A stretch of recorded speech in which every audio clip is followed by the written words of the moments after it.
Hello and welcome. I'm Leigh Ann Gerrans and you're watching W News, broadcasting live from the Al Arabiya studios. These are our top stories. A group of foreign ministers arrive in Istanbul to discuss the ongoing situation in Gaza. A 32-year-old man appears in court charged with 11 counts of attempted murder after a mass stabbing on a London-bound train. At least 20 people are dead and 120 injured after a 6.3 magnitude earthquake in Afghanistan.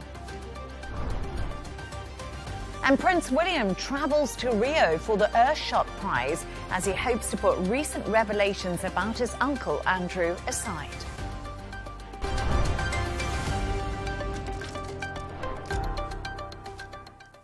Now, a group of foreign ministers have met in Turkey today to discuss the next steps in Gaza. Qatar, Egypt, Saudi Arabia and the UAE are among the countries represented in Istanbul. They're discussing the ceasefire and the humanitarian situation as they look towards the second stage of President Trump's peace plan.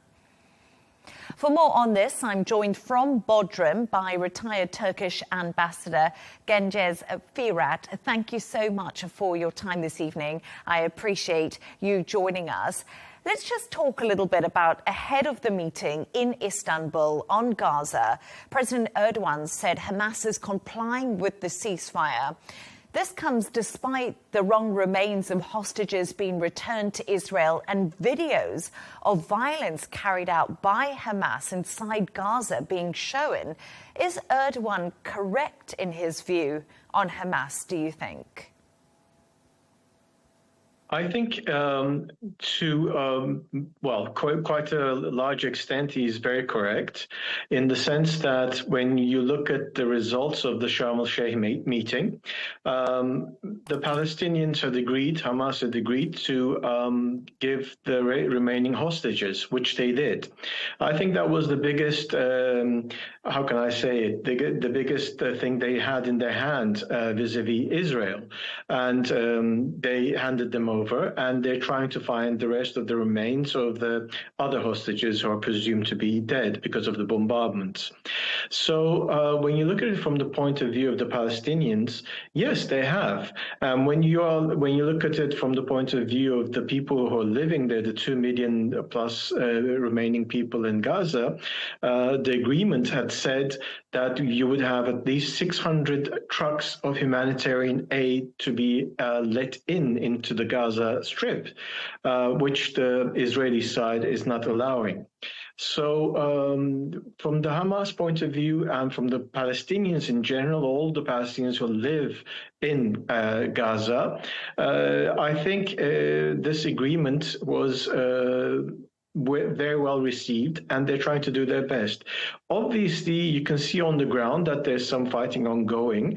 From the reports that I've been reading, I find that it's quite related to the issue of inter-Palestinian rivalry, because the Israelis had set up some Palestinian groups within Gaza to actually to fight against Hamas. And it looks like as if Hamas is both trying to regain security and stability in the Gaza Strip, and also they seem to be trying to weed out the opposing factions who opposed them and who fought alongside the Israelis during this horrendous period that we witnessed for the last 2 years. And Turkey has been one of the most vocal critics of Israel's 2-year assault on Gaza. They've called it a genocide. Should Israel allow Turkish forces into Gaza to help implement the ceasefire deal, and also with the recovery of Gaza and finding those remaining hostages? I think Turkey was not the only country that termed what happened in Gaza a genocide. It was horrendous. I think we're all in unison on this. What we witnessed for the last 2 years, starvation of children, using starvation as a tool of war, bombardment to a level that we haven't seen. From some reports, there was more bombing in that little strip than Nagasaki and Hiroshima put together. I can go on and on and on. So it is a genocide. International courts have termed this. The UN was on board on this. What happened is complete horrendous, complete massacre, genocide, call it whatever you like. It's complete one-sided, total destruction of another identity. Now, coming back to your question on where Turkey stands on this, yes, Turkey has been adamant from the beginning that there should be a ceasefire. And following a ceasefire, there should be a peace agreement. Turkey was one of the 4 countries that signed the agreement in Sharm el-Sheikh on the 23rd of September, if I'm not mistaken. And since then, we've been working very hard to get a group of the Muslim countries that were present in the Sharm el-Sheikh meeting, and 7 of them got together today in Istanbul. The idea is to make sure that the ceasefire holds, more humanitarian aid comes into Gaza, and the fighting should stop. I mean, since the ceasefire came into effect, more than 250 Palestinian people have died due to Israeli aggression. That is ongoing. You know, ceasefire, it's very fragile. Where Turkey stands, yes, we were one of the signatories, and we would like to back whatever the international community, whatever the signatories to this agreement, how they want to go forward. Some of the members of this group also want to have international legitimacy, whereby bringing in the UN into the system and having the Council, the Security Council decision on how the peace agreement will be implemented. Because some countries are saying that if you don't have a lasting peace, it's not the ceasefire that we are witnessing these days where on a daily basis, the Israelis are attacking the Palestinians, attacking Gaza, and people are dying, but a concrete ceasefire followed by a concrete plan where it's going to be backed by the United Nations. Some others are saying no. As far as we all recall, in Sharm el-Sheikh, President Trump had said, you know, we're going to be doing this outside the mandate of the UN. Cengiz, sorry, I just want to interrupt you for one moment and just ask you if Turkish forces will be on the ground in Gaza. Will this happen? Will we see the Turkish army or Turkish stabilization force go into Gaza to help implement this peace deal that you are talking about? We are ready and willing to support the Palestinians. We've signed the agreement, so we are behind this agreement.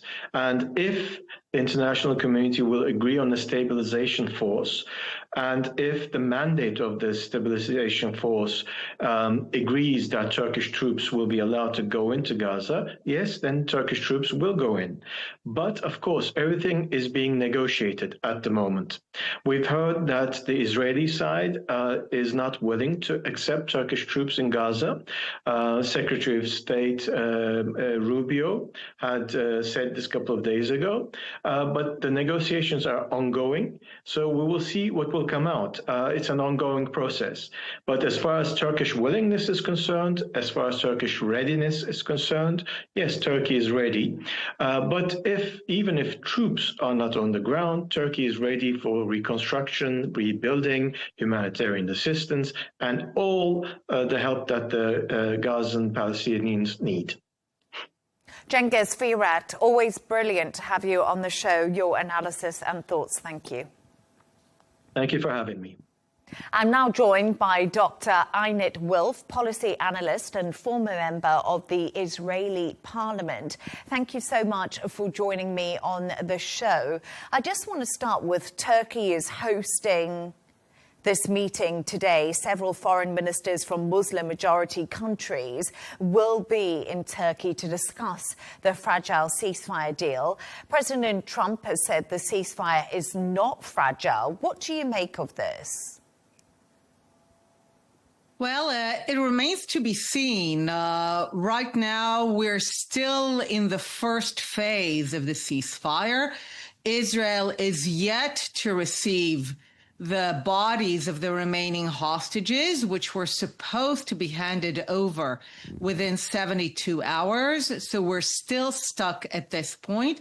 And I think it's been 700 hours since the Palestinians committed to releasing the bodies of the remaining hostages. So we're still stuck at this point. But even as we look into phase two includes some pretty dramatic language.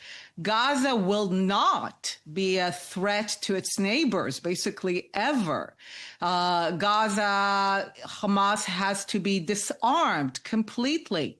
The Palestinian Authority de-radicalized. The Palestinians in Gaza de-radicalized. Everyone likes to place emphasis on reconstruction, but it makes exactly zero sense to pump billions more if the ideology of the people of Gaza remains the same ideology that it was before October 7th, and which inspired the invasion and massacre, the ideology of no sovereign Jewish state anywhere between the river and the sea. It makes no sense to invest $1 in Gaza before people know that the ideology, just like that of Nazi Germany or Imperial Japan, has been defeated. So you talk about the ideology of the Palestinians to me there, and my guest just before you was the former Turkish ambassador, and Turkey have said what Israel has done inside of Gaza amounts to a genocide, and the world has seen Israel continue to bomb Gaza even as the ceasefire did come into effect. What is Israel's plan to get rid of the so-called ideology? How do you even begin to do that? Do you just completely destroy Gaza and drive the people out? So before we discuss all the libels, let's understand what the Palestinians have built in Gaza using billions of dollars from the world and tremendous goodwill, and I would say Israeli gullibility, thinking that they really only wanted to take care of themselves.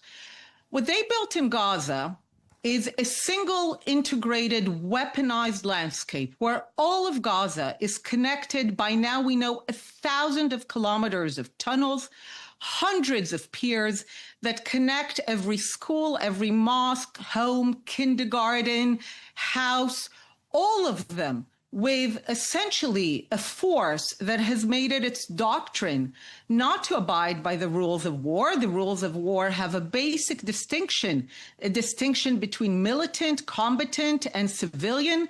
The Gazans make war by essentially erasing that distinction.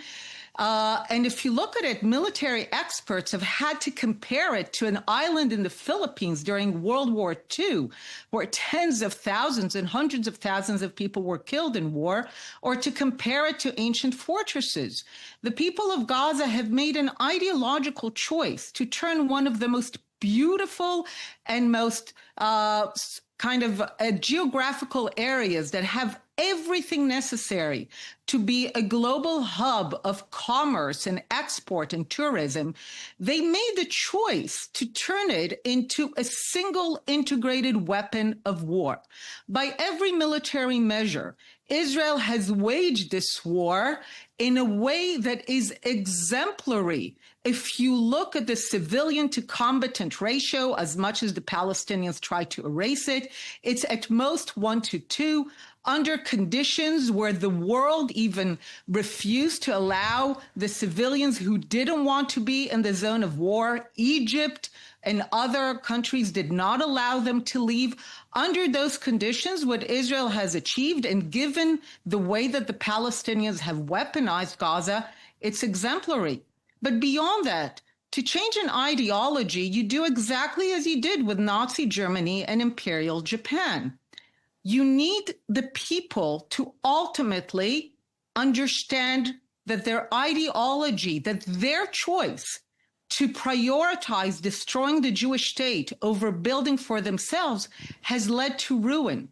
Doctor, As in personal lives and collective lives, moments of ruin allow you to begin to reconsider that your ideas are not good. So, Doctor, And the idea of Palestinians that it's more important to destroy what the Jews have built rather than to build for themselves has only brought ruin to this region for over a century. So I think a lot of people listening to my show this evening, and of course you as a guest, will be thinking they've watched their television screens for 2 years now. They've seen people starving in Gaza.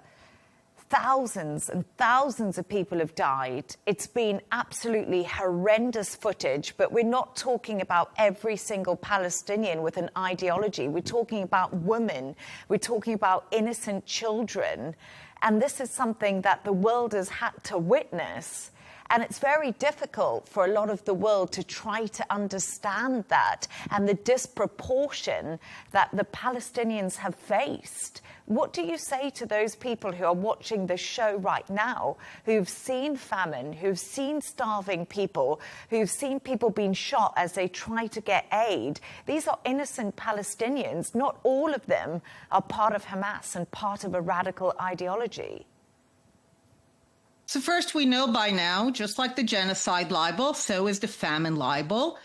But beyond that, wars are fought on a collective basis. The Americans in December 1941 did not declare war on Japanese pilots. They declared war on Japan. Britain declared war on Germany until Germany surrendered. And Germany was occupied and dismembered, and it handed over land, and millions were displaced. And of course, not every single German was a Nazi. Not every single Japanese believed in imperial racial supremacy. But wars are fought on a collective basis, and peace is made on a collective basis. So ultimately, it is the Palestinians as a people, as a collective, who have tragically been organized around a terrible ideology that has prioritized for generations destroying what the Jews have built over building for themselves, an ideology that has led them to repeated ruinous wars. It is high time that they understood that this is a terrible ideology and begin, just like the Germans, just like the Japanese, to begin to become a people who want to live next to the Jewish state rather than on its ruins from the river to the sea. Dr. Einat Wolf, thank you so much for joining me.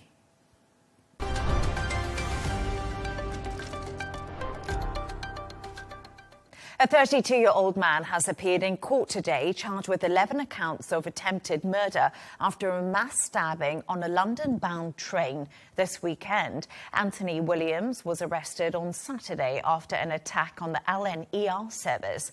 A British train worker is said to be in a critical but stable condition. Here's how locals did react to that tragic incident. It will affect lots of people today. I mean, I've had family using the train line just the day before, so they could have been on that train easily. I've got a lot of family up at Peterborough as well, so we tend to use the trains a lot to get up there as well, and like I mentioned to you before, we use it to get into London occasionally as well. Yeah, it's going to impact a lot of people, this, for sure, but it's, yeah, not good.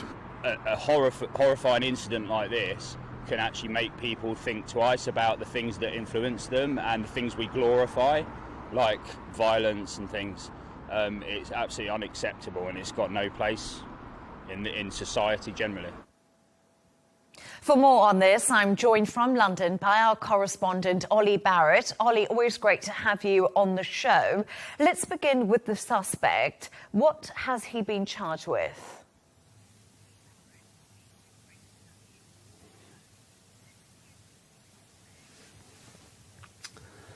Well, Leigh Ann, he's been charged with 10 counts of attempted murder related to the incident that unfolded on the train as it passed through Cambridge at the weekend. One count of actual bodily harm, and we're told that this relates to an alleged assault on a police official in a custody suite, and also a charge of possession of a knife as well. There is one further charge of attempted murder, but that relates, we're told, to a separate incident which unfolded in London at another station on the transport network hours before the incident on the train that was passing past Huntingdon and called in there when the incident started to unfold. So a series of charges against 32-year-old Anthony Williams, which he has heard in court for his first appearance in court today. A very short court appearance, that one, procedural really. He has been remanded in custody, Leigh Ann, and will appear next in court on December the 1st at Cambridge Crown Court.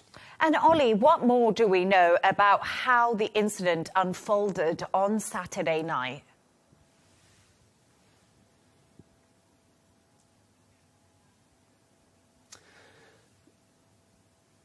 Well, details are emerging on an ongoing basis, partly because we're hearing from eyewitnesses, and they really do describe an absolutely terrifying scene with the suspect rampaging really through the carriages, attempting to stab people and certainly slashing a number of people. And we did see 11 people requiring hospital treatment in total. We've also been hearing tales of passengers barricading themselves in bathrooms, trying to barricade themselves in the buffet car, and we've also been hearing tales of real heroism from a number of people, but particularly one of the train staff members, who is now the individual that is still, we're told, in a critical but stable condition in hospital. In fact, the Home Secretary, Shabana Mahmood, is on her feet in the House of Commons as we speak, and she has described him as a hero and says he forever will be, and says he has received what she described as grievous injuries. As the incident started to unfold, the driver was able to be in contact with police and therefore within minutes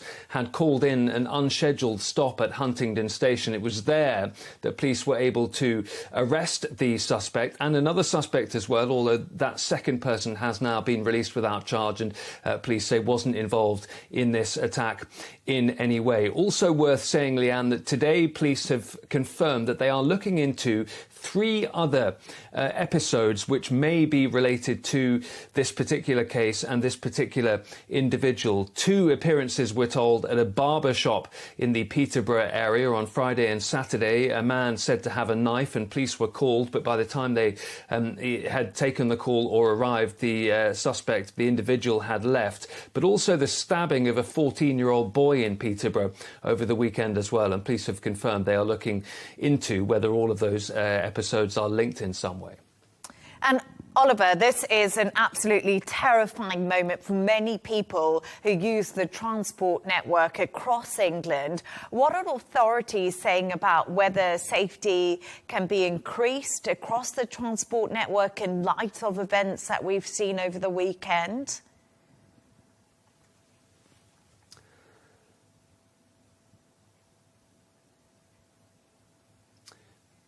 Well, Leigh Ann, in the short term, we are seeing a raised, visible, robust policing presence across the transport network. There are more officers on duty at transport hubs than would normally be the case. That is partly just to reassure the travelling public, even though police are confident that this incident was limited in the sense that they don't believe there's any current further danger as a result of this incident to the travelling public. There has been some debate since the incident about whether there should be further safety measures put in place across the transport network, such as arches for knives or weapons, for example, at train stations. I think the government believes that that would be too onerous, too expensive, would be too burdensome for commuters and travellers alike to put that kind of measure in place, but certainly questions for the government about whether there do need to be further safety checks or measures in place in different parts of the transport network. But as I say, in the short term, we are seeing over the course of today and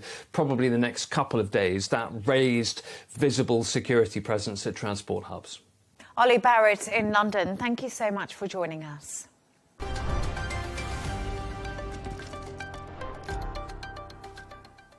Now, at least 20 people are dead and hundreds are injured after a magnitude 6.3 earthquake struck northern Afghanistan.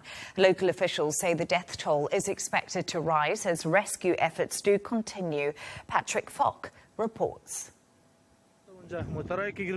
In Tangi-Tashkagan district in northern Afghanistan, there was widespread damage.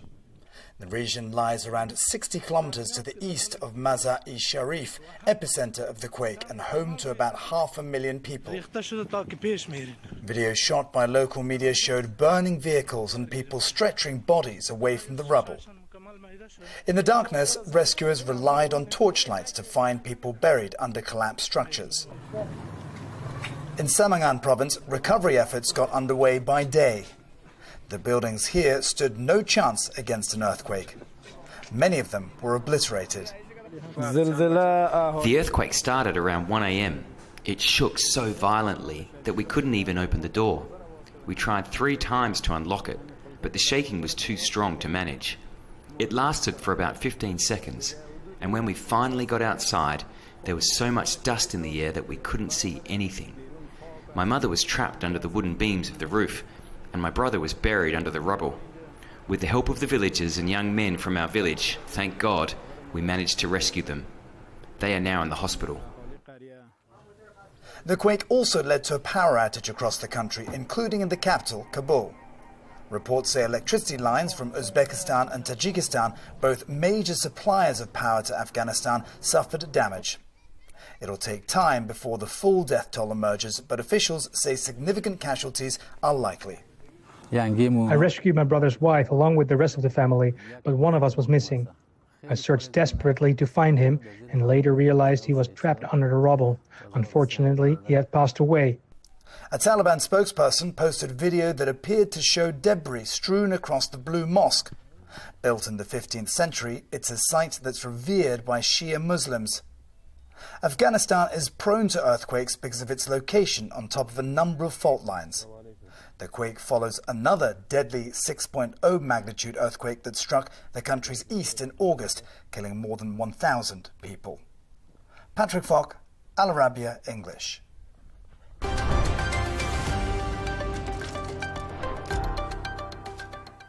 Let's take a look at some of the other stories making the headlines today.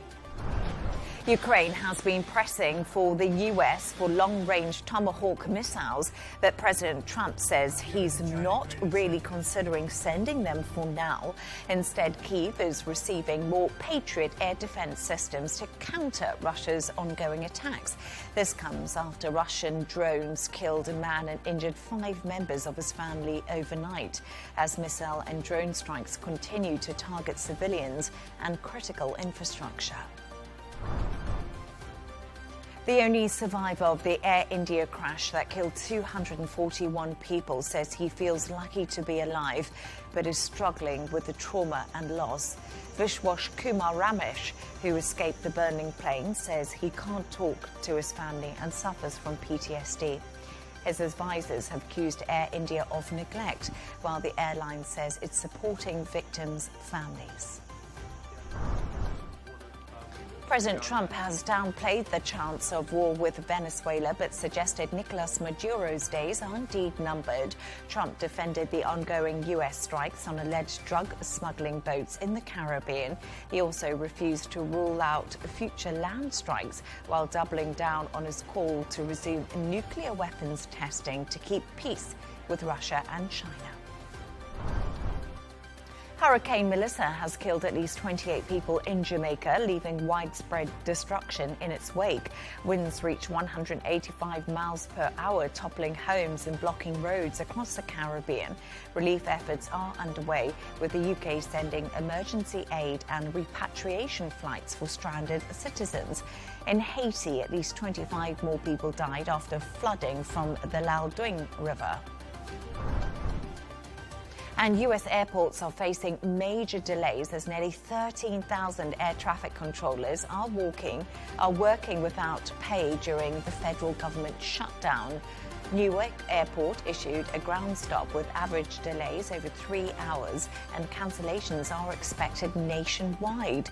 The US government has been shut down for 33 days.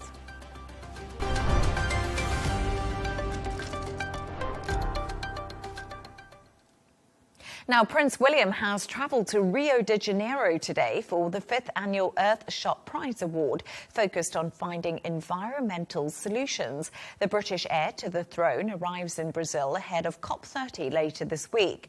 Both events come amid further revelations regarding his uncle Andrew Mountbatten Windsor, who was recently stripped of his royal titles. Speaking on board Air Force One, President Trump shared his sympathy with the royal family.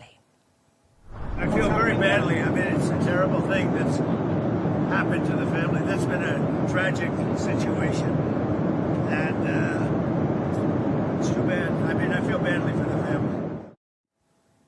We can now cross over to Cambridgeshire to speak to royal correspondent Sarah Hewson. Sarah, thank you so much for joining me. So we just heard from President Donald Trump there, who's weighed in on the biggest royal scandal in so many years.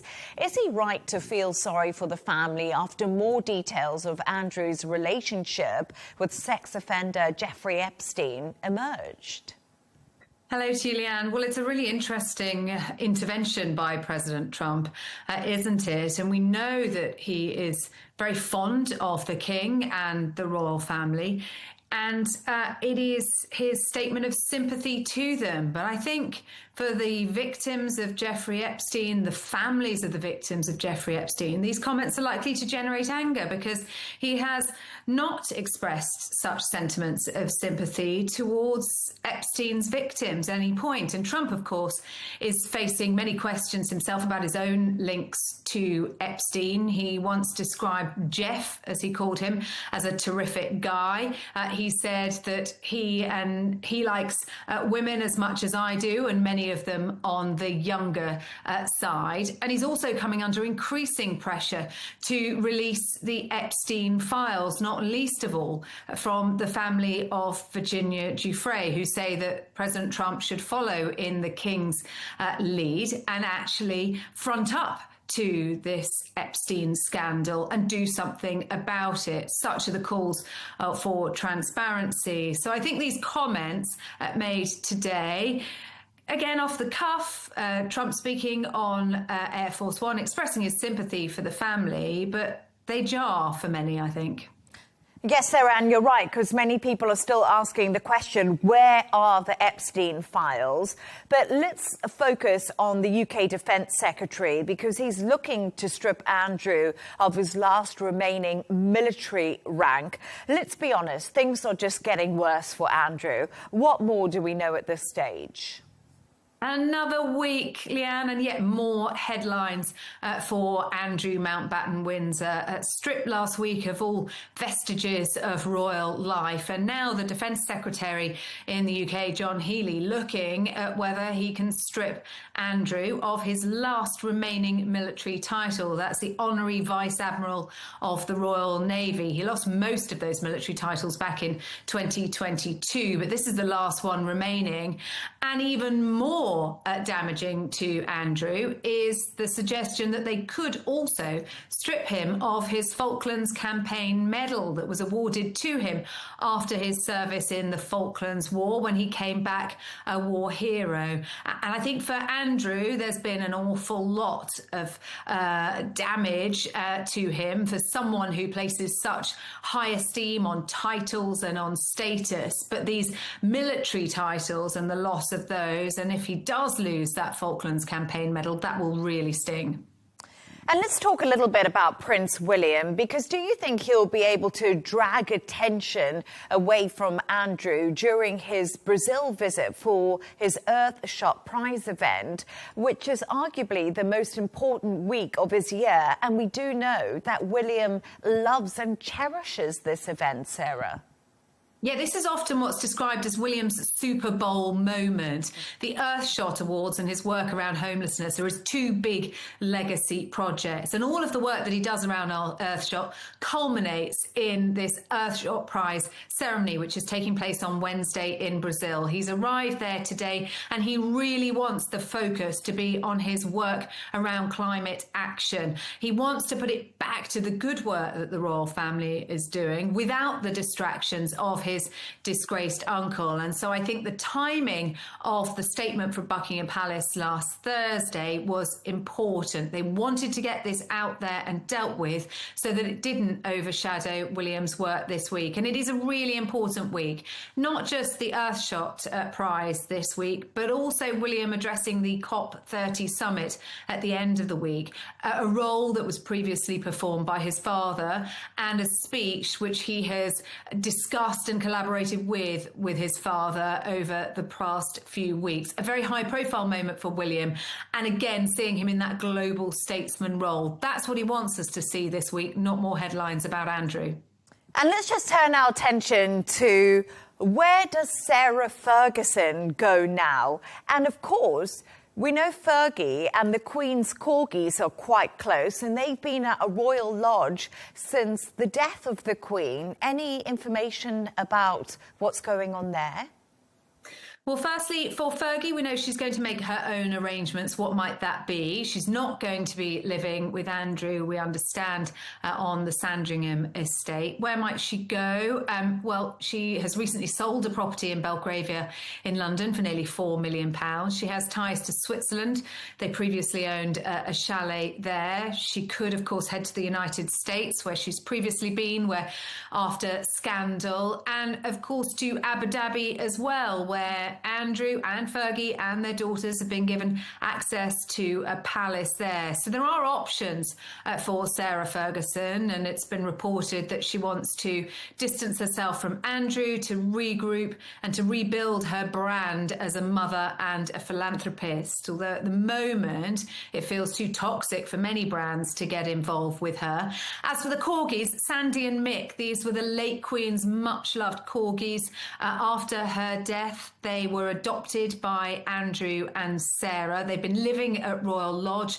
Buckingham Palace say that the corgis are going to remain with the family. Now, it's not clear what that means, whether they'll be with Andrew in Sandringham, whether they'll be with Sarah, or whether they'll be with either Princess Beatrice or Princess Eugenie and their family. But they are to remain within the former York family. I'm always happy to take the corgis if there's nowhere else for them to go. 4 dogs. I could definitely cope with that. Sarah Hewson, thank you so much. Thank you. I think they'll have plenty of takers. Yes, indeed. Thank you. Let's take a look at the top business news now. President Trump has denied knowing Changpeng Zhao despite pardoning the cryptocurrency tycoon last month. Zhao, who served 4 months in prison, pleaded guilty to violating U.S. money laundering laws. The company he founded, Binance, was ordered to pay $4.3 billion after a probe found it helped users bypass sanctions. Ryanair's profits jumped 40% between April and September following significant fare increases at Europe's largest airline. The airline expects to fly 207 million passengers after its Boeing delivers 23 new MAX 8 aircrafts.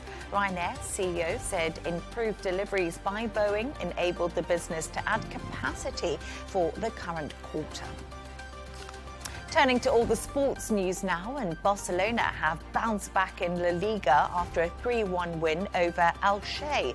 Marcus Rashford's goal moved Barca back to second spot in the table. Barcelona's board planned to make the 27-year-old permanent on the team. However, Rashford, who's been loaned from Manchester United, would have to agree to a major salary cut if he does choose to join the Catalonian side. And India have won the Women's Cricket World Cup for the first time with a 52-run victory over South Africa. Winning at home in Mumbai gave the team its first major women's cricket title. South Africa's 246 score confirmed their third successive final defeat after losing the previous 2 T20 finals.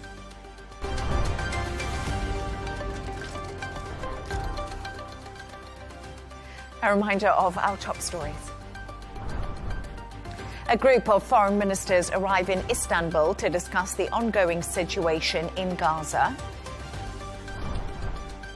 A 32-year-old man appears in court charged with 11 counts of attempted murder after a mass stabbing on a London-bound train.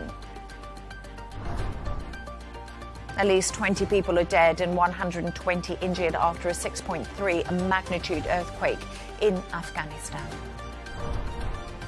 And Prince William travels to Rio for the Earthshot Prize as he hopes to put recent revelations about his uncle Andrew aside. And that's all from us on W News. Don't forget to subscribe to our YouTube channel. Also follow us on X. And we'll be back in a couple of hours' time with a W News Extra. Goodbye and thank you.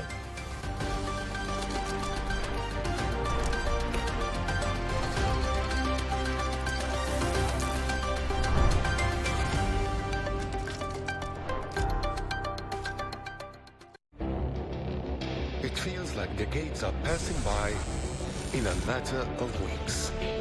Seismic shifts in the world order. Never, ever will be part of America. With so much happening and so much noise. Whether it's political upheaval, Canada has been ripping us off for years. Economic shifts or social movements. And no one wins from tariffs. I think America can be more friendly to the rest of the world.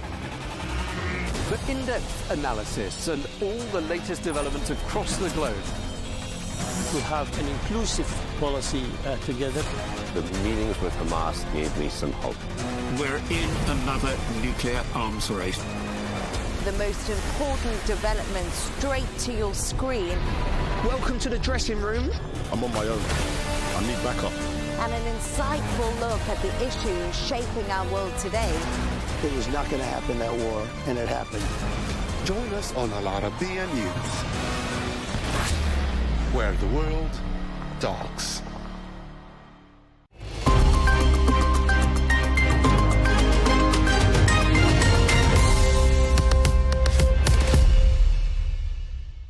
Hello and welcome to the Dailies. International media focused on the UK train stabbing, highlighting the driver's heroism, police response and rising safety concerns. In the US, record early voting in New York City's mayoral race drew attention, driven by younger voters and an unusually competitive contest. Meanwhile, in the Middle East dominated headlines with fallout from Israel's detainee abuse leak, the brief disappearance of the top military official, and ongoing Gaza tensions. We'll start from the UK as British and international media continue to focus on the Huntingdon train stabbing over the weekend. British coverage was intense and somber, focusing on the heroic actions of the train driver and passengers who prevented greater tragedy. Outlets like The Times and the BBC emphasised the swift police response and the suspect's arrest. Across tabloids and broadsheets reporting combined shock, praise for bravery and concern over public safety on national transport. The Telegraph profiled the heroism of train driver Andrew Johnson, a former Royal Navy and Iraq war veteran who diverted his train to stop at Huntingdon Station when alerted that passengers were under attack, choosing to guide the train onto a platform rather than stopping in a tunnel or between stations. His swift action enabled armed police and emergency services to board and apprehend the suspect promptly. The piece intertwines also Johnson's military background with the unfolding incident, underscoring that his decisive judgment likely prevented further carnage. Outlets in the UK also continue to cover Prince Andrew's saga and latest scandal, framing it as a final reckoning for the disgraced royal, focusing on King Charles's decision to strip Andrew of his last honorary military title. The Independent reported the UK government, at the behest of King Charles III, is moving to strip Andrew of his final remaining honorary military rank, that of Vice Admiral in the Royal Navy, according to Defence Secretary John Healey. Now, this move follows the King's earlier revocation of Andrew's princely style and titles amid mounting reputational damage stemming from his association with convicted sex offender Jeffrey Epstein and the civil settlement with Virginia Giuffre.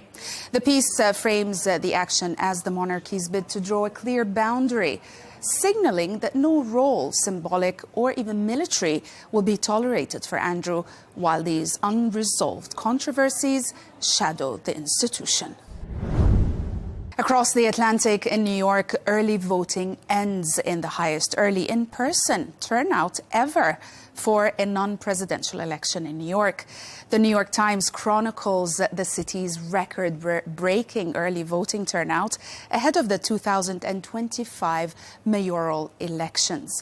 Over 735,000 residents voted early, 4 times more than in 2021, marking the city's highest non-presidential early turnout.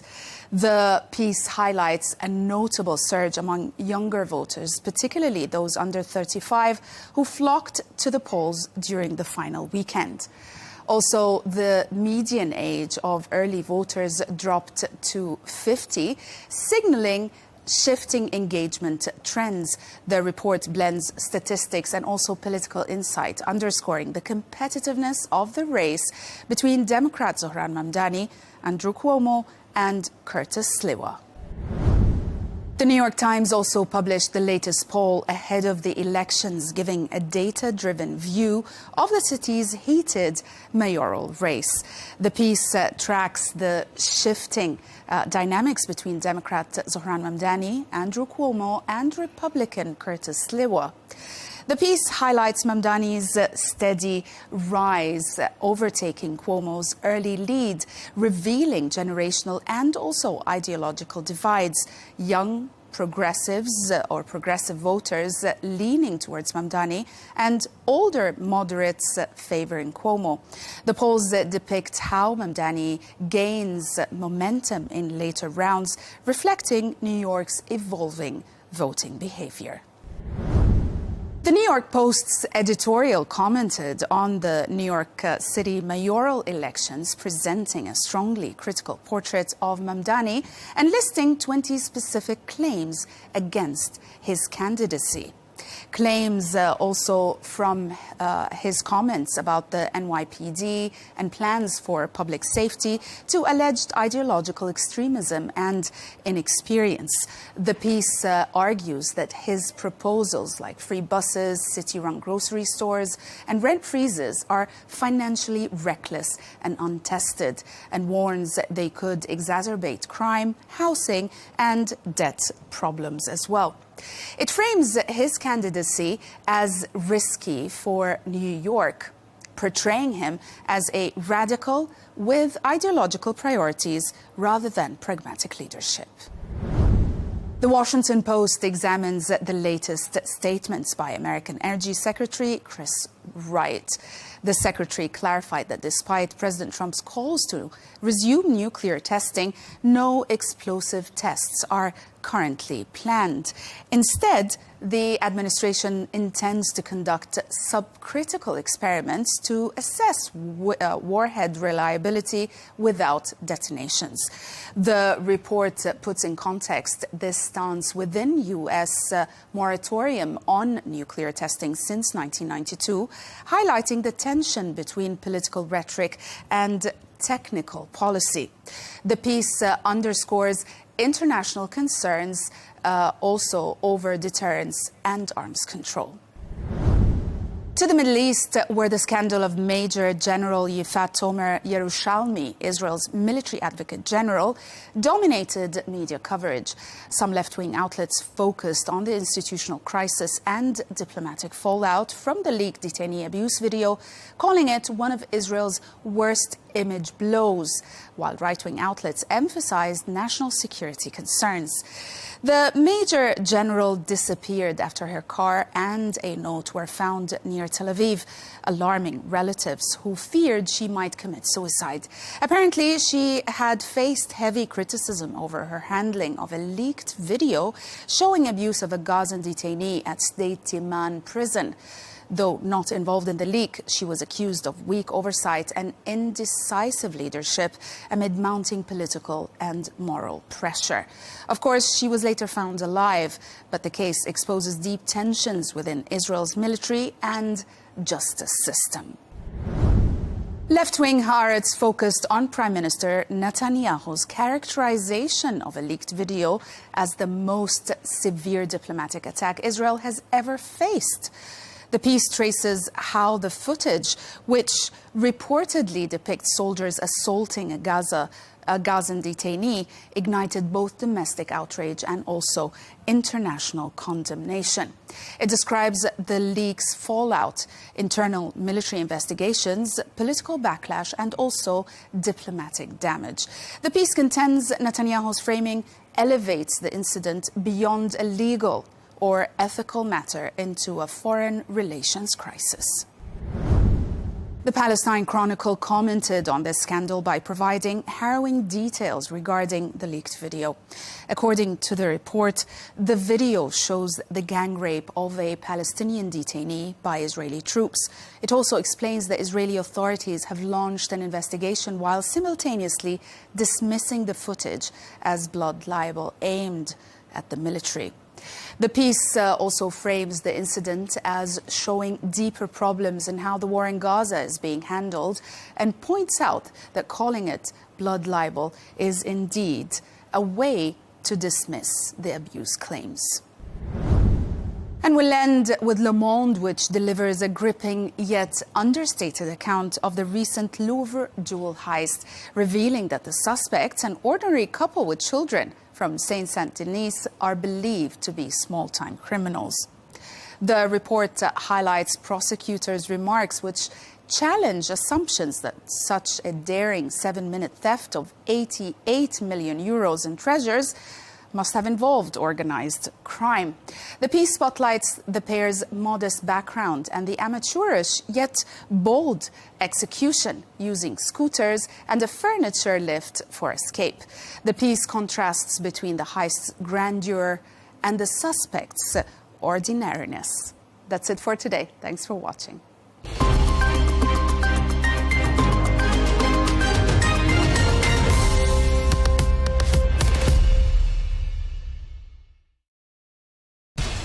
We have to take care of our people, and we're going to take care of our people first. For in-depth analysis and all the latest developments across the globe, make sure you join us every weekday. President Trump is trying to negotiate a ceasefire. With so much happening, so much information, and so much noise, international law will have no part in his administration. It can be hard to keep track. Tariffs will just fuel inflation. We're going to fight these tariffs. But you can count on us to tell you what you need to know. We stand by your side. Join me, Tom Burges Watson, for Global News Today, right here on Al Arabiya News.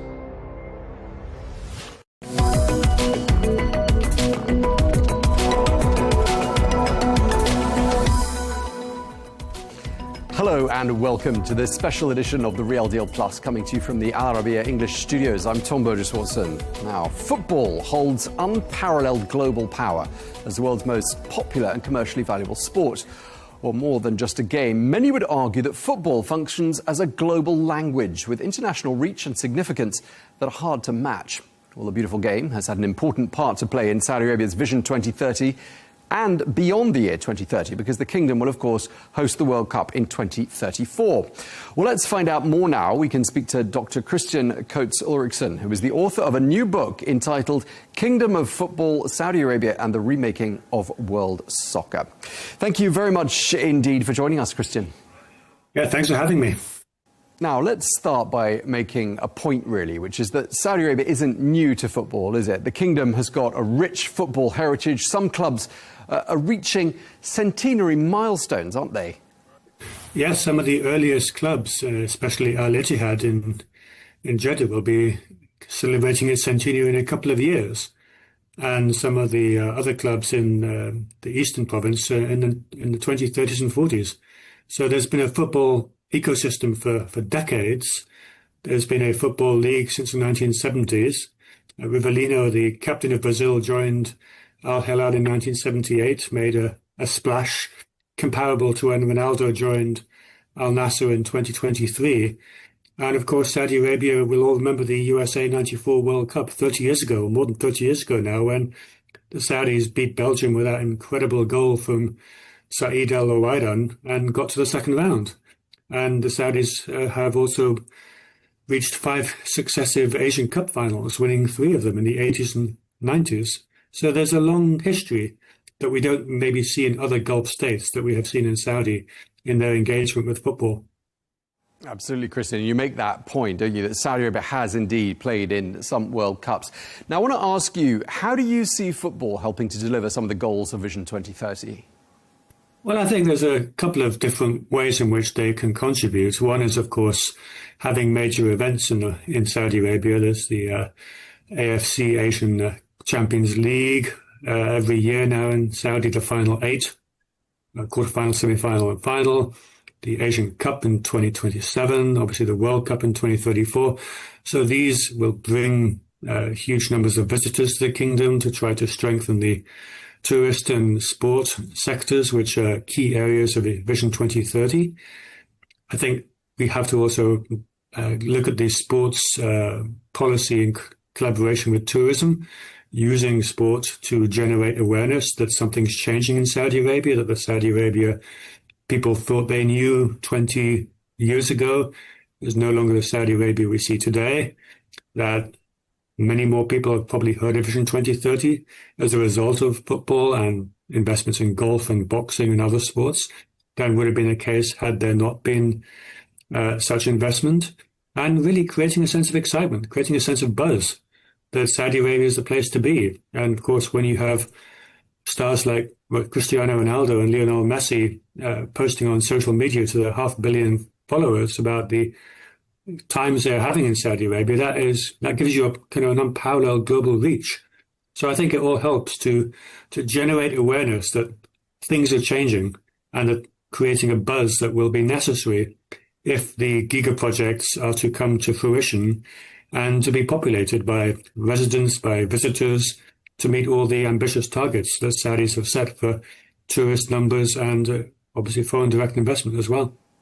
Absolutely. So football is going to boost visitor numbers to the kingdom and also boost Saudi Arabia's soft power. What about hosting the World Cup in 2034? What message does that send out about the kingdom and its global standing? Well, I think it sends out a very clear message that Saudi Arabia is able and willing to be the first single country host of a 48-team World Cup. We'll have 3 hosts next year in US, Canada and Mexico, and then 6 hosts in 2030. It, I think, cements the notion that the Gulf in general is the new epicenter of sport, especially in the Asian Confederation, where we've had now 4 out of 5 Asian Cups taking place in the Gulf.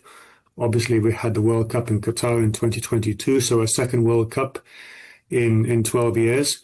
And I think the lesson from 2022 was that the Saudi performance, especially the win over Argentina, the absolute scenes of wild celebration that followed it, showed that Saudi Arabia has a depth to its football passion that many people outside Saudi Arabia maybe weren't aware of. And so hosting it in 2034, I think, would be a way to showcase the depth of interest and feeling across the kingdom in football more generally. Now, there's quite a bit of excitement, isn't there, as there always is, about the infrastructure for the World Cup in Saudi Arabia. What sort of flavour does the excitement give us about the sorts of stadiums we might be seeing for this World Cup? I mean, there's this idea of a stadium in the sky. What are your thoughts? Well, I think building new stadiums is more of it's a better way to use, obviously, finite resources, allocation of resources, than, say, some of the more ambitious projects such as the Line, which were always more about appealing to an international investor class. Whereas building stadiums will be much more focused on domestic Saudi interests, on domestic Saudi participation. I have no doubt that the stadiums that are built will be as daring architecturally as some of the ones in Qatar were in 2022.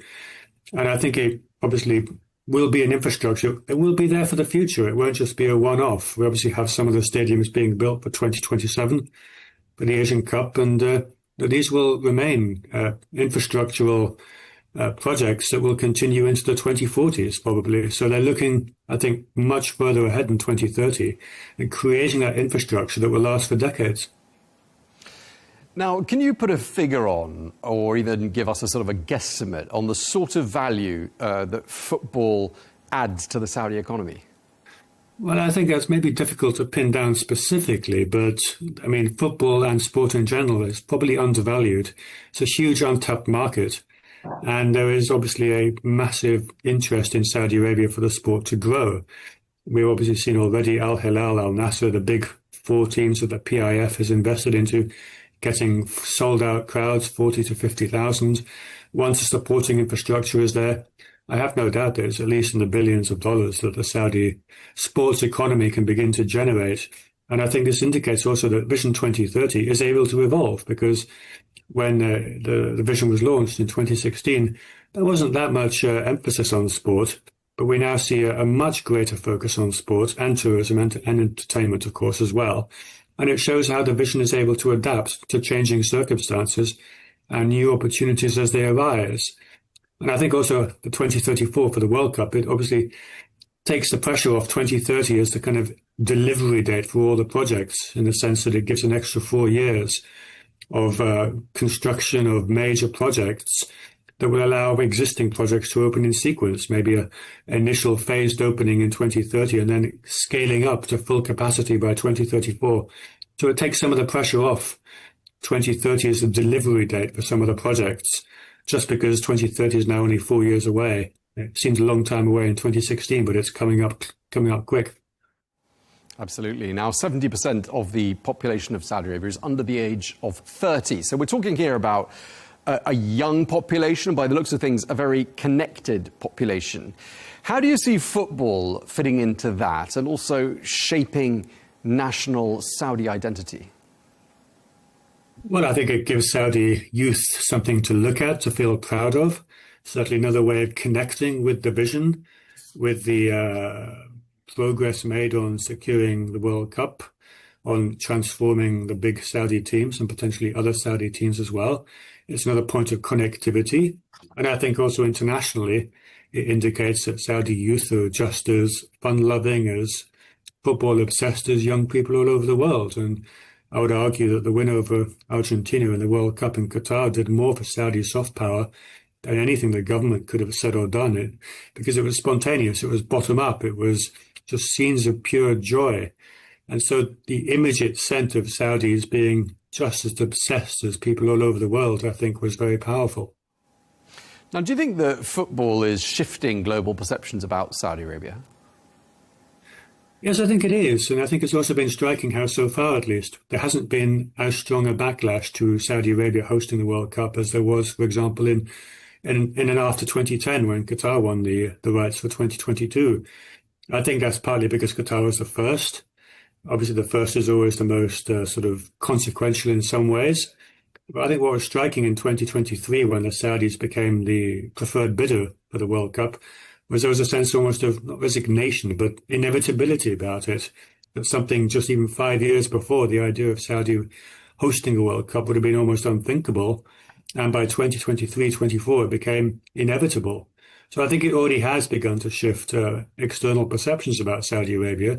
And I suspect that the next 10 years will continue to do so, and to sort of normalize Saudi Arabia and to maybe do away with some of the outdated stereotypes and perceptions that people may still have had going back to the 1990s or post 9/11. Sure. Well, let's go back now to football itself, the game, because in your book you talk about the post-Ronaldo era in Saudi Arabia. And I wonder why you mentioned that. What's the point you're trying to make there? Yes, well, in the book, I look at other examples to develop and grow football leagues. And the one I looked at with interest was the North American Soccer League in the 1970s in the US. And they never really replaced Pelé. And they had the most famous footballer in the world joining the New York Cosmos, just as Ronaldo joined Al Nasser. And they really struggled to replace Pelé. They brought Franz Beckenbauer, Johann Cruyff, George Best, genuine legends of the game, Johann Cruyff as well. But there wasn't that same level of kind of awareness at that time among the American public. Now, obviously, with the Saudi case, there's much greater awareness of key individuals. So I don't think it's as much of an issue when Ronaldo leaves, but just because Ronaldo was the first superstar to go, and in some way he actually opened the door for so many others to follow, I think it will be a case of trying to fill his boots with some other huge names when, of course, he will retire, because he's already, I think, almost 41 years old. So I think finding a way to keep him involved, either as an ambassador or in some other capacity, will probably offset any shift away from his playing career. Cristiano Ronaldo is definitely a hard act to follow. I mean, who do you think might follow in his footsteps in this post-Ronaldo era? What sort of signings might we see? Well, I think some of the signings for 2023 are up for renewal in 2026. So if some of the younger players extend, that will be beneficial from the Saudi side. I think there's obviously been an extensive speculation for years about Mo Salah, and I mean, that would make sense from a sort of Muslim point of view as the sort of great superstar of the Islamic world. So to have Mo Salah eventually join a Saudi club when he leaves Liverpool, I think that would be something that Saudis would put a lot of effort into. Obviously, Lionel Messi just extended for another couple of years in the US, so he won't be finishing his career in Saudi, as was the subject of speculation in 2023 before he joined Inter Miami. So I think Mo Salah would be the one they would try and get to end his career in Saudi.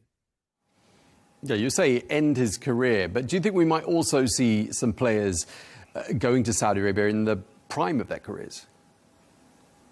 Yes, we've already started to see some of that in 2023, and I think also the performance of many of the players based in Saudi Arabia at the European Championships in 2024. There were several Spanish players, for example, who were key performers for the Spanish national team when they won the tournament. So I think it indicated that going to Saudi Arabia wasn't a career-killing move, even for players at the prime of their career. And I think that was maybe a strong sense of reassurance for other players who might be tempted to follow, that you're not condemning yourself to sort of marginalization if you're going to play in Saudi for a couple of years. Okay, let's talk a bit about homegrown talent. What needs to be done to ensure there are more homegrown players? I mean, do they need, for example, more academies over there in Saudi Arabia? Yes, I think this is where the Saudi experiment is more of a struggle, in the sense that the authorities have continually increased the number of foreign players who can play on each team, and that has actually squeezed the opportunities for young Saudi talent. And we see that feeding into national team performances. The Saudis struggled to qualify for the World Cup. They eventually made it, but it was a bit of a struggle. I think Roberto Mancini, when he was the coach last year, actually referred to some of the problems of only having a small group to pick from who are actually starting. So I think investment in the broader ecosystem of training facilities, of the sort of deepening out the club infrastructure will eventually help, and academies and so on and so forth, because if you only have a league of foreign superstars, that is going to affect the domestic game, and they will need to figure out how to have a balance between the foreign stars and the local Saudi talent, of whom there are very many. Now, a little bit earlier on in the conversation, you were drawing parallels between the Saudi Pro League and America's MLS. And it made me think about Japan's J-League, for example, as another parallel that perhaps could be drawn here. Any lessons you think that perhaps Saudi Arabia can learn from other countries' football league experiences?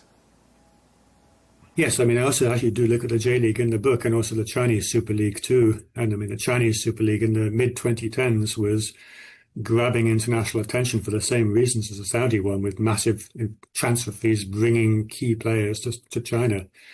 I think with the J-League, the lesson that the Saudis can take is that initially bringing foreign imports was a risk. And once I think they recalibrated to try to make the teams in Japan more local, more organic, that actually gave it a durability that perhaps wasn't there in the 1990s, when they were bringing initially aging foreign stars like the Saudi Pro League has started to do in 2023. The teams have to be organic. They have to be much more long term in their thinking. And that actually has led to a significant increase in Japanese national team performances and in the performance of Japanese clubs in the Champions League in Asia. I think that's a lesson for the Saudis. Think long term and don't just move beyond the kind of importation of aging foreign stars, because that will only take you so far. Now, you alluded to this a little earlier on, and we're not just talking about football here as being an important business. There are lots of other sports tournaments as well in Saudi Arabia. There's boxing, there's golf, plenty of high-profile events that come to Saudi Arabia. But do you think, though, of all of them, it's fair to say that football is the most valuable? I think that's fair, yes. I think football has a global appeal, mass appeal. It's obviously got a much greater reach than many of the other sports. There were different reasons, I think, for engaging with different sports. Golf in the US with Live Golf reaches a different type of constituency, for example, than many football investments would. So I don't think they're doing a one-size-fits-all strategy. But yes, football has a global appeal and reach that I think other sports simply don't have. So do you think, therefore, that's why Saudi Arabia has decided to invest perhaps more in football than in some of the other sports? Yes, I think so. And I think there's obviously just opportunities opening up in terms of especially hosting of big events where, for reasons of cost or for the difficulty of aligning local stakeholders, both for the World Cup and for the Summer and Winter Olympics, there are many fewer countries now who are willing to take on a hosting of this magnitude. And so that's why we've seen over the past decade especially so many more events taking place in what you would consider the global south or the non-Western world.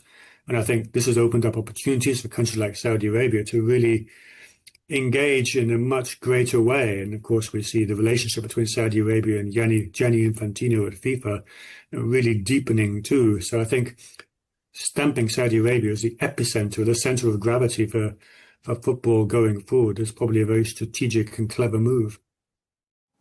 OK, well, we're going to have to leave it there. We're out of time. But thank you very much indeed. I want to thank you, Christian Coates-Ulrichsen.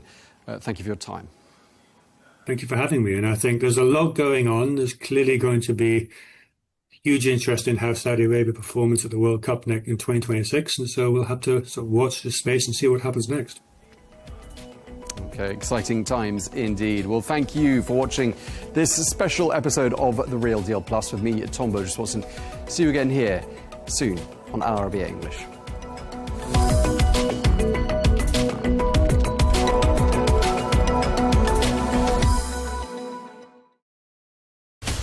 From the White House to Gaza, Kyiv to Beijing, elections, economics and the environment compete with conflicts and other complex issues for our attention.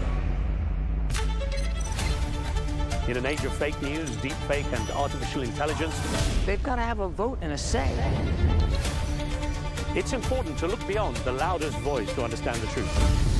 From newsmakers to groundbreakers, my campaign is going very well. Presidents, prime ministers, princes and peacemakers, and cultural tastemakers. As Arabs, as Middle Eastern, we're too emotional.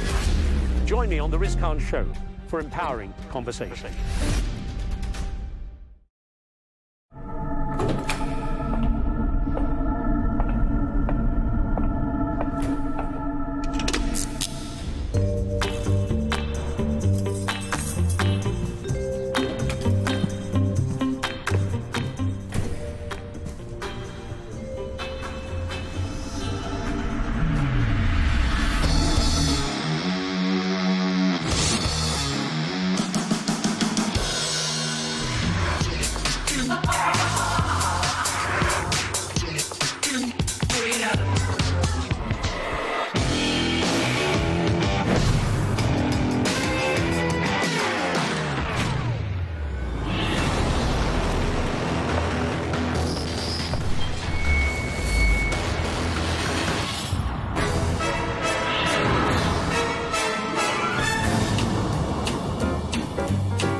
Sorry, Tom, I'm late. I'm nearly there.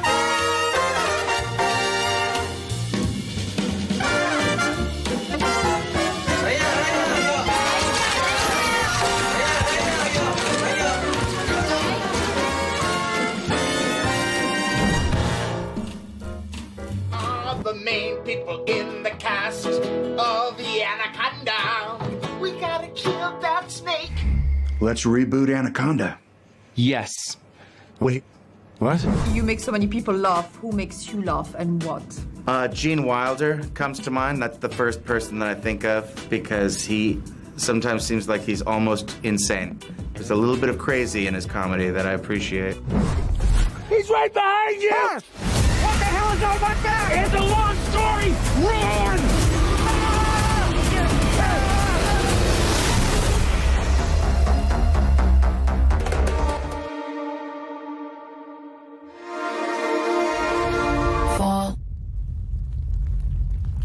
Follow.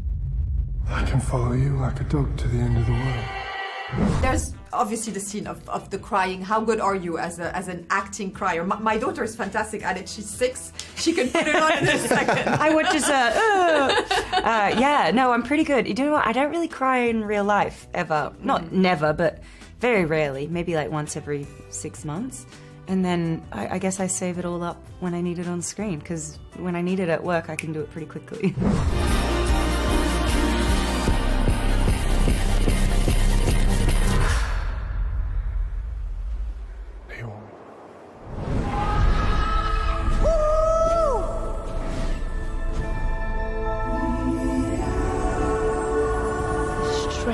The ancestors is here.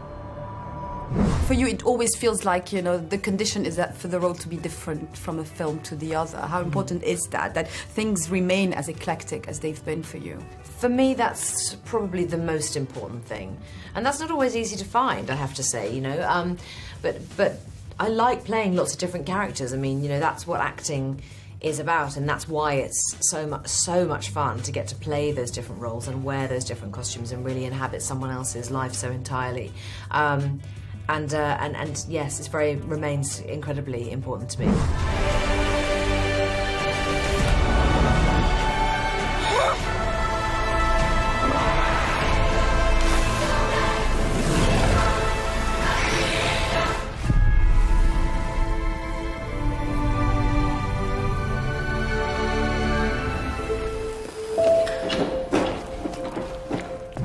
Are you usually aware of the fan expectations? I mean, it's obviously there, but does it influence you in many ways? I mean, it's a bit of a catch-22. I mean, it adds excitement to the process of making the film, but it also adds pressure.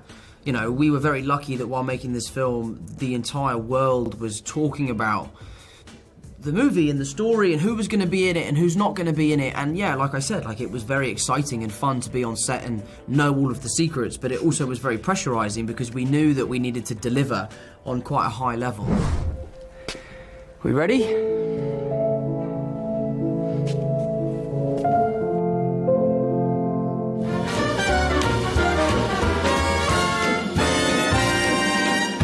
My name is Jad Daher. I was born and raised in Boston, but I've been living for the past 5 years in Lebanon. The plan was to suck it up and get out of here as soon as I graduated. But no, sir. Dad lost his job and couldn't pay my tuition.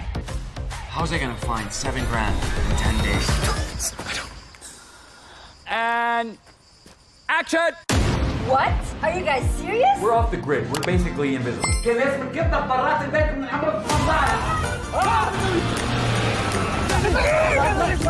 Let's go!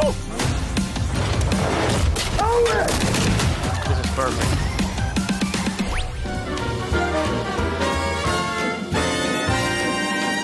That guy running for Senate, aren't you? I am that guy, yeah. That's Grace. I feel it's like an Ivy League kind of film, you know? Everyone's at it, top of its game, you know? Oh. Yeah, well, we hope so. We're trying to match. Everyone except for Blunty over here. No. Oh, well, come on now. Just... Come on. I know you've been stuck with me all day, but you got to keep being generous and saying nice things. Sorry, right? guy. Sorry. Well, thank you for the Adjustment Bureau reunion. Oh. You're very welcome. 12 years People later. have been clamoring out for it, haven't they? We had to just finally acquiesce and give the world what they wanted. Exactly. You know, that sequel is still in the making. Yeah.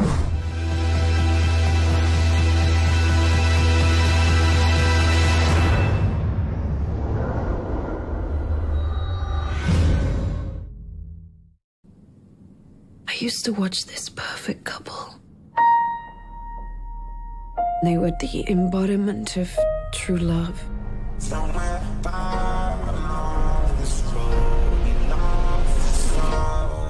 this her? Hello!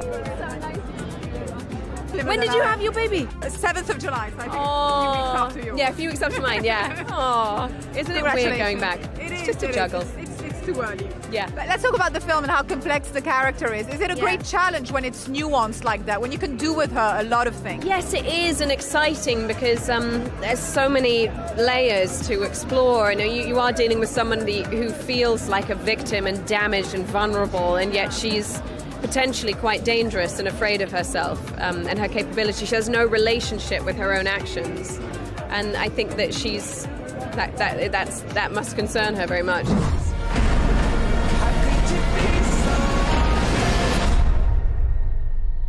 Why are you here? Because I'm afraid of myself.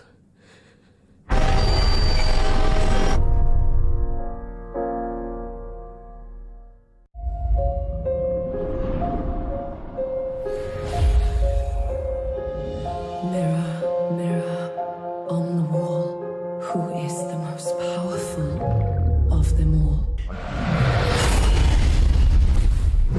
I remember when, I was told fairy tales, my imagination went to very different places. It was nice to go a little bit off script. This is so great because you're taking known characters and then you're making them your own. An ice queen, it must be so much fun to say, I'm playing an ice queen. I am the ice queen. It was really cool, and I loved the hair and makeup and the whole shebang was really fun and sort of transporting to become this person and who looks nothing like how I normally dress. And no, this is just me on a Friday night, isn't it? It's just... I wasn't gonna say it.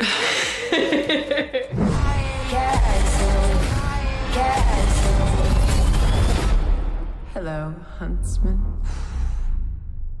I've missed you.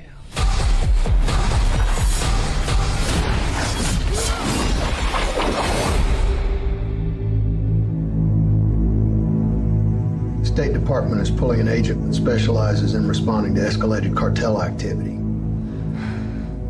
This is not my department. Well, it's no heaven for her in the film. It's quite a gritty character.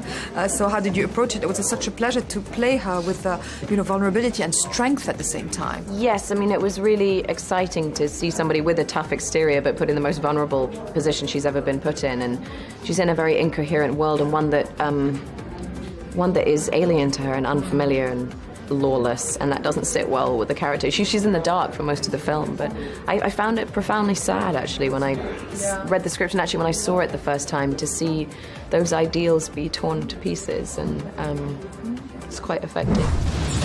I'm gonna tell everyone what you did. That would be a major mistake.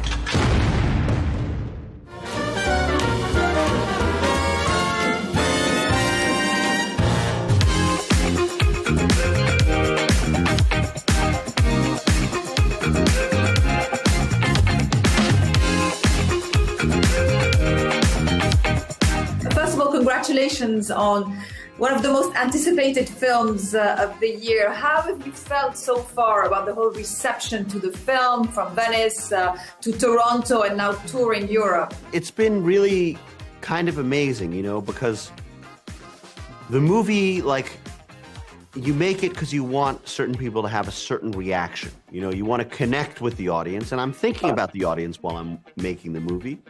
And I'm also aware that I'm doing things that may or may not work for people. But what's been really exciting is that, the questions I'm getting are very varied and different. Everything kind of feels like I get to talk about it for the first time. And people are really attaching themselves to very small moments, which I find very exciting, because they're only small moments if you let them be small moments. And I think that, if you allow them to wash over you, they become very large and meaningful. And I think that if you go out into the world with that mindset, it just might be better. I take photographs also, and the things I take pictures of are seemingly nothing. It's like a doorknob or a napkin or somebody's hand. And I find it really exciting to make those important, Please welcome in his Octagon debut, Mark. is the best feeling there is. It's 40,000 people and they're cheering you on. There's no other high like it in the world. Let's talk about Dwayne and his obvious transformation for this, but I think it works because he connects so much to this world. But was the challenge making him Mark, not The Rock? Yes, from the beginning we talked about how he wanted to disappear.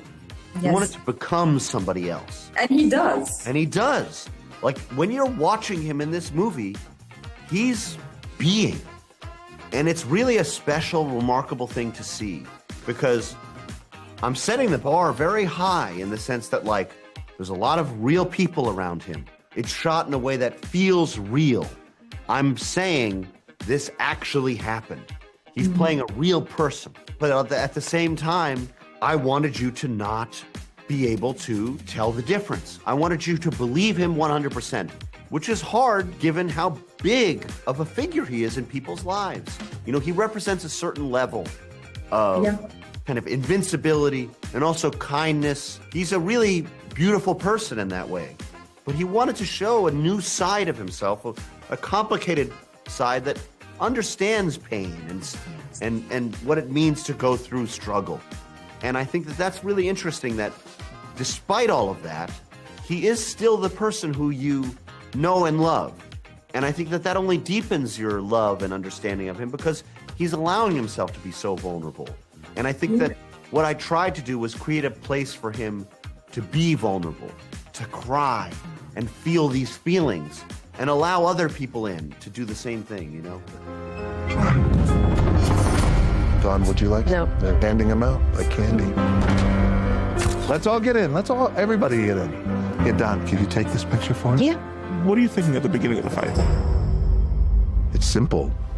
Am I going to hurt him before he hurts me? And what really helped is the beautiful way you use the camera. Obviously, you know how you make the image vintage, but also how you use the camera to kind of be very present emotionally with all the characters. I appreciate that, you know, because I think that they're connected. You can use all of these tools to get into the minds of these people. And I really wanted you to feel what they were feeling, not just see them cry and be like, oh, that's sad. I wanted you to be like, I'm sad with him. I feel terrible. Because I feel like that form of empathy is really important. He has come back from the brink.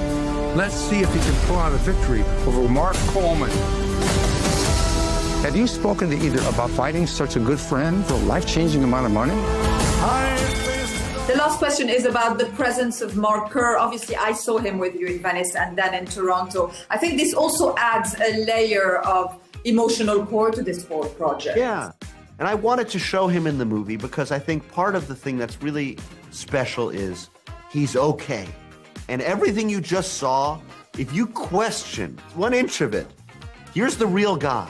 Because I know people are going to leave the theater being like, I got to go see what he, like, A, what happened to him, how is he doing, what happened, what does he look like, all that stuff. I'm going to show you right now, right in the moment, after you've just experienced everything he felt. I want you to understand that that's what he went through. And here he is at the grocery store, just like anybody else, and he's okay. And isn't that beautiful, you know? Thank you. Time is up, but it's lovely chatting with you, and congratulations on a very special Thank you so much.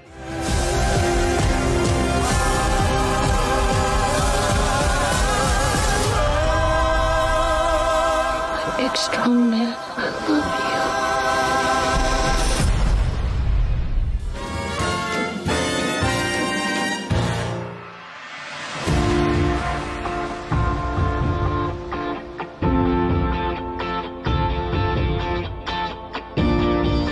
Thank you. It's always great to talk to the both of you, and I'll start with you, Dwayne. Is it safe to say that you connected to this both emotionally and physically? I connected in every way, emotionally, physically, in ways that I didn't even anticipate, in ways that really rocked me. Forgive the pun, but it was very, very special. It's a very special experience. I'd say to him, can you bulk up for it? Which is a crazy thing to ask him. But Mark was a big guy. DJ became a different person. I saw it in his eyes. He accessed something where he put himself in Kerr's body. That level of dedication, he went all in. How did you discuss Dawn and Mark's relationship as characters, even outside of the real life characters? I mean, obviously the lily pads of being able to speak to them and to jump off from that, because I'd never had that opportunity to absorb somebody and ask them endless intrusive questions about their relationship, and they were so open and trusting, and I think that must have been incredibly hard because we were making a movie during the most volatile times in their lives and at really painful, struggling times. So, but they both understood this was going to be our impression of their relationship. They both love movies, they think expansively about things. So I think they understood that we weren't flies on the wall. This was going to be my version of Dawn, that's his version of Mark.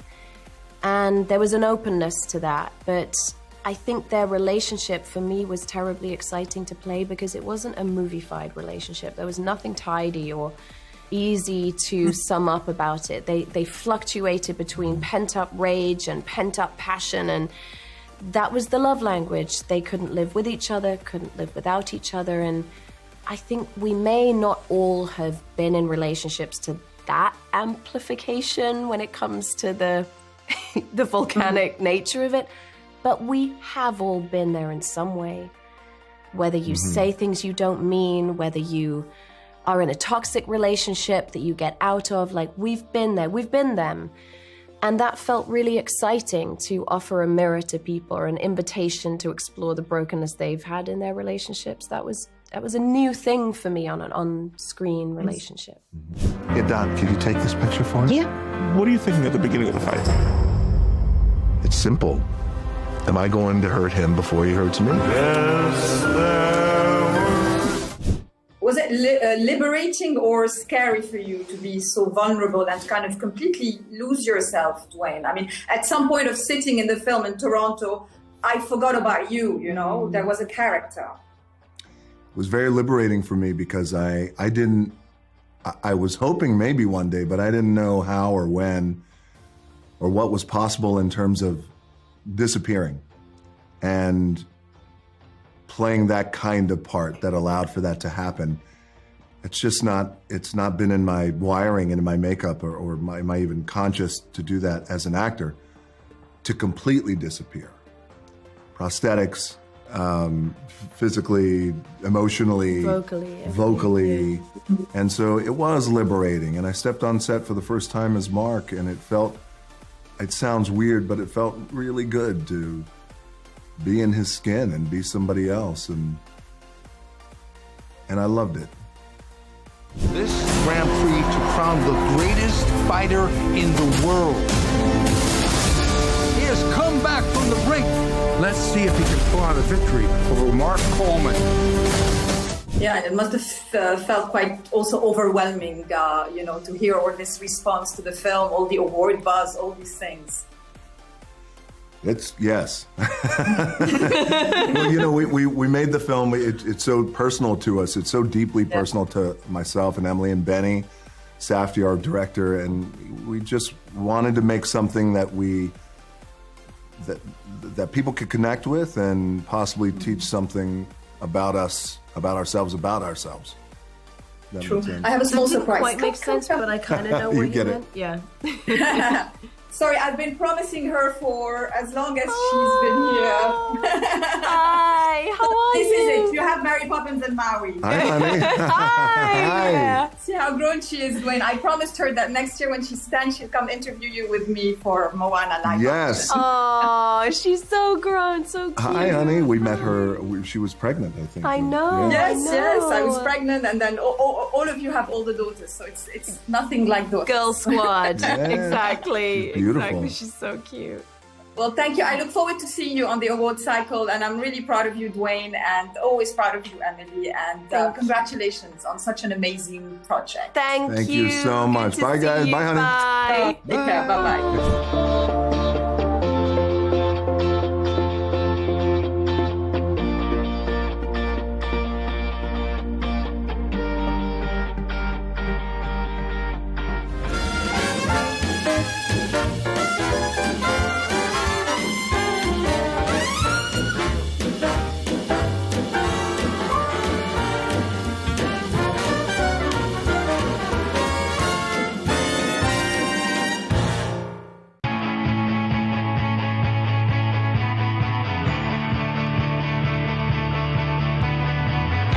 Welcome to the metropolis,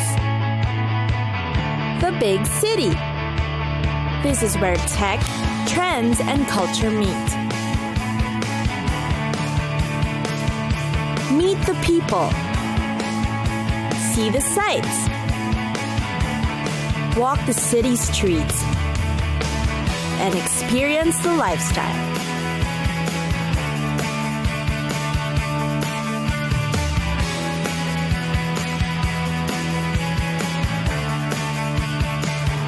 This is your first-class ticket to the cities of the world.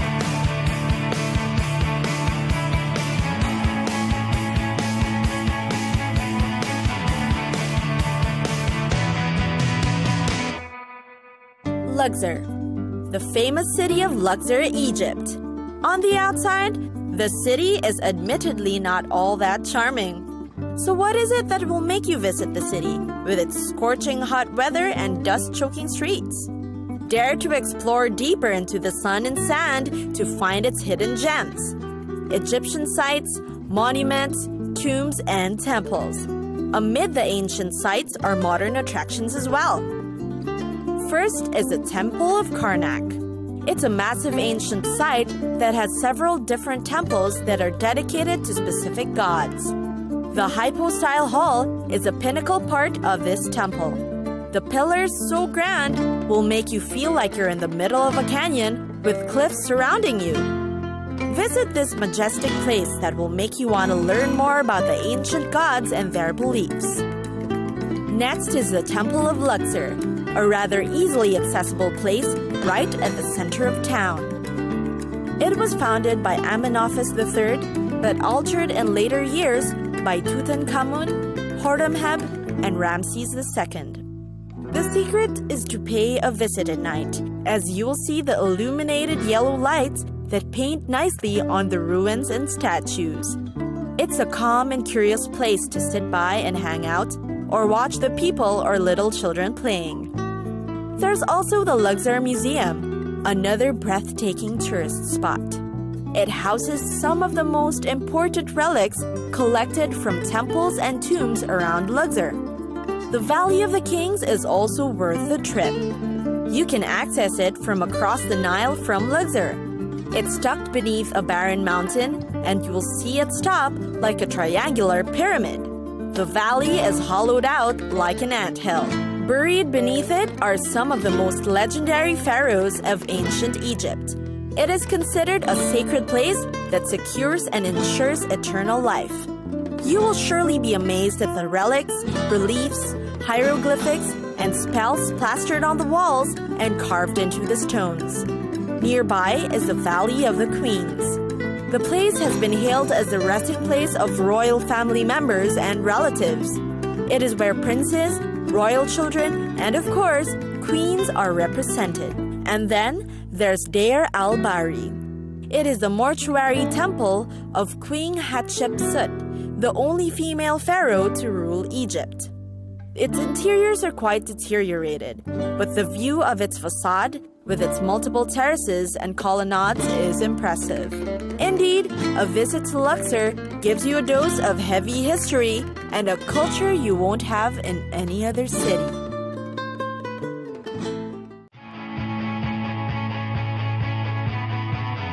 It's time for us to go. Pack your bags and get your tickets ready. And we'll see you on the next destination. Catch us again next time on Cities of the World.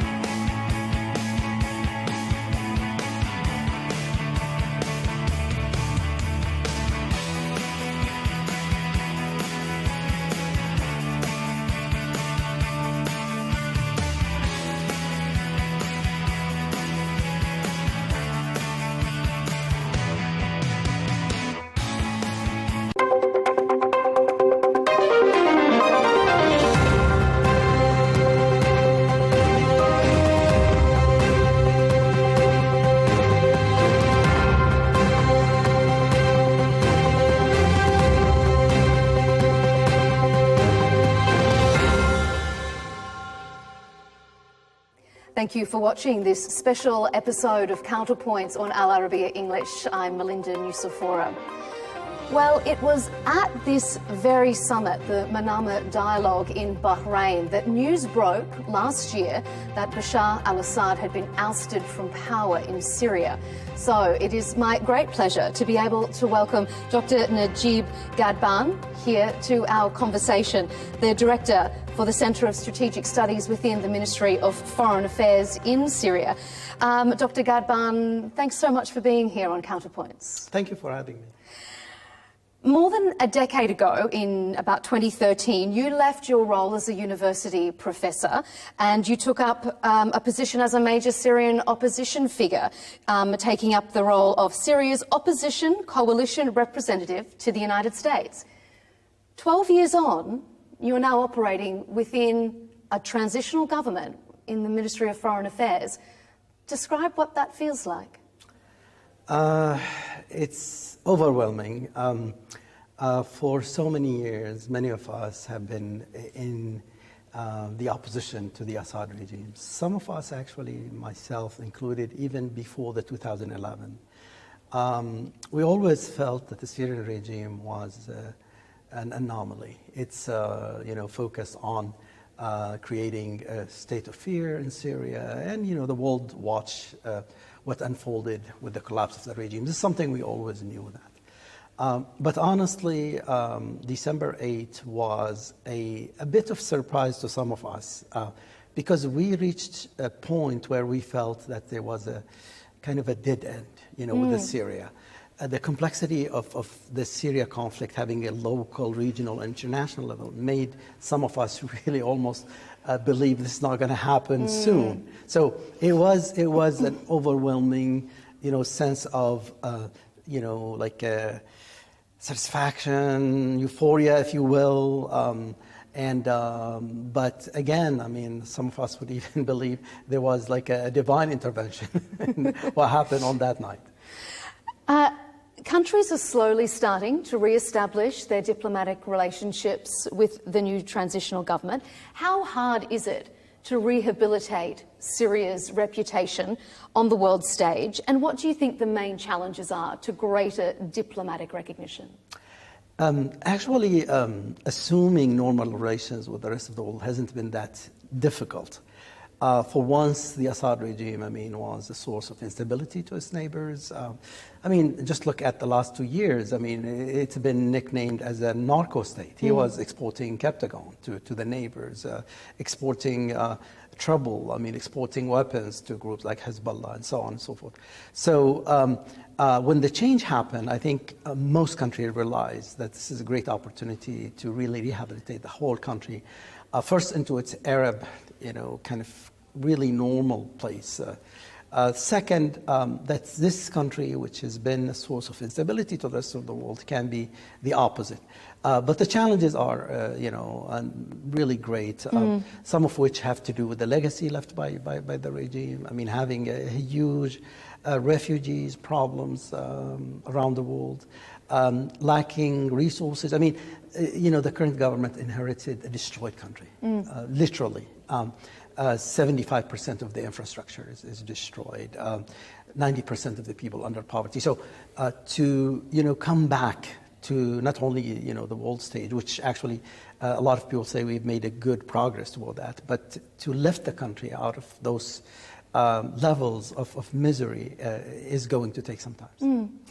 And with that, there is also so much scrutiny on the transitional government. We had elections recently, praised in some quarters, criticised in others for not having enough ethnic diversity, not having enough women represented, and we still see bouts of sectarian violence and ethnic violence across the country. How does the government address that sort of criticism? I think by first acknowledging those are real challenges. Those are real issues that we have to address. Any country that went through the post-conflict reconstruction, faced similar challenges. And there is a great deal of, political will to address all of them.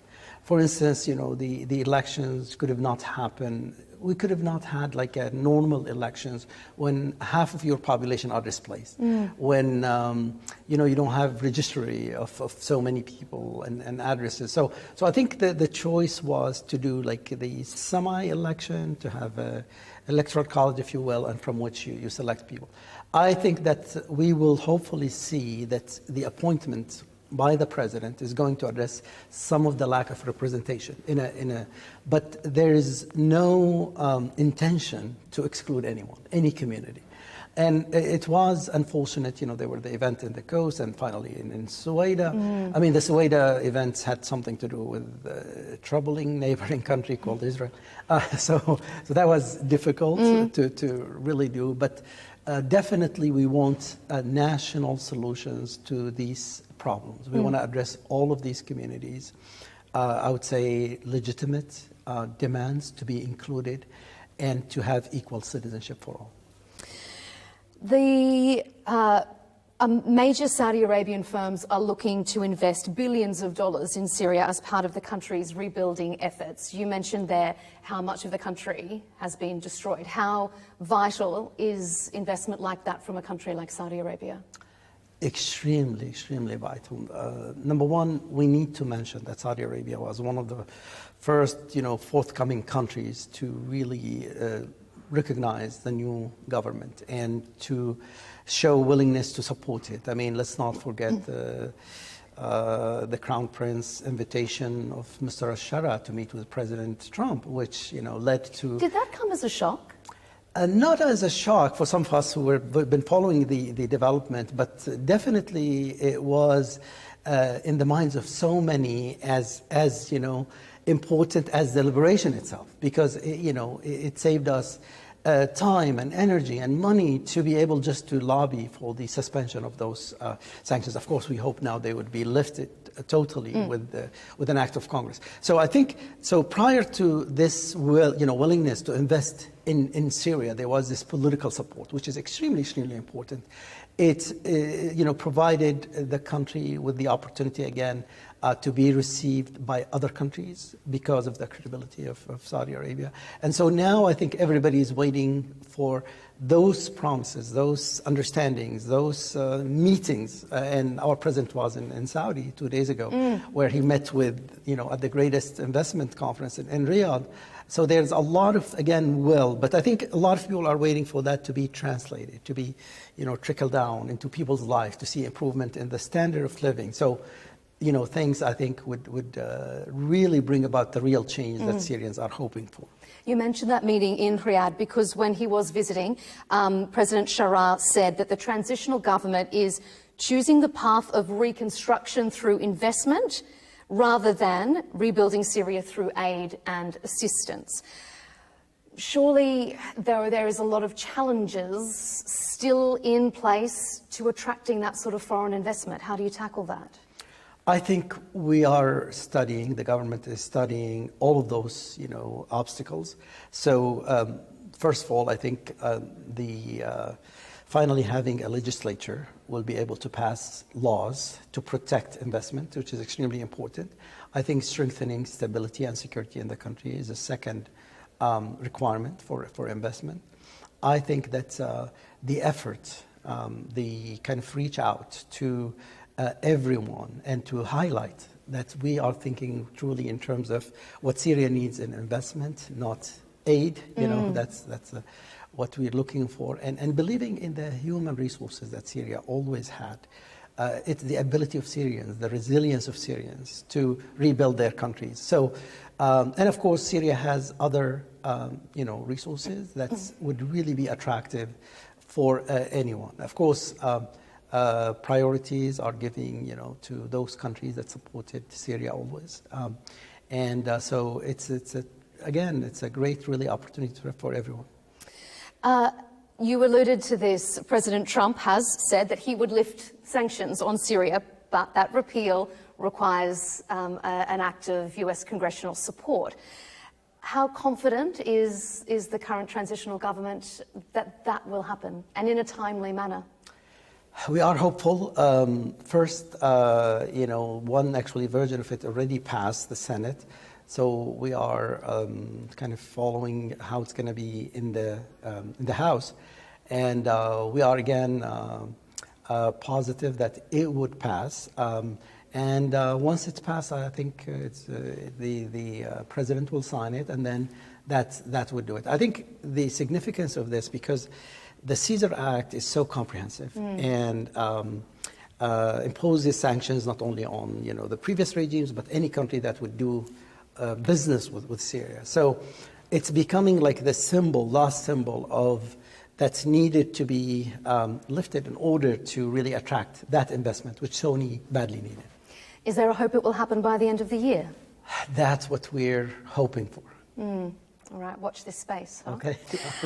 In her opening address at the Manama Dialogue, we heard from the US Director of National Intelligence, Tulsi Gabbard, who said that the Trump administration continues to be focused on expanding the Abraham Accords, as it's being referred to by the administration. Is that on the horizon for Syria? I think what's on the horizon for Syria is to revive the 1974 arrangements between the two countries. So what we're looking for is support, actually, to end the Israeli continued aggression inside Syria, which is totally unwarranted, totally uncalled for, totally not rational. So Israel has carried out many strikes against Syria, had made incursions into the territories of the demilitarized zone and even beyond. So what we're really interested in is, again, some kind of a security arrangement in the short term. And if that were to create some kind of a confidence-building measures, then we would look for the future. Ultimately, we have occupied territories called the Golan Heights. And if Israel is really interested in a long-term peace, which we are, we have to address that question. And I think we have a framework going back to the Arab Peace Initiative presented by Saudi Arabia, which could address not only that, but really the whole Arab-Israeli conflict. It's going to be an interesting one. Dr. Najim Ghadban, I really appreciate your time here on Counterpoints. Thank you so much for being with us. Thank you. Thank you for having me. Pleasure.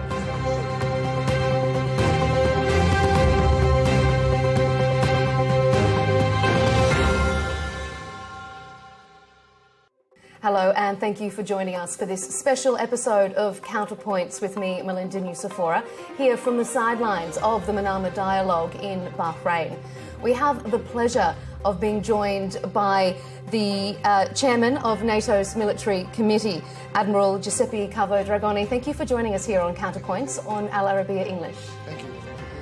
There is so much to discuss. I mean, this is a regional security gathering, but it has implications on such a broader scale outside of the region. So let's begin on a broad question.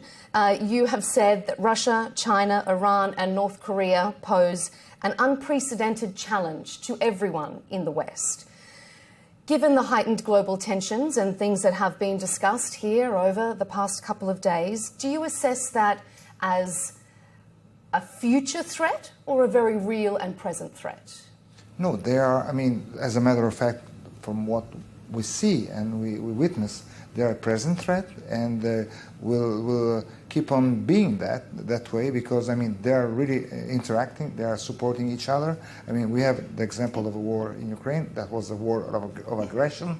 There was an aggressor and a defender, and they are just supporting Russia in a different way, but the links are deep, and they are interacting, I mean, frequently, and of course, probably Russia would not be able to do whatever it is doing right now without China first, but also Iran and North Korea support. So it's a present danger that we need to watch carefully.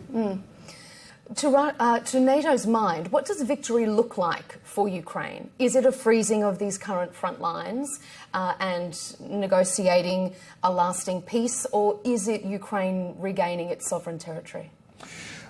NATO is for sovereign territory and for integrity. It's just international law that dictate that no border change must be achieved with violence. So that means something for us, and it stand clearly for us. First thing, stop shooting. First thing, stop killing. And then territorial issue, I think they should be handled by the two parts. And we will support Ukraine in achieving a long-lasting just peace and in reconstruction, which will be challenging too. And NATO will be side by side. But as far as territorial, I think that they must be dealt by the two contendants. Mm-hmm. We've heard President Trump announce a troop drawback from the eastern parts of the European flank. How much of a blow is that to NATO? I mean, if this will happen, we consider that, and that would happen in coordination with the alliance, of course. We are a mature alliance, so I'm positive that if one of the stakeholders, even if the biggest one, is redirecting his energies, his attention somewhere else, which is important for us too, because if one ally is able to intercept any kind of crisis further away from our area of responsibility, it's even better for us. So if this happens, I mean, the alliance is a mature, strong alliance, and the other 31 will just reshuffle the responsibility, the position and the strength to fill the gap, and I think I'm positive that we will face it naturally. But there is no doubt that the US is the strongest member of the alliance militarily. If they do pull back, if there is a sign that perhaps they aren't as committed to the alliance as they were, can NATO really fill those gaps? I think so. It will be not a massive drawback. It will be something that, as I told you, will be coordinated within the alliance. It will be smooth, and the alliance will face it and will be able to fill the gap. On a symbolic level, is there a concern amongst NATO leadership that it sends the wrong message to NATO adversaries?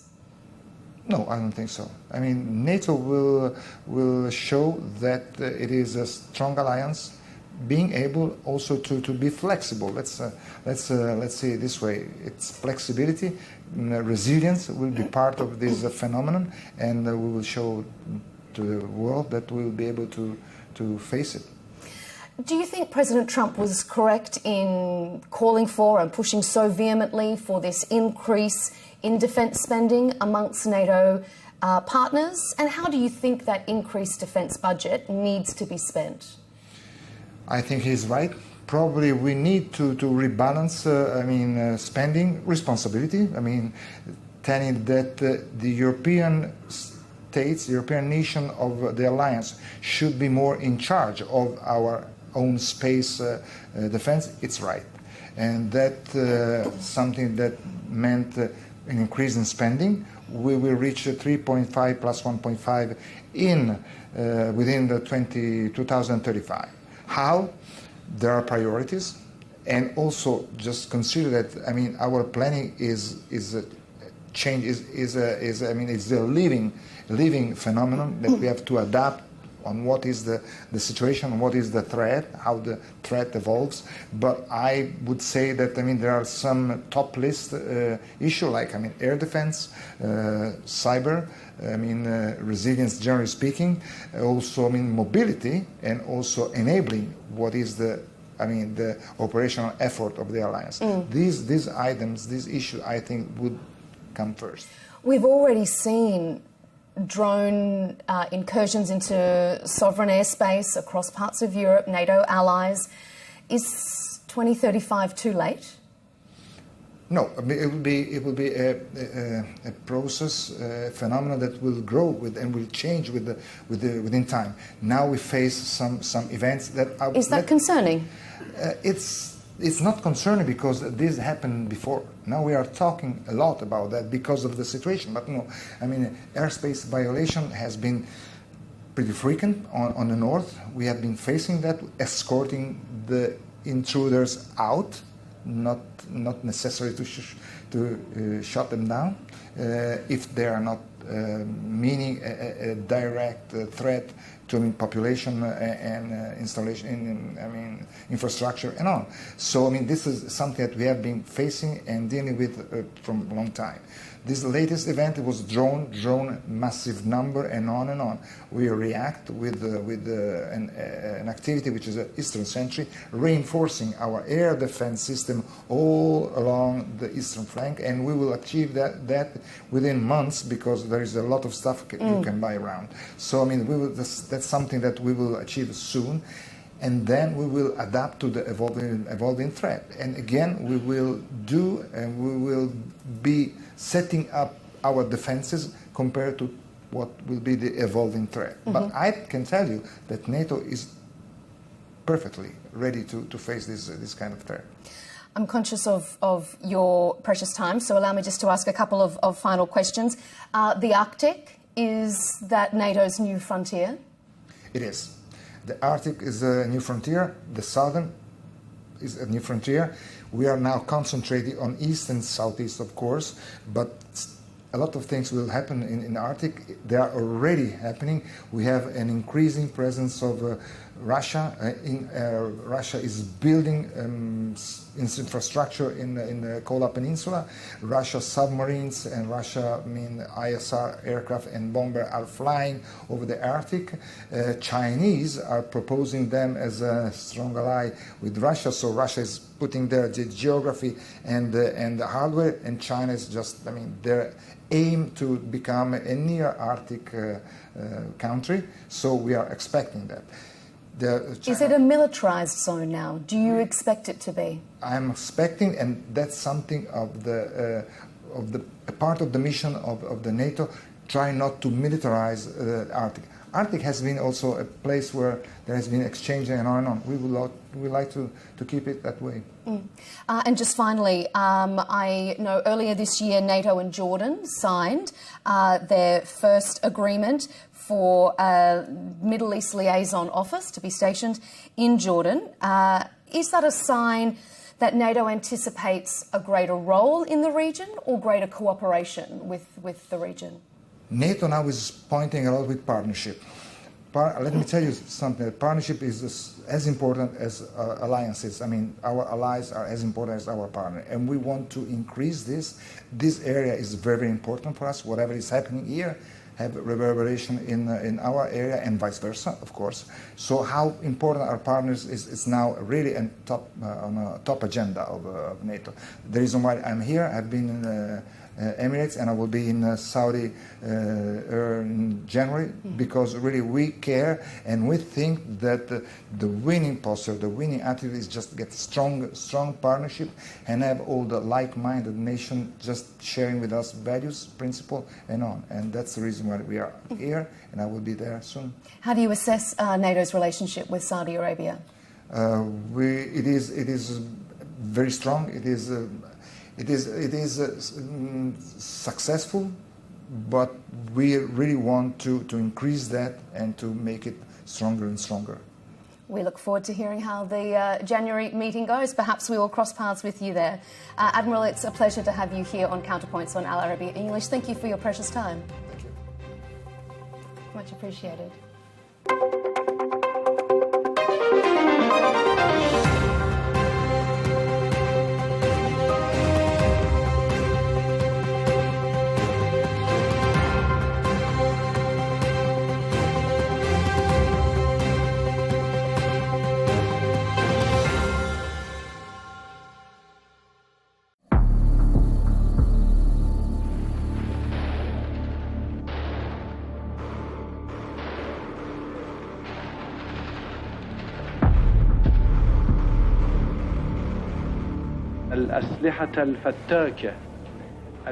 The lethal weapons that have spread into people's hands had begun to ravage the country and tear it apart.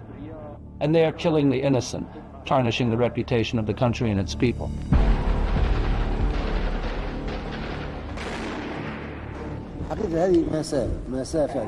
We've lost that margin. Libya is maligned. To all involved, find Musa al-Sadra and how he disappeared. I sought to serve the poor Christians in Tyre just as I worked to serve the Muslim poor, far from sectarian. The Imam's cause does not weaken with time. It is like a snowball rolling from a great height.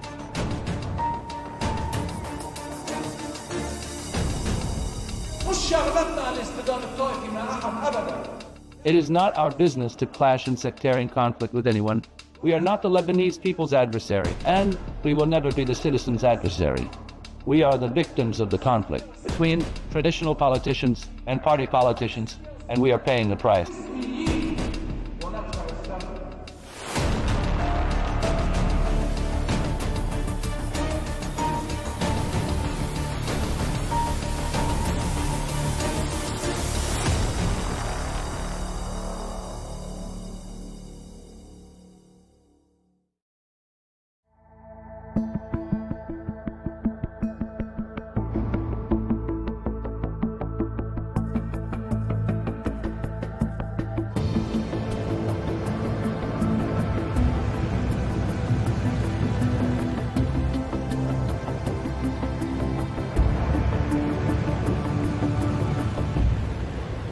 In 1959, an old plane from Tehran landed at Beirut International Airport.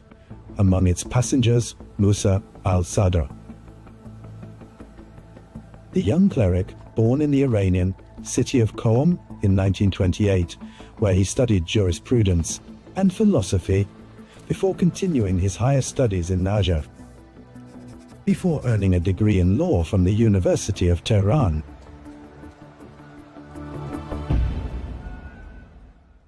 Imam Musa al-Sadr, who descends from a family from Jabal Amel in South Lebanon, came to Lebanon at the Shiite community's invitation to assume its leadership. After the death of Imam Abdul Hussein, Sharafuddin in the city of Tyre.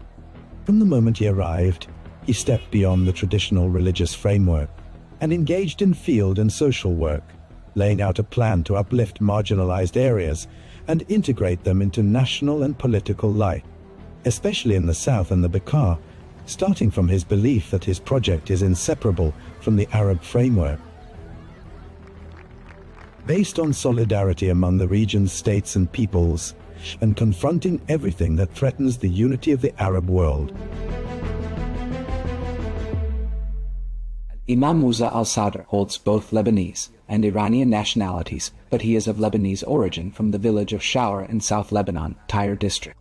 Imam Musa al-Sadr became president of the Higher Islamic Shiite Council in Lebanon, an official institution, yet he called for the abolition of political sectarianism, and he advocated lifting deprivation from all people of all sectors. At the same time, Imam Musa al-Sadr was free of many slogans and many policies that were being imposed on Lebanon at the time, to the point that he opposed armed Palestinian resistance operating from South Lebanon. He was not against American efforts, and he considered that dragging Lebanon into these battles was beyond the country's capacity. Lebanon's interest is to be in a defensive position, not an offensive one.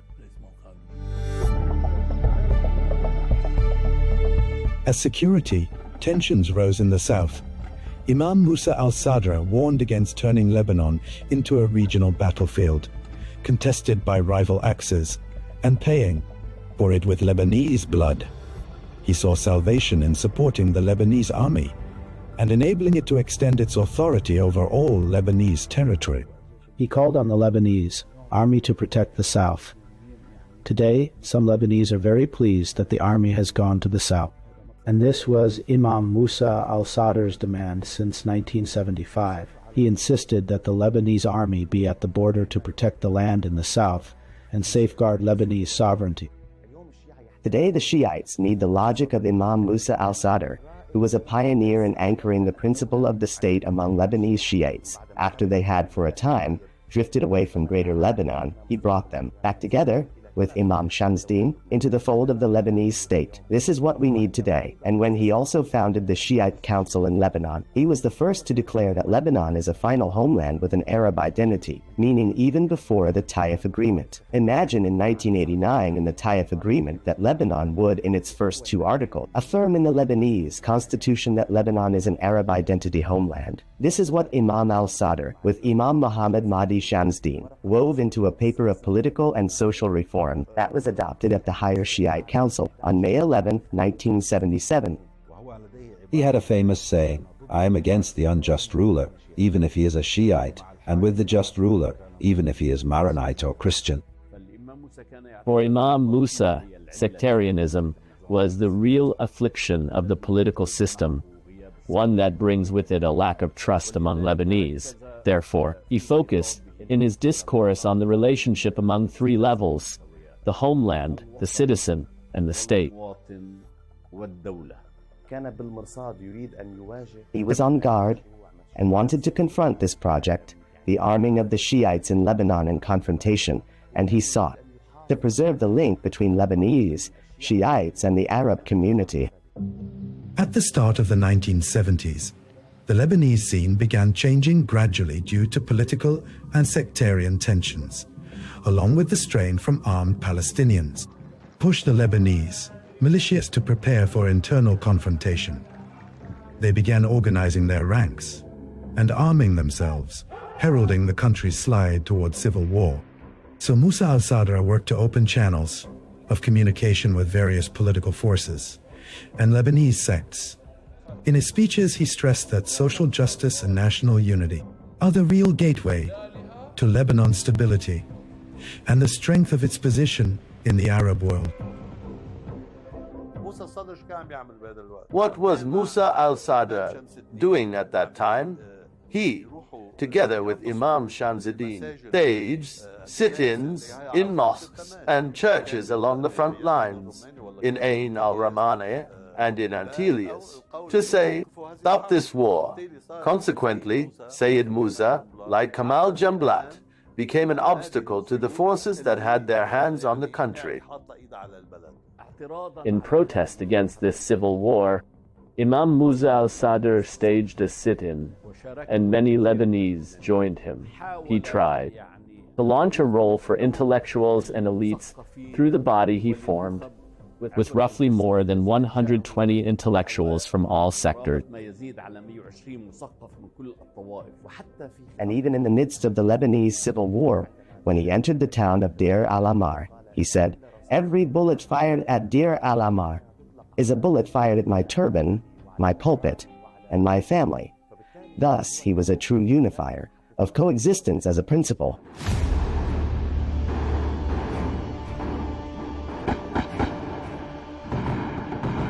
Despite the ferocity of the civil war and its pressures, Imam Musa al-Sadr managed to protect his community and keep it from being drawn into the furnace of battle, charting a path based on the idea that dignity is preserved by the unity of the country, not by plunging into its internal conflicts. Here the national movement, meaning the leftist parties at the time, convinced Colonel Gaddafi to summon Imam Musa al-Sadr and support him in exchange for his entering the war. Indeed, Imam Musa al-Sadr went to Libya, and something like an agreement took place between him and Gaddafi. This agreement remained a mystery, an opaque deal. In short, what was understood by Imam Musa al-Sadr was that Gaddafi wanted to support the Shiite situation as a whole. What Gaddafi meant was that this support was in exchange for Imam Musa al-Sadr and the Shiites in Lebanon taking part in the war. And here began the so-called misunderstanding, or the beginning of the rift. Each side viewed the understanding through its own lens, to the point that the national movement, which was unable to win this war, and which failed on almost every front, they went to complain to Muammar al-Gaddafi, saying so as to justify their reason for failure, that its lack of victory was due to the Shiites not joining this battle, and Imam Musa al-Sadr in particular not joining, and that Gaddafi should summon Imam Musa al-Sadr and hold him to account for this.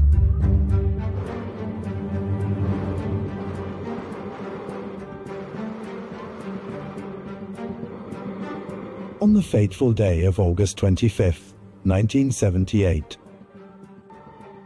while Lebanon's summer boiled atop a volcano, Imam Musa al-Sadr left Lebanon with Sheikh Mohammed Yaqub and journalist Abbas Badr al-Din, heading to Libya in response to an invitation from Colonel Muammar Gaddafi. It was a public trip to Tripoli, west, but without anyone knowing, it turned into a one-way journey.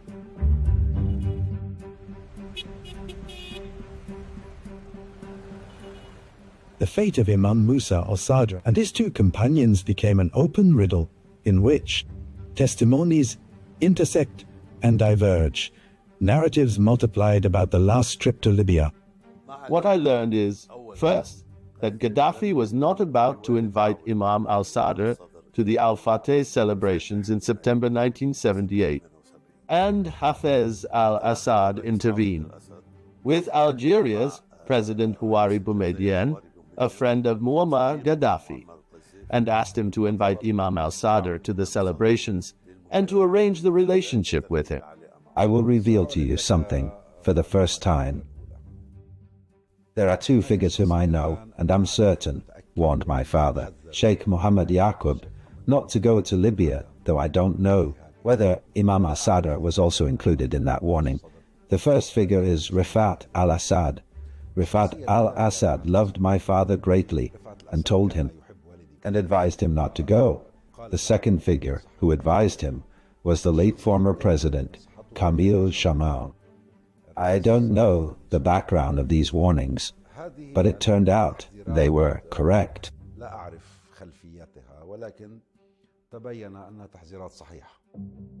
Despite the warnings, Imam Musa al-Sadr chose to proceed with his trip after receiving personal assurances from former Algerian President Houari Boumediene, who encouraged him to go to Libya and meet Colonel Muammar Gaddafi, in the hope that dialogue would open a door to resolving the disputes.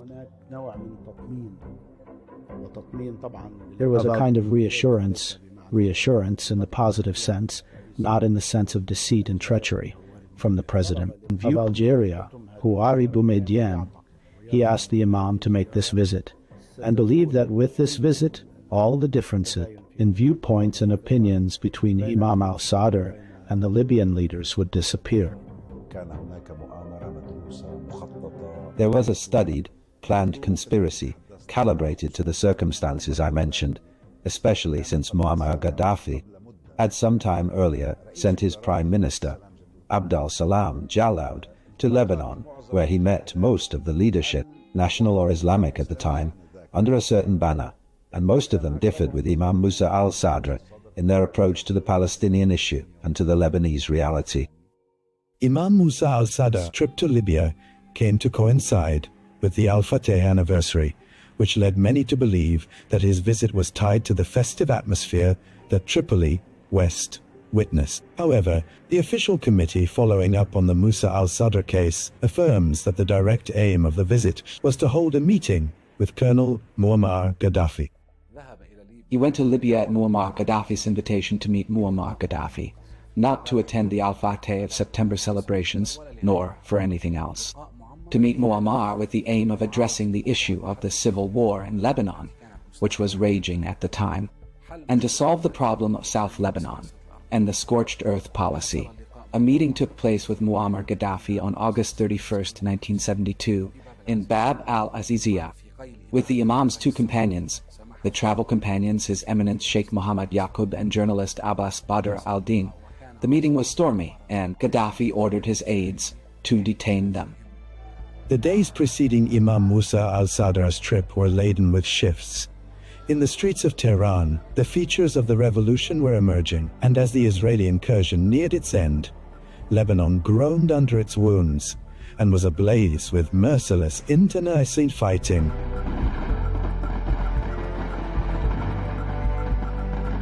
These interlocking storms made Imam Musa al-Sadar's meeting with Gaddafi a pivotal encounter whose implications went beyond mere political courtesies.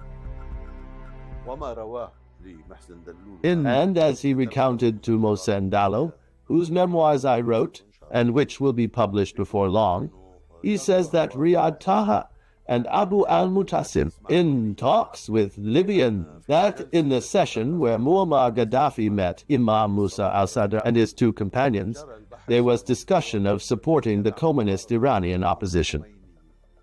And there was a representative of that opposition in Libya, and groups of the Iranian opposition were present in Libya. Imam al-Sadr was asked to cooperate with them. Imam al-Sadr refused. According to Riyad Taha, and according to Abu al-Mutasim bin Hussein Dalu, Imam al-Sadr said these people are suspect, therefore I will not deal with them. Despite Gaddafi's insistence, Imam al-Sadr refused to comply. Then another discussion was opened about the Green Book, and that discussion was the reason.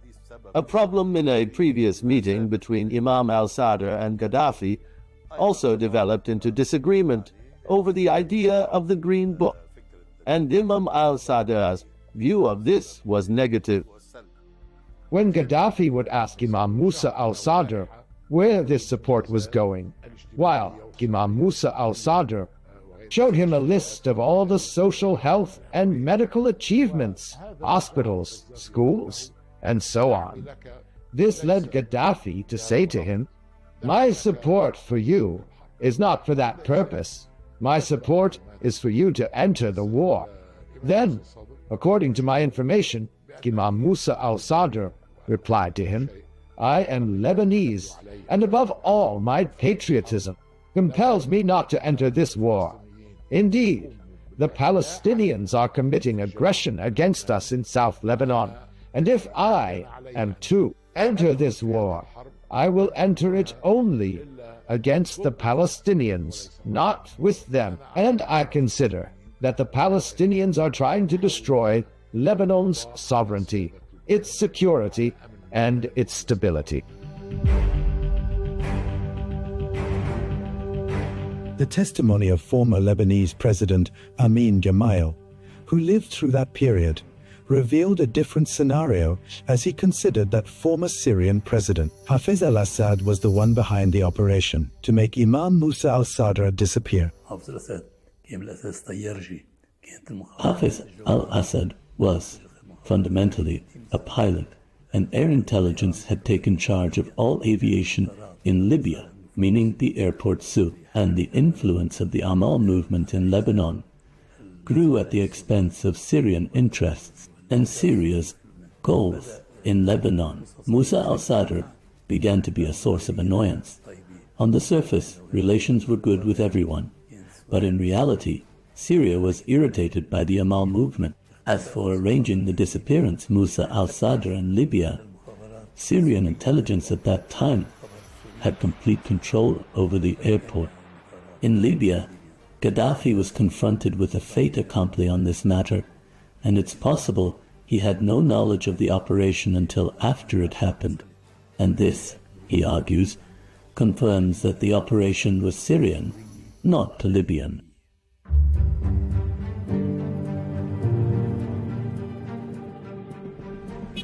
In late August 1978, a delegation of Arab journalists was in Tripoli, West, to meet Colonel Muammar Gaddafi. Among the delegation was the Lebanese journalist and former MP Mohammed Kobani, who by chance met Imam al-Sadr in the corridors of the Al-Shati Hotel. He later became the last Lebanese to see him alive. In his testimony, he recounts that the Imam appeared calm and told him he would leave for Italy the next day. His Eminence, the Imam, was there. We saw him in the courtyard, right opposite the Al-Shati Hotel, which at that time was a 5-star hotel. My wife said to me, "This man resembles Sayyid Musa al-Sadr himself." I told her, "It is indeed Sayyid Musa al-Sadr." We then asked him, would he join us for suhoor? For suhoor, indeed. We had the pre-dawn meal in his suite at the Al-Shati Hotel. The occasion, this significant moment, brought to mind the main keys that connected Al-Sayed Musa, his legacy deeply intertwined with Lebanon and the Arabs. After that, as dawn broke, we left. And by then, he had already left for Italy, specifically to Rome. After that, when I finally reached Beirut, I learned that news of him had completely ceased. The reception at the airport was not up to par at Tripoli Airport on August 25, 1972. The Libyan media published only a small item and did not cover the Imam's visit. What most caused the Imam's displeasure was that he spent 6 days waiting at the Al-Shati Hotel in the capital, Tripoli, and the appointment with Muammar did not happen until the 31st. Thus, the Imam intended to meet Muammar and then leave for Paris as planned, to visit his wife, who was ill at the time in Paris, where she was being treated. So, the intention was to head to Paris immediately and not to attend the Al-Fateh celebrations on the 1st of September. The next day, the Imam was going to depart. He wanted to meet Muammar and then leave. He was moving about without any guards, and when I spoke with the Libyan ambassador, Salih al-Duroki, who was my friend, I said to him, "How is it that the Imam has no protection?" He said to me, "Here I am a citizen, not an ambassador. Therefore all I have is my own car, and I've given it to you. Do as you wish." And that's what happened. Kabani's testimony added a new dimension to the mystery. It shows that Musa al-Sadr was convinced his trip to Libya would end safely, before its final hours turned into a riddle that has pursued the truth for more than 4 decades. But the Imam did not go to Rome. He did not depart for Rome on that night, the night of August 31st, and we obtained judicial rulings from Italy that nullify the entire Libyan narrative. Muammar Gaddafi relied on the story of departure to Rome. The statement of his foreign ministry on September 17, 1978, 17 days later, said that the Imam had left for Rome on an Alitalia flight that evening. This is a lie, a charade, and we invalidated it with final Italian court judgment. Al-Sanusi, who was present at this meeting, that is, the head of Libyan intelligence, was tasked with making Imam Musa al-Sadr disappear. Gaddafi told the security men who escorted Imam al-Sadr to Gaddafi's tent to dismiss him. Here the wording became ambiguous to them. Dismiss him, meaning take him away, or dismiss him, meaning finish him off, eliminate him. Here the plot was lost, and the official Libyan story became that Imam Musa al-Sadr and his 2 companions left Libya for Italy and vanished there. But the Imam, at least, and this is confirmed information, was detained at first in the Yanzur area, on the outskirts of Tripoli, an apparent security zone, a type of security detention within houses, and he remained there for several years. Then the Imam was moved among several prisons. We verified that for extended periods, and we could no longer obtain more information.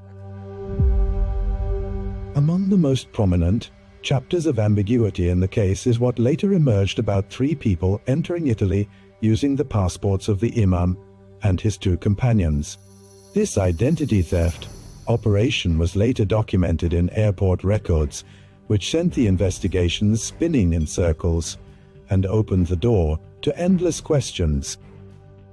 His passport was used to prove that he left Libya and entered Italy.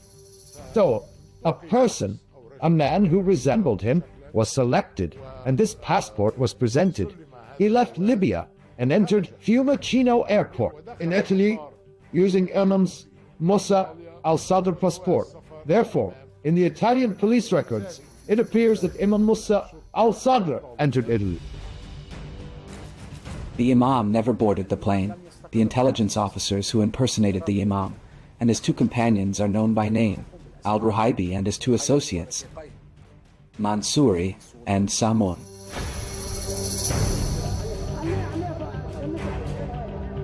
With Imam Musa al-Sadr's disappearance and that of his 2 companions, Anxiety and anger swept Lebanon.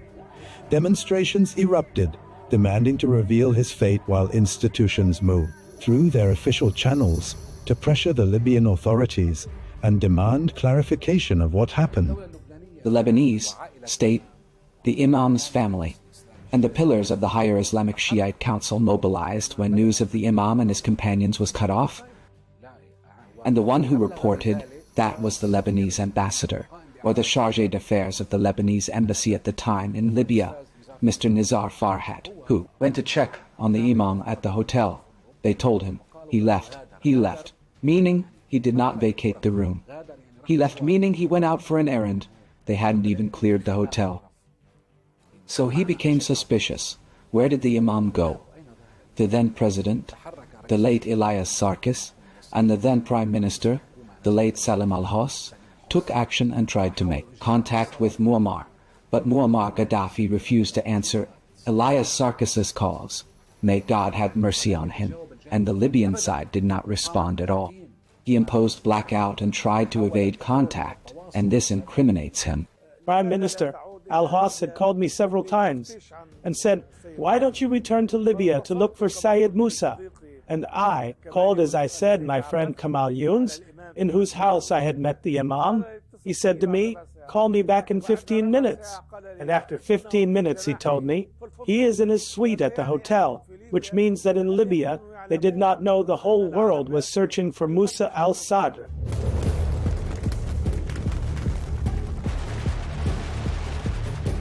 With the fall of Muammar Gaddafi's regime in the autumn of 2011, it was believed that the doors of truth would finally open.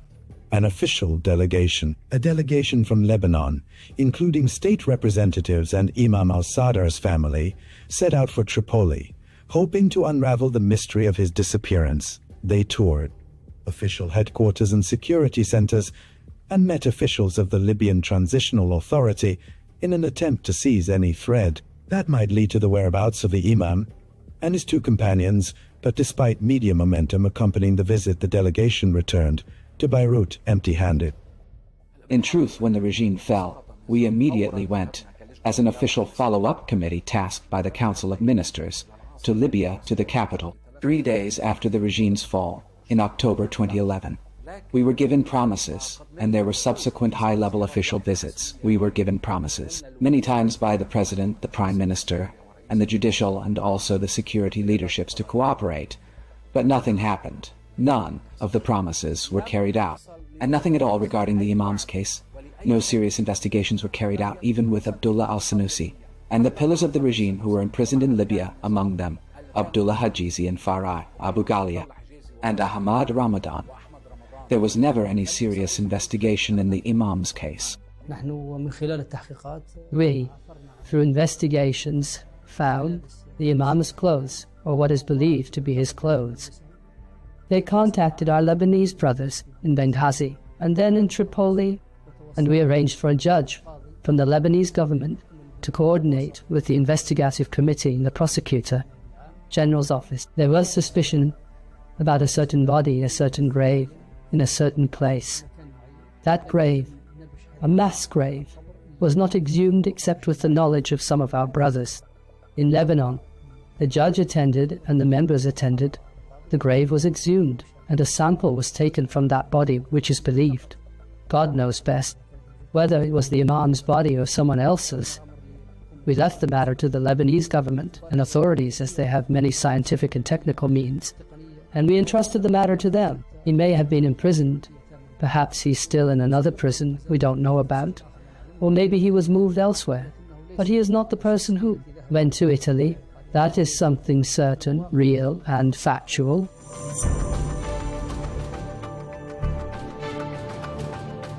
In the midst of efforts to search for the truth, the committee following up the Imam al-Sadr case conducted DNA testing, but the results were decisive. The tests were negative and non-matching, and confirmed that everything that later appeared as claims about finding Imam Musa al-Sadra's remains was nothing but false reports, inconsistent with the Imam's characteristics and with scientific facts.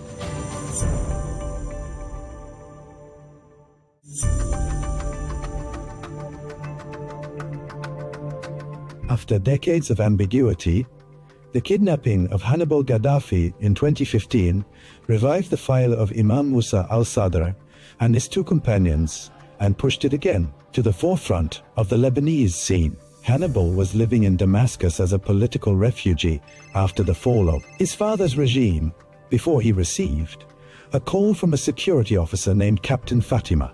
It appeared to be a chance to meet the Syrian regime's leader, Bashar al-Assad, but that invitation was a carefully laid trap. Once he arrived at the agreed point, he fell into the hands of an armed group that transported him to Lebanon via rugged mountain roads using military corridors in order to avoid any Syrian inspection.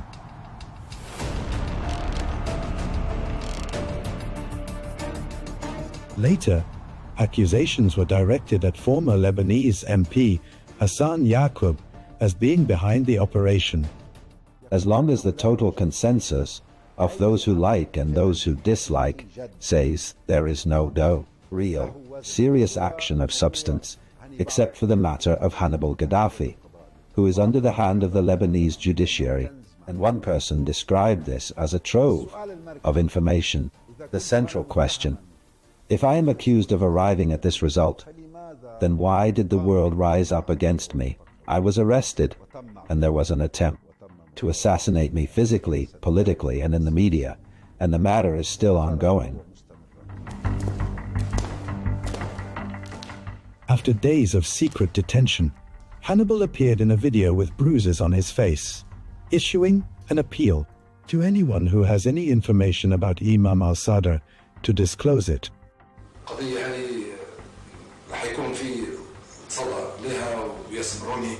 In this case, what I mean is, those who have any evidence should come forward to present it immediately, without stalling and without delay. He was handed over to the Lebanese authorities and has been detained since on charges of withholding information about Imam Musa al-Sadr's disappearance. Was not yet 2 years old when the incident occurred.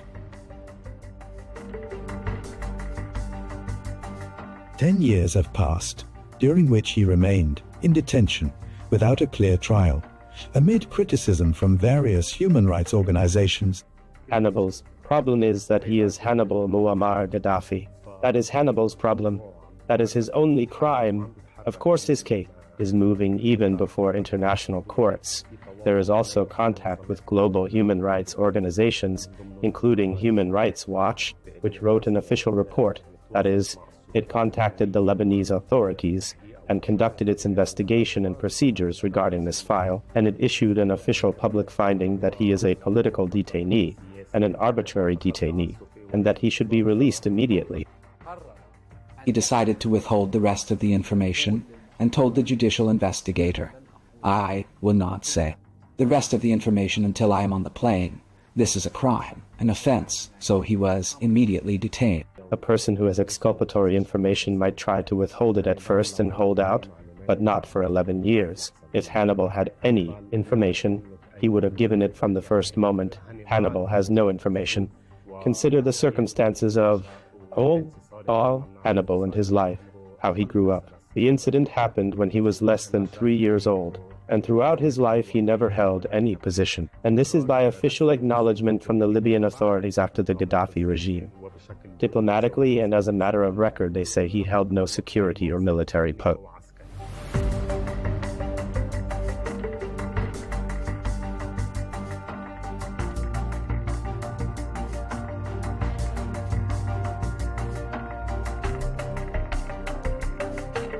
The one who undertook to make the Imam disappear was Abdel Salam Jalad, but without Muammar Gaddafi's knowledge. Hannibal tried to say that. For 8 years, no judicial procedure has happened with him to this day, and he has not yet met the judge, and note the judicial investigator. Handling Hannibal's case, the judicial investigator had previously issued an indictment decision, and referred the case to the Judicial Council before the arrest of Hannibal al-Gaddafi. Here we may speak about whether he has the authority to look into his case. In any event, the file is with him, but it has still been in the investigative phase for 10 years. For the judiciary to be fair at least, if he has information or is involved in any crime in this context, he should be tried, an indictment should be issued, and the case sent to the Judicial Council, and the Judicial Council should determine his sentence if he is not innocent, and decide his punishment if he is not innocent. It determines his sentence. The Lebanese Minister of Justice at the time, Major General Ashraf Rifai, considered that the detention of Hannibal Gaddafi was carried out unlawfully. On the day Hannibal Gaddafi was detained, I was traveling outside Lebanon, and even the Minister of Justice does not have authority over sitting judges, whether they were trial judges or prosecutors or others. He was detained. After I returned, I learned he had been initially detained. 10 years have passed since, and I say again, this detention is neither legal, logical, nor normal. It is merely an expression of the Sunni's weakness. Were the Sunnis truly stronger, he would not be detained at all. According to Islamic law, no bearer of burdens shall bear the burden of another, meaning that when he was 2 years old, he bore no responsibility for anything. Fundamentally, even if the regime headed by his father was responsible, and the intelligence services in Libya were responsible, the child at 2 years old is absolutely not responsible. At the time which Musa al-Sadr disappeared, Hannibal was 2 years old. What could he possibly tell? He was not involved in any of these matters, and had no role in intelligence or politics. His detention is strange, and it does not do the Lebanese system credit. To say that Hannibal Gaddafi took part in the operation of the change, or in the kidnapping, how could he have taken part when he was 2 years old? That is not the point. The point is what Hannibal Gaddafi said. In the investigation, he declared he knows, but he stipulated he would not disclose that information until the aircraft stairs, when he departs and is relieved. As for Hannibal, he does not believe in the fairness of the Lebanese judiciary. For him, he sees that God, those who kidnapped him in this manner, are outside prison, while he has been in detention for 11 years. All the agreements related to human rights, from domestic law to the Constitution to the international conventions Lebanon has signed, have, in Hannibal's case, all been violated. No one is taking revenge on him. He is not a hostage. We did not stalk Hannibal, and we were not concerned with Hannibal or anyone else. But when he gave some information and withheld the rest, he became implicated. He is in the process of taking legal action before the international judiciary toward securing his release, and even toward filing a claim against the Lebanese state for injustice, for the inequity and deprivation of liberty to which he has been subjected for 11 years. Amid the swings of time and the shifts in the Lebanese scene, the lines of the last letter Imam Musa al-Sadr sent from Algeria remain. To the Minister of Education at the time, Edmund Riz, testimony to a man who carried his country's burdens to the very last moment. A letter he wrote with a heart preoccupied with the teachers' issues in Lebanon while far from his land, to affirm that his constant concern was none other than Lebanon and its people. This was the last letter. He sent no other. He said to me, "Your Excellency, my dear brother, Professor Edmund Riz, Minister of National Education from Algeria, the homeland of heroes, and after the Islamic Thought Forum, where I did my duty in the best way to represent Lebanon, greetings to you for all the efforts and stances you take on various important issues, which has made me remember you always. And I pray for your well-being. But I wish to gently remind you of what we agreed upon regarding the teachers' issue. I sincerely ask you, please do your utmost to reinstate them all, no matter what difficulties that may require. To do your utmost to reinstate them all, whatever difficulties that may require. May all God preserve you. All is in the service of the country and the people, the youth and the friends. Musa al-Sadr, he went to Libya after that and disappeared.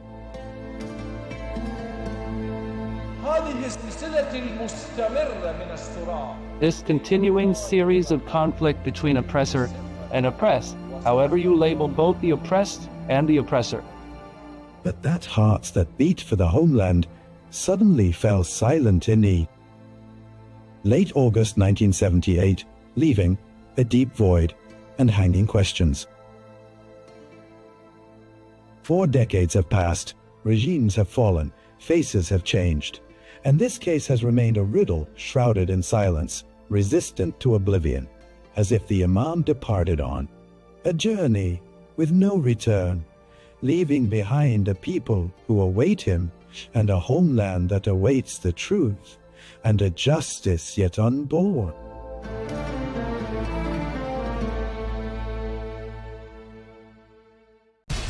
We have to take care of our people, and we're going to take care of our people first. For in-depth analysis and all the latest developments across the globe, make sure you join us every weekday. President Trump is trying to negotiate a ceasefire.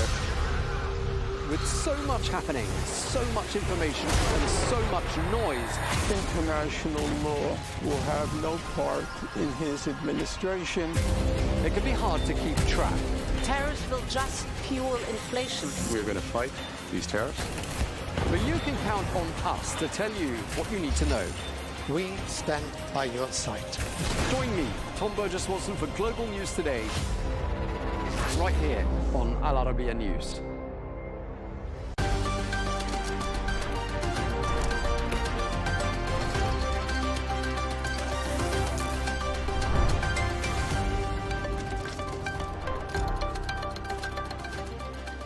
Hello and welcome. I'm Leigh Ann Gerrans and you're watching W News Extra, broadcasting live from the Al Arabiya studios.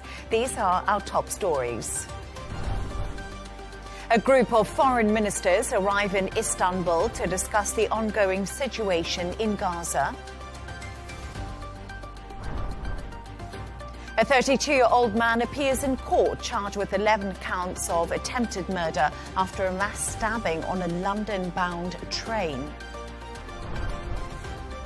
And Prince William travels to Rio for the Earthshot Prize as he hopes to put recent revelations about his uncle Andrew aside.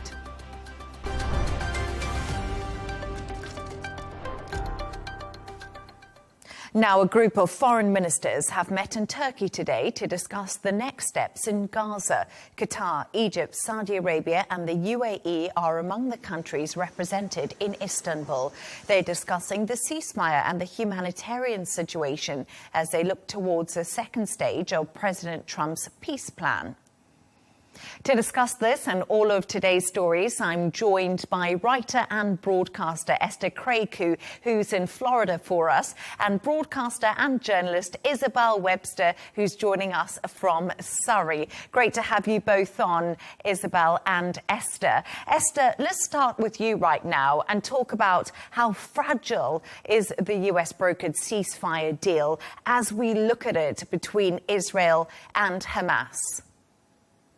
Well, this deal was always going to be fragile. This has been something that's been 2 years in the making, and this is the first time that this sort of cessation and fighting has actually held.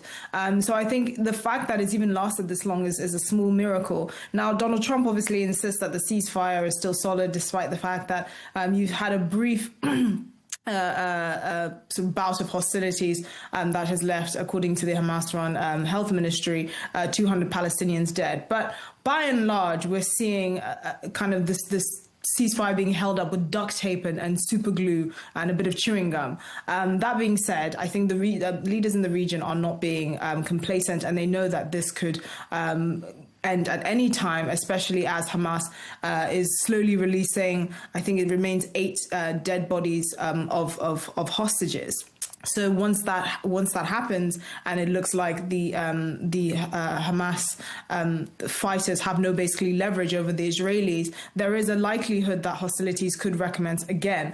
This is why Turkey has taken it upon itself to arrange this meeting of regional leaders from the Muslim world that will play a pivotal role in what Gaza will look like moving forward. And we know that's certainly been President Trump's preference. He's wanted to have mainly the involvement of local leaders to broker any sort of long-lasting peace in Gaza and what reconstruction would look like. He's certainly not interested in having American boots on the ground or some sort of Iraq-like replay from 2004. But, you know, there has to be a consensus among Muslim leaders from Saudi Arabia, UAE, Qatar, Indonesia, about what Gaza will look like moving forward. And this is why Turkey is probably best placed to do this, because obviously they are in NATO. They do have the ear of Washington. Donald Trump has been quite open in his praise for Erdogan. But at the same time, there has to be a consensus that all Muslim leaders in the region are comfortable with, and they have to be able to draw lines in the sand that they can then use as a bargaining chip with Israel to broker a longer lasting peace deal.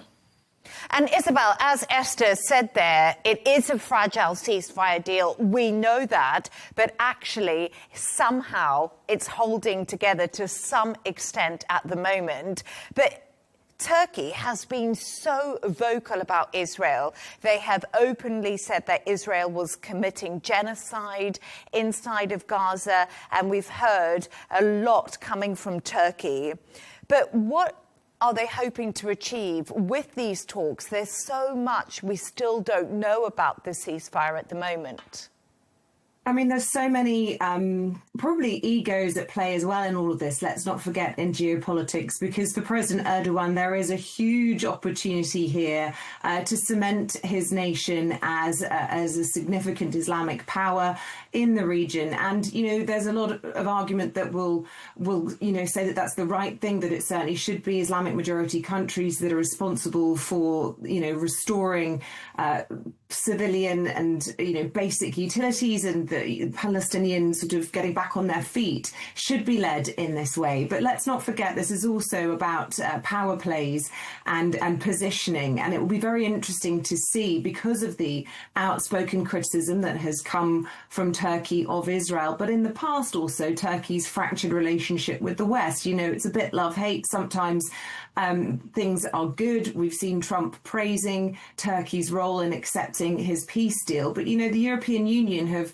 stalled any talks of Turkey joining for various reasons. And so they are difficult, fractured relations. And it builds on what Esther was saying, really, that there are, this is a very tentative and tenuous alliance that's been created between, if you like, the Middle East and the West.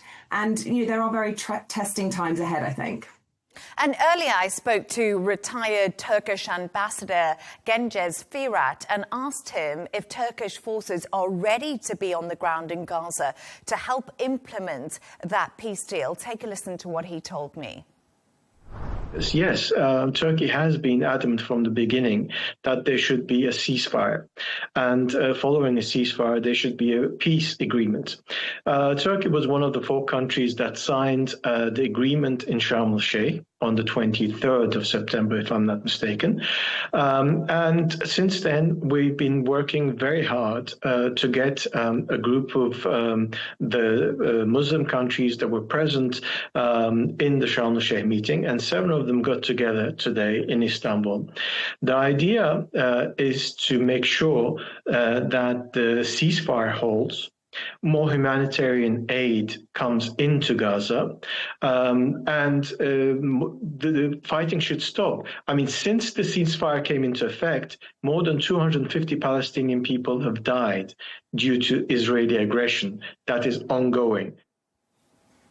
So, Esther, we hear there about what Turkey is prepared to do in the future to make sure this peace plan is implemented in some degree. We're not even in phase 2 at the moment. And he mentioned there the ongoing attacks on the Palestinian people. We've also seen that in the West Bank of late during the olive harvest that happens there. The situation is still extremely tense, and no stabilization international force has even come into play yet.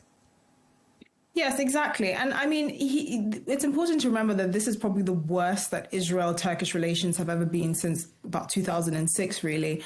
Israel has made it very clear that they actually wouldn't tolerate, if there was some sort of international peacekeeping force, that any of that force be Turkish. That's how far the relations between the two countries have broken down. And it's quite clear that, Turkey, since the start of this war, basically has taken a firmly anti-Israeli stance. They joined South Africa's ICJ court case against Israel as a result of kind of this anti-Israeli sentiment. And we have to remember that in terms of internal polling, it's actually quite popular with the Turkish public to be quite anti-Israel at the moment in the wake of the conflict in Gaza. And it's really helped boost Erdogan in local polling. So that's not a surprise. But that is why this summit is so important as well, because it's such a fragile and tense period. But we have to remember that before October the 7th, many countries like the UAE, for example, were open to the idea of normalizing relations with Israel. And we know that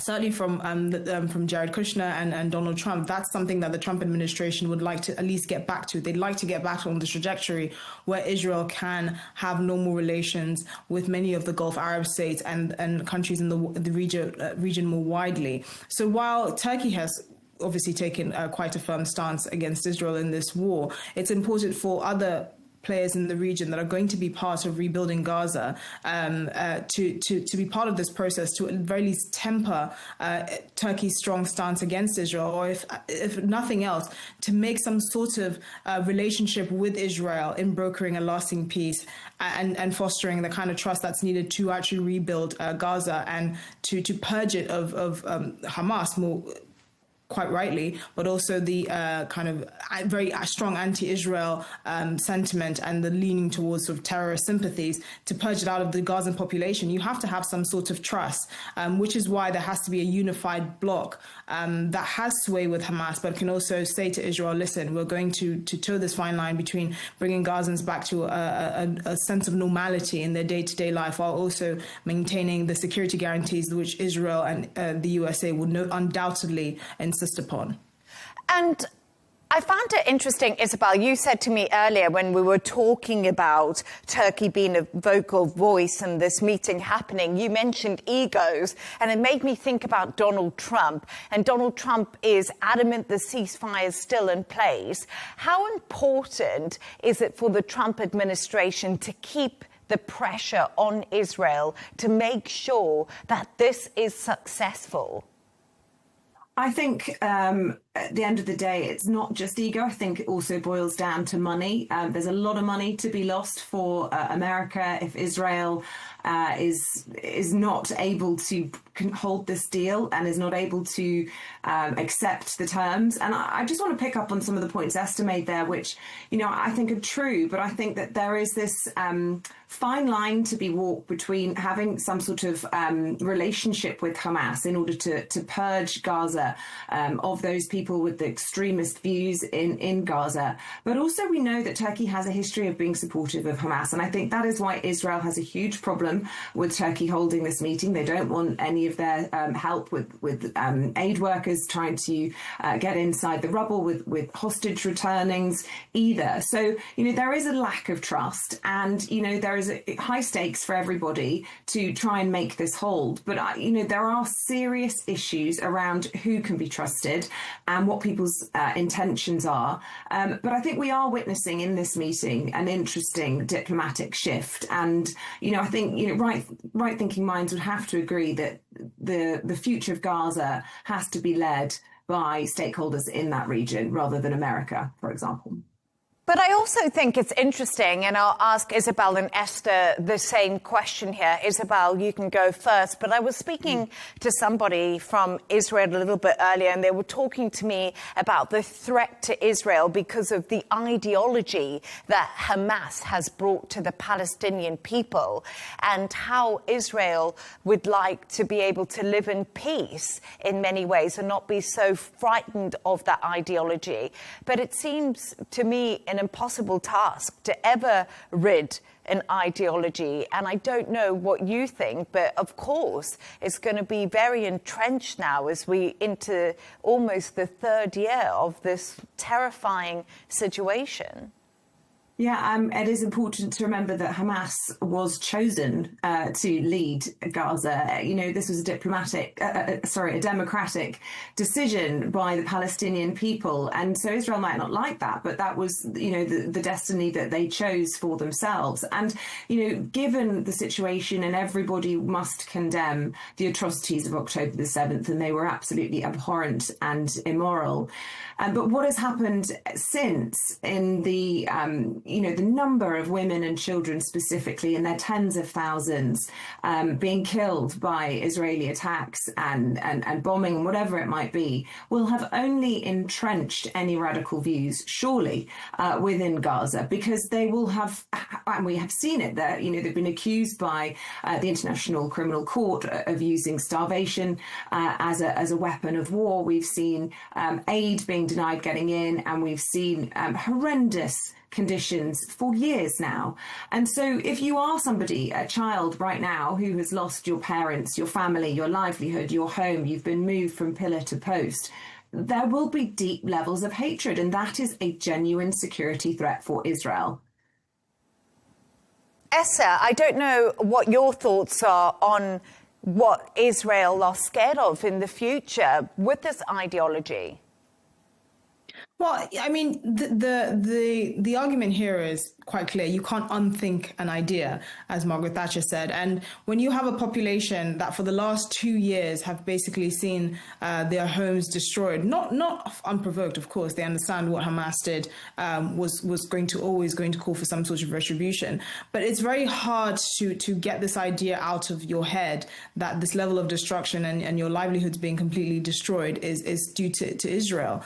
And there were top Israeli officials at the height of this war that were saying that despite mass casualties for Hamas, they're recruiting at a ratio of 3 to 1. Now you think, why are they doing that? Hamas is the group that brought this carnage and hell to their doorstep. But it's because of the appeal of this kind of narrative that Israel is the enemy, and that if I'm going to die, I'm at least going to die fighting for my dignity. I think the main trouble now is, other than rebuilding the lives of Gazans and giving them a sense of normality, it's also developing a healthy idea of Palestinian statehood that's not rooted in hatred of Israel or in the destruction of the Jewish state, and you know, just basically having an adversarial tone to it, because that's never going to be conducive to any sort of relationship with Israel or the wider international community, and certainly not going to be conducive to state building. And this is where it's upon the international community and of leaders to have a more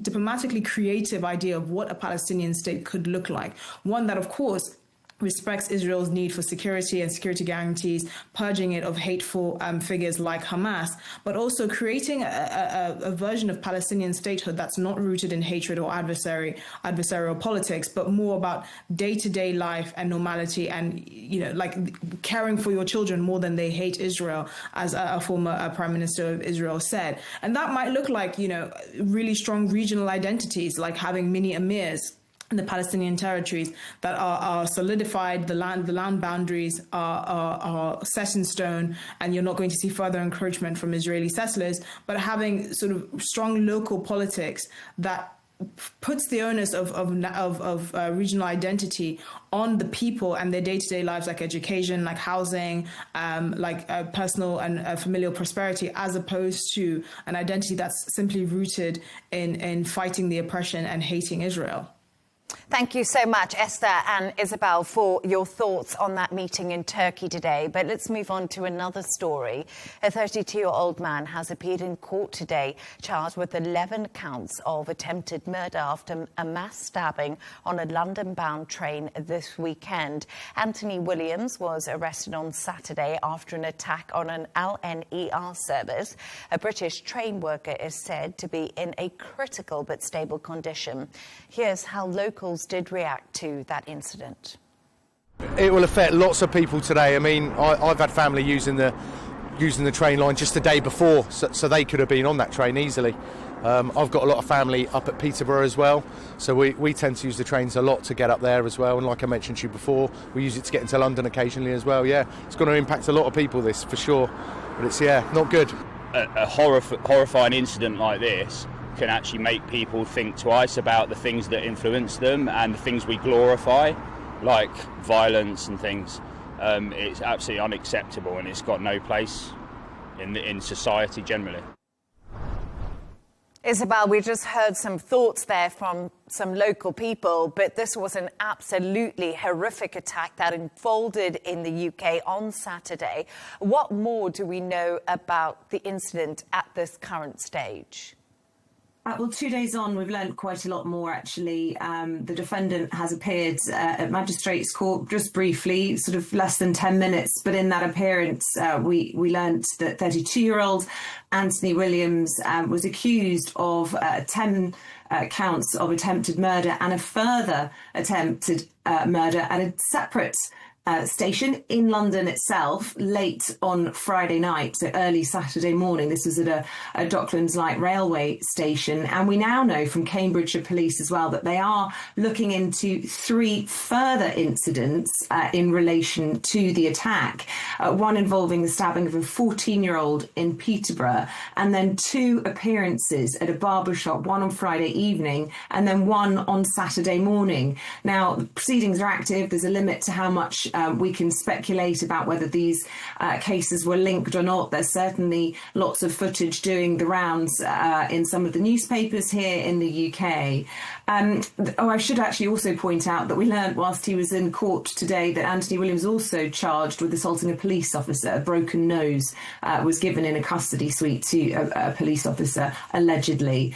But quite a lot of developments in this case, and as you say, utterly horrendous. And just the witness testimony, to be honest, has been something out of a horror movie, because there is something about the way you are enclosed in a train. You know, you can't really even open, in fact, you can't open windows at all on those LNER trains. And the idea of these people all cowering and hiding in the buffet car, trying to protect, very sweetly, reports of incredibly brave members of staff and many men stepping forward to protect women and children has been really humbling. And I suppose the positive in all of this is when you hear those stories of heroes stepping forward also from the emergency services.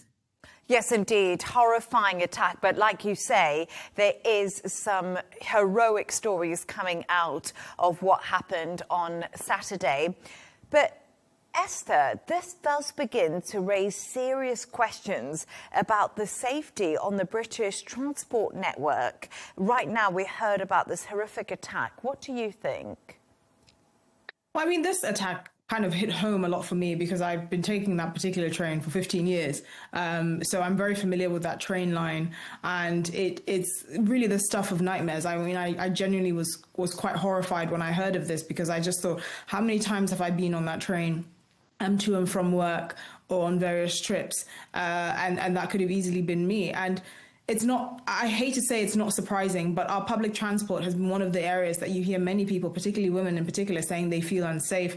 The incidents of antisocial behaviour on public transport have been steadily increasing. I think in the case of Anthony Williams, obviously there's still a lot more about the case to come out, but we now know from sources, confirmed sources, according to journalists at the Daily Mail, that his mental health was an issue, and that apparently he was known to authorities for that reason. Now, we still have to wait for confirmation on what broader topic on what his mental health is and what mental health issues in particular they're referring to.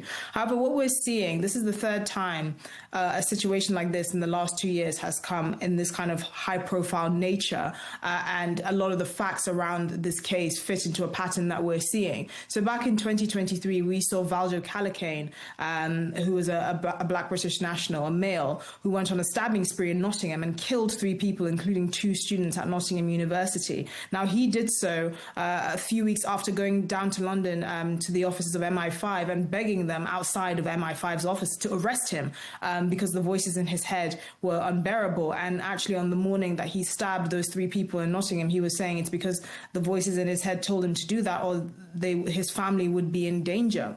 So that's the first example. And then last year, of course, we remember the case of Axel Rudakabana, who, to the British police's credit this time, they were quite forthcoming about the details of the perpetrator of this crime. But last summer, we remember in the immediate aftermath of 3 young girls being stabbed to death at the Taylor Swift dance class in Southport, that it was a Welsh choir boy, which didn't exactly fit the kind of demographic profile you would expect. But anyway, Axel Rudakabana was also another person who couldn't have social workers even seeing him at his home without a police escort. He clearly struggled from severe mental health issues and severe antisocial behavior, and yet the British police force and the public security services dropped the ball. And it's looking like this latest case of the train stabbing is fitting a similar profile.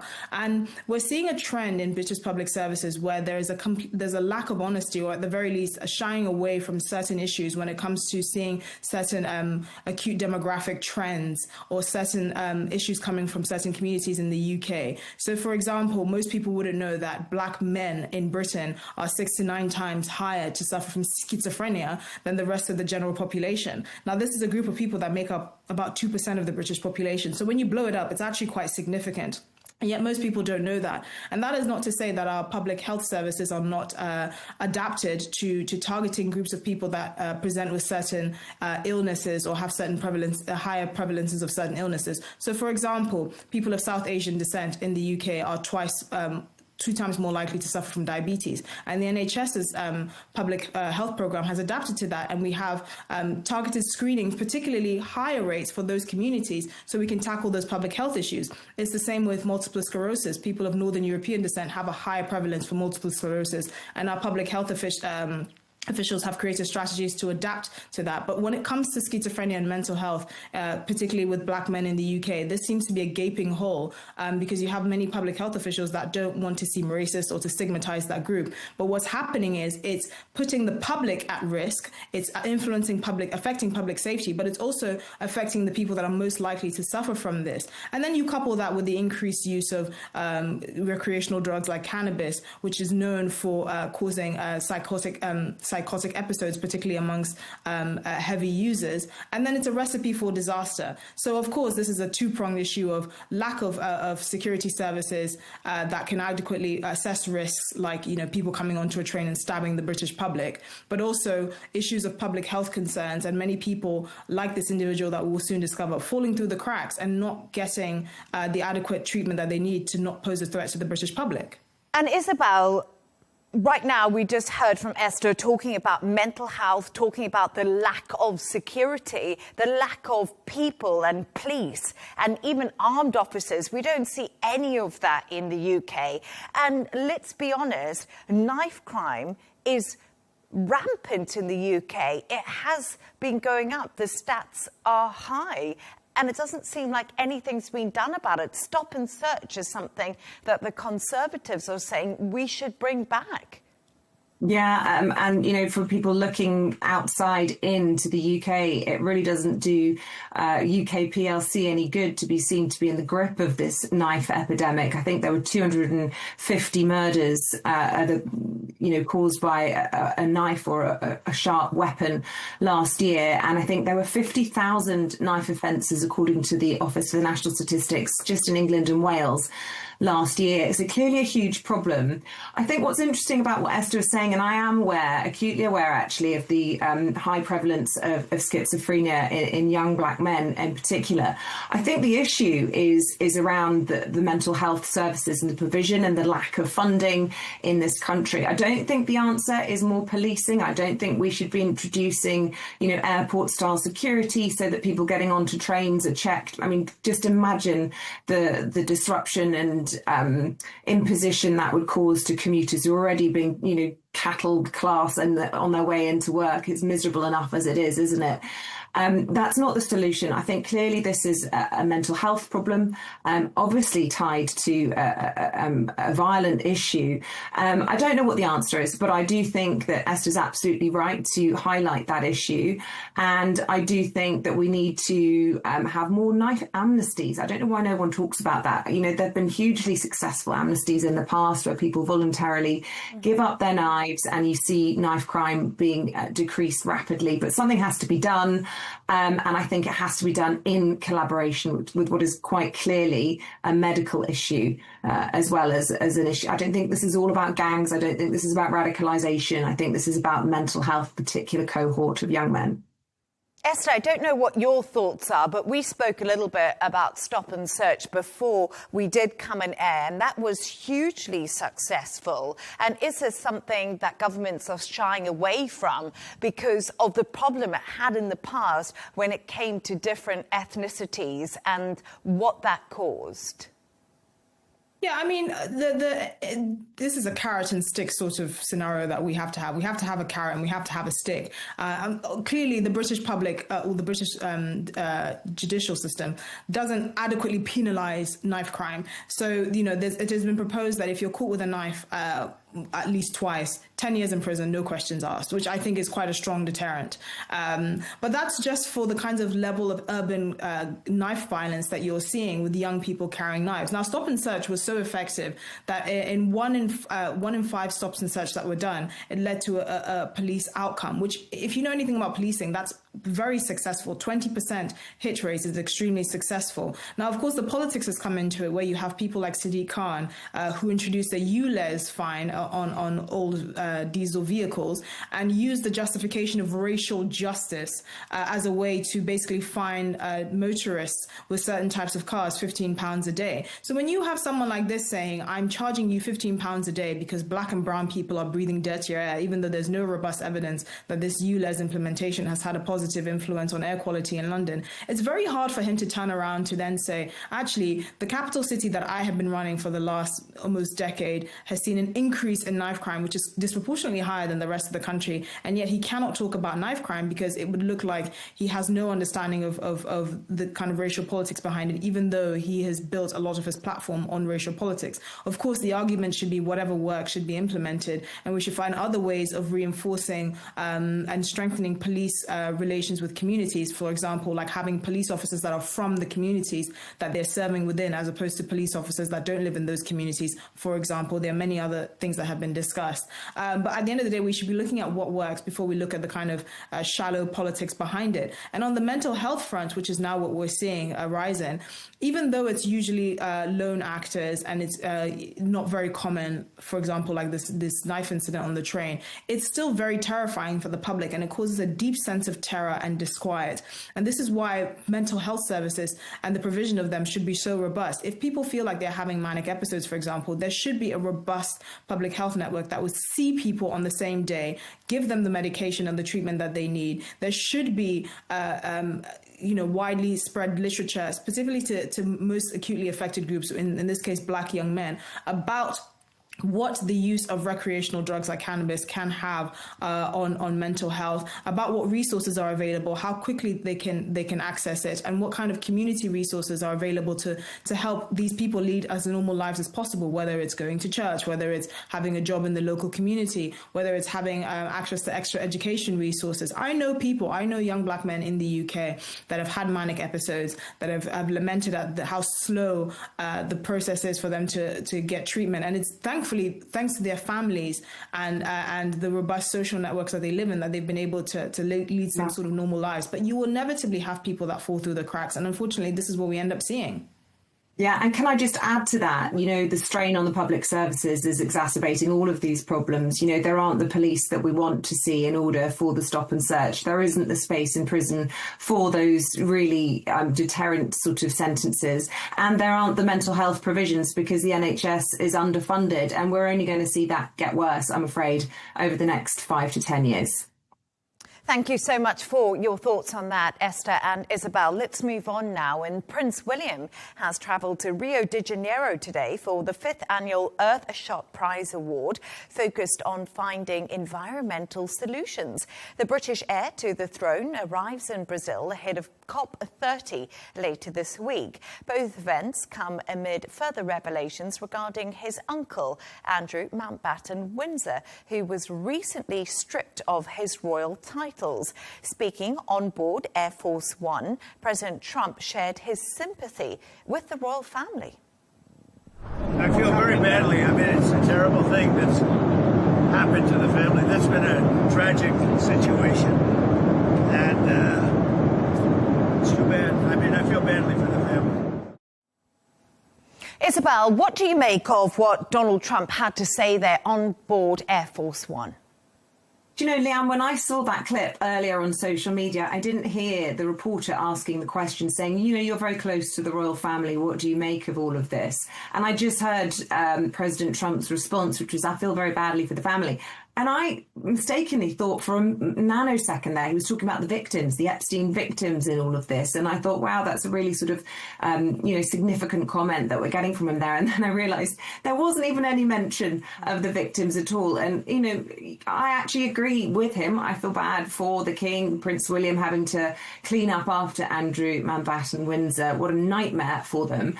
But I did think it was sort of interesting that neither he nor Andrew made any mention of the victims, which I think was a bit of a miss, to be perfectly honest. But yeah, as I said, I think for the royals, this has been a long-running headache. It sounds as though there have been huge constitutional obstacles that have prevented them from taking this action sooner. I'm sure they're really, really relieved at the way this is going, and will be very, very glad once it's finally done and dusted. And you can see already, Prince William, we've seen, is just arriving in Rio ahead of his Earthshot, which is this kind of like brainchild of his to sort of, it's called urgent optimism is the phrase he uses to describe it, because he's very pessimistic about the future, but he wants to try and help to find a solution. And you can see that his, he lights up when he talks about that. This is something that he wants the royal family to be focusing on, to be associated with. He wants that to be his legacy, not the embarrassing footage that we all saw of him at a recent royal family funeral with Prince Andrew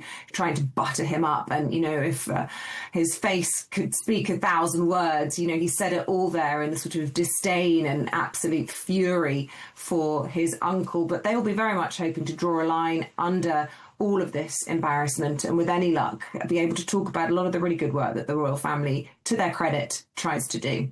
I did find it interesting when William was standing next to Andrew at that funeral, and the cracks could show the disdain on William's face, as you said, Isabel, was palpable. But Esther, what did you make of Donald Trump's comments? Because let's not lie here. Donald Trump knew Jeffrey Epstein. The Epstein files is something people have been talking about for a very long time, and that is linked to the administration. Absolutely. And I think while it was quite obviously disappointing that Donald Trump didn't talk about the victims, I can understand why he doesn't want to touch anything Epstein related with a 10-foot barge pole, because even mentioning his name, he knows, would have drummed up headlines. This is a man whose administration is still taking a lot of flack from his MAGA base for not releasing the Epstein files, even though those are one of the things that he ran on. And I think it's because he realizes that probably there are a lot of powerful men who you do not want to annoy around the world, you will see very negative repercussions if the Epstein files are released and they had their names even associated with Jeffrey Epstein in any way. I mean, as things stand, Ghislaine Maxwell is serving a hefty prison sentence for trafficking young girls to apparently no one, because we haven't seen a single person that she is serving time for trafficking these girls to. So there's obviously a politics behind it. But I do agree that I do feel sorry for the royal family. I do feel sorry for King Charles for having to strip his brother of his titles in this way, and once again bringing a very sore subject to the forefront and having to clean up the mess that Andrew left behind because of his extreme lack of judgment and complete arrogance. That being said, I do think there should be a line in the sand that's drawn when it comes to his military medals. I do think that no one should be able to take your military medals away from you. Andrew did serve in the Falklands War. He could have lost his life in serving his country. And I think that kind of action should not be based upon whether you're in good public standing or not. And I think we have to remember that this man is still saying that he's innocent. He has not been proven guilty in a court of law. I think he's completely sleazy and gross. But I do think there should be limits to this level of kind of mob justice, because you don't want it to go to the point of no return, where now military medals are just conditional and it's based on the goodwill of the monarch and how to kind of massage the PR machine for the royal family. I thought that with Prince Harry, even though I thought it was absolutely grotesque that he revealed his Taliban kill count, which many military officials said was an extremely poor taste, and they've never heard anyone, a serving soldier, having done that. But nonetheless, that withstanding, he did still serve his country, and I think that should be separate from monarchy politics. Now, I think on William going for the Earthshot Prize, I think, it's something he's always been very passionate about. I do think, though, just as a caveat, the royal family has to be careful.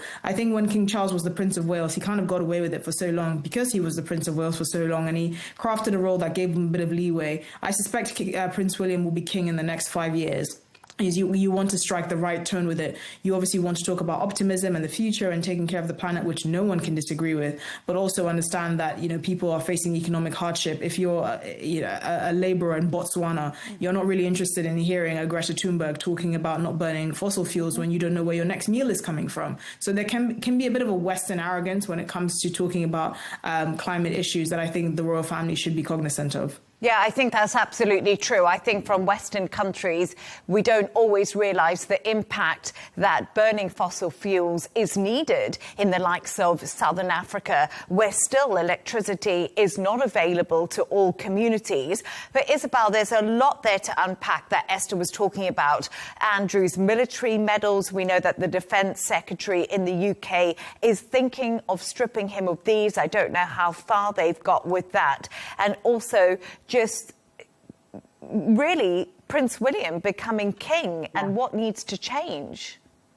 Well, firstly, I completely agree with Esther that I think that, Prince Andrew's pretty gross and arrogant and, obviously denies all allegations against him. But I do think there should be a limit to mob justice, and I take no pleasure in what I think the tabloids are, quite frankly, using as a bit of a witch hunt because he's a hated figure. And we've seen people here in the UK, former politician Rory Stewart, for example, a famous podcaster now, coming out and saying this is an important issue, yes, but let's not all get completely fixated on Andrew Mountbatten-Windsor. Let's not forget some of the other challenges that we face as a planet. And to Prince William's credit, we could talk about Western imperialist arrogance in trying to move on from fossil fuels, but the whole point of his Earthshot Prize is to come up with innovations to try and help people become self-sufficient and sustainable. And if you just look through the list of people that he's shortlisted to win that £1 million prize, those are rooted in community from all sorts of different countries, mostly countries that are underdeveloped. And I think he really doesn't get enough credit for this. I think it's absolutely incredible. And thank goodness some of our public figures are concerned about making sure that our children have a better tomorrow. It's so terrible as a generation what we are leaving behind in our wake. And whilst, to quote Esther there, a labourer in Botswana might not care about the planet, well, do you know what, their grandchildren might? And so, it's really important that these issues are talked about and that he gets the recognition that he deserves there. As for becoming king in the next 5 years, gosh, I don't want to put a time frame on it, but I agree with Esther. I think that the king doesn't look as strong as his mother did at this stage, but he's been dealing with cancer and all of the worries of the world. I hope she's wrong, but I think that when the time does come, Prince William will be a fantastic king. Thank you so much for your thoughts on that, Esther and Isabel. Now, it's that time of the show where Isabel and Esther have chosen two of their favourite stories of the day. Esther, I'm going to start with yours because let's start with Timothy Chalamet. Apparently, I hope I've said that right, by the way, there's a look-alike contest for Timothy Chalamet. Tell us more, but I just want to say something. I had no idea who this guy was before he started dating Kylie Jenner. No clue, but he's an actor if you didn't know. Yeah, that's the most interesting thing about him. He's an actor. That's dating Kylie Jenner, and that's probably why I was even interested in him in the first place, because I just found it interesting. He from the time I lived in France, he looks like every just average French man called Pierre. But then I was like, oh, he's into women like Kylie. I just thought, people have interesting lives, private lives. But there is a group called Brothers Chalamet, which started out as a contest of young men that look like Timothy Chalamet. Basically getting all sorts of public perks. But now there's about a dozen of them, and they turn up at public events. They've kind of created their own mini brand, which is hilarious to me, because on the one hand, obviously this brand is dependent on the popularity of Timothy Chalamet, but on the other hand, it's just he looks like everyone else. He's not an inconspicuous looking character. So the fact that they're a bunch of young men that are feeding off the fact that they bear a mild resemblance to Timothy Chalamet is quite hilarious to me. And Yeah, I don't know where people get these ideas. Like a contest. I've never heard of people doing like a Kim Kardashian lookalike contest or anything like that. But apparently he's the flavor of the week. So yeah, he's got his own fan club that also happen to be doppelgangers. I love the fact that these boys have grouped together. Isabel, do you look like anybody? Could you possibly be a lookalike? What do people tell you? Oh gosh, no, you tell me. I don't think so. I think I'm quite a unique one. I don't think I've got a doppelganger. What about you? Anyone confuse you for anyone? I mean, you've got a touch of Kylie Jenner about you. Me? No. I'll tell you what. One day I was in out and about in London, and someone called me Madonna, and I was horrified because I said I'm about 40 years younger than Madonna. I never got over it. She's had a lot of work, no. Back in the day, Madonna was stunning. She was so beautiful. I mean, not now where she's like 60 years old and singing about random things and has more plastic surgery than Tupperware. But she was, oh my gosh, that's such a huge compliment. I always thought Madonna was gorgeous. I think Madonna, and I also got Pixie Lott, but let's move on from that. Yeah. I can see that. Yeah. We'll move. Well, yeah. Esther, yours quickly. Look like anyone? Oh, me? Yeah. Oh, I don't look like anyone. Okay. I don't think I do. Well, I've got the most two unique beauties on. Isabel, I want to talk about yours because your story is all about a famous bear. Oh, our favourite bear, and he's making a debut on the West End. Yeah, we'll talk about lookalikes. The idea for Paddington the musical was actually thought up a decade ago, and it's been one of the best kept secrets in show business for a really long time about how they're going to do the bear and what it's going to look like. And they felt very, very strongly, the creators, that they didn't want Paddington to have a puppeteer on stage with him, which is very often the case when you do these sorts of things in theatre, because you can't tell a story about a lonely Peruvian bear sort of alone and stranded in a busy London train station if there's someone standing next to them. So they had a real headache, and it's taken them all this time. And they've come up with this really kind of fantastic but quite beautiful workaround. So they've managed to find a really petite lady to wear a bear suit, and I'm talking like 4'5" or something, really, really small. And she's been training by going in a sauna every day, dressed all in black because of the heat of wearing this bear suit day in, day out for 2 shows a day. And then she's teamed up with this guy. I should say her name, by the way. Her name's Arti Shah.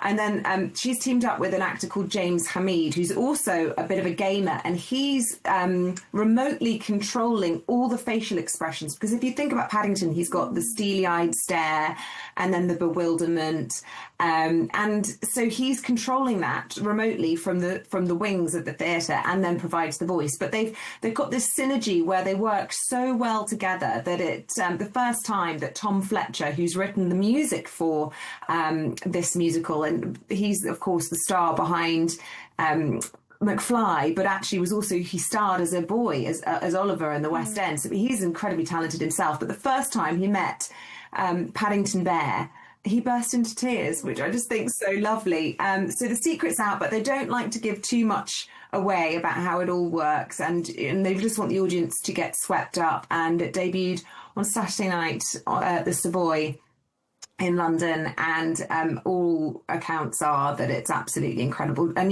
we all just love that film, and we were talking about the royals and the positives of the royals earlier.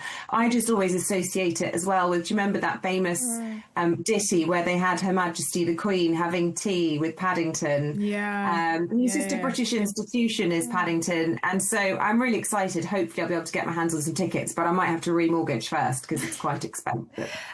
But I must admit something. I've got goosebumps looking at Paddington Bear there because he's such an institution. I agree, Isabel. Gosh, I just loved him when he was with the Queen and gave her a marmalade sandwich. And just looking at those pictures there, I think I'd come back to London if I could also get my hands on some tickets. We love Paddington. We'll go together. Yes, that would be a great idea. Esther, come from Florida. I don't want to leave you out. Yes, I will. I love Paddington. Oh, thanks so much to our guest today, writer and broadcaster Esther Kraku, who is in Florida for us, and broadcaster and journalist Isabel Webster, who joined us all the way from Surrey. And that's all from us on W News Extra. Don't forget to subscribe to our YouTube channel. Of course, follow us on X.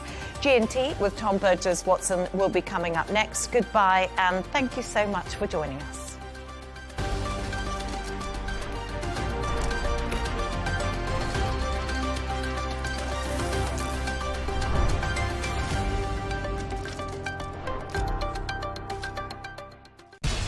We have to take care of our people, and we're going to take care of our people first. For in-depth analysis and all the latest developments across the globe, make sure you join us every weekday. President Trump is trying to negotiate a ceasefire. With so much happening, so much information, and so much noise, International law will have no part in his administration. it can be hard to keep track. Tariffs will just fuel inflation. We're going to fight these tariffs. But you can count on us to tell you what you need to know. We stand by your side.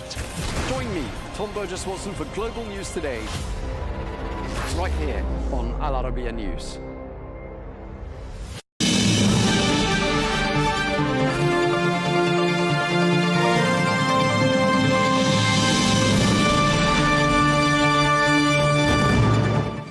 Hello and welcome to this special edition of GNT, coming to you from the sidelines of the IISS Manama Dialogue here in the Bahraini capital. This is an annual high-level security summit organised by the International Institute for Strategic Studies, and it's a forum for government officials, military leaders, diplomats and policy experts from across the globe. Now, the theme of this year's dialogue is regional power and statecraft amidst global change, and that change is very much reflected in the conversation here. A ceasefire in Gaza, efforts to broker an end to the war in Ukraine, and, of course, last December's change of leadership in Syria. Well, Al Arabiya English was granted exclusive interviews with a number of keynote speakers, and we started by speaking to the Palestinian Foreign Minister, Wassim Aghabekian. We began our discussion by getting her take on the efforts made by President Trump to broker peace in Gaza. I'm joined now by Wassim Aghabekian, who is the Minister of Foreign Affairs and Expatriates for the State of Palestine. Thank you very much for speaking to Al Arabiya English. Thank you for hosting me. I'd like to start by asking you about the efforts that have been made by President Donald Trump to bring about peace in Gaza. What's your assessment of where we are? What still needs to be done? A lot still needs to be done. We have welcomed the initiative by President Trump. It's a big move on starting a peace process. We were awaiting a peace on the Gaza-Israel front for a long time. Now we hope it materializes and it becomes sustainable. But this is a prelude to something that needs to be done with many more steps to bring us closer to what we aspire to as Palestinians. What we want as an end game is to end this occupation and materialize a sovereign state of Palestine.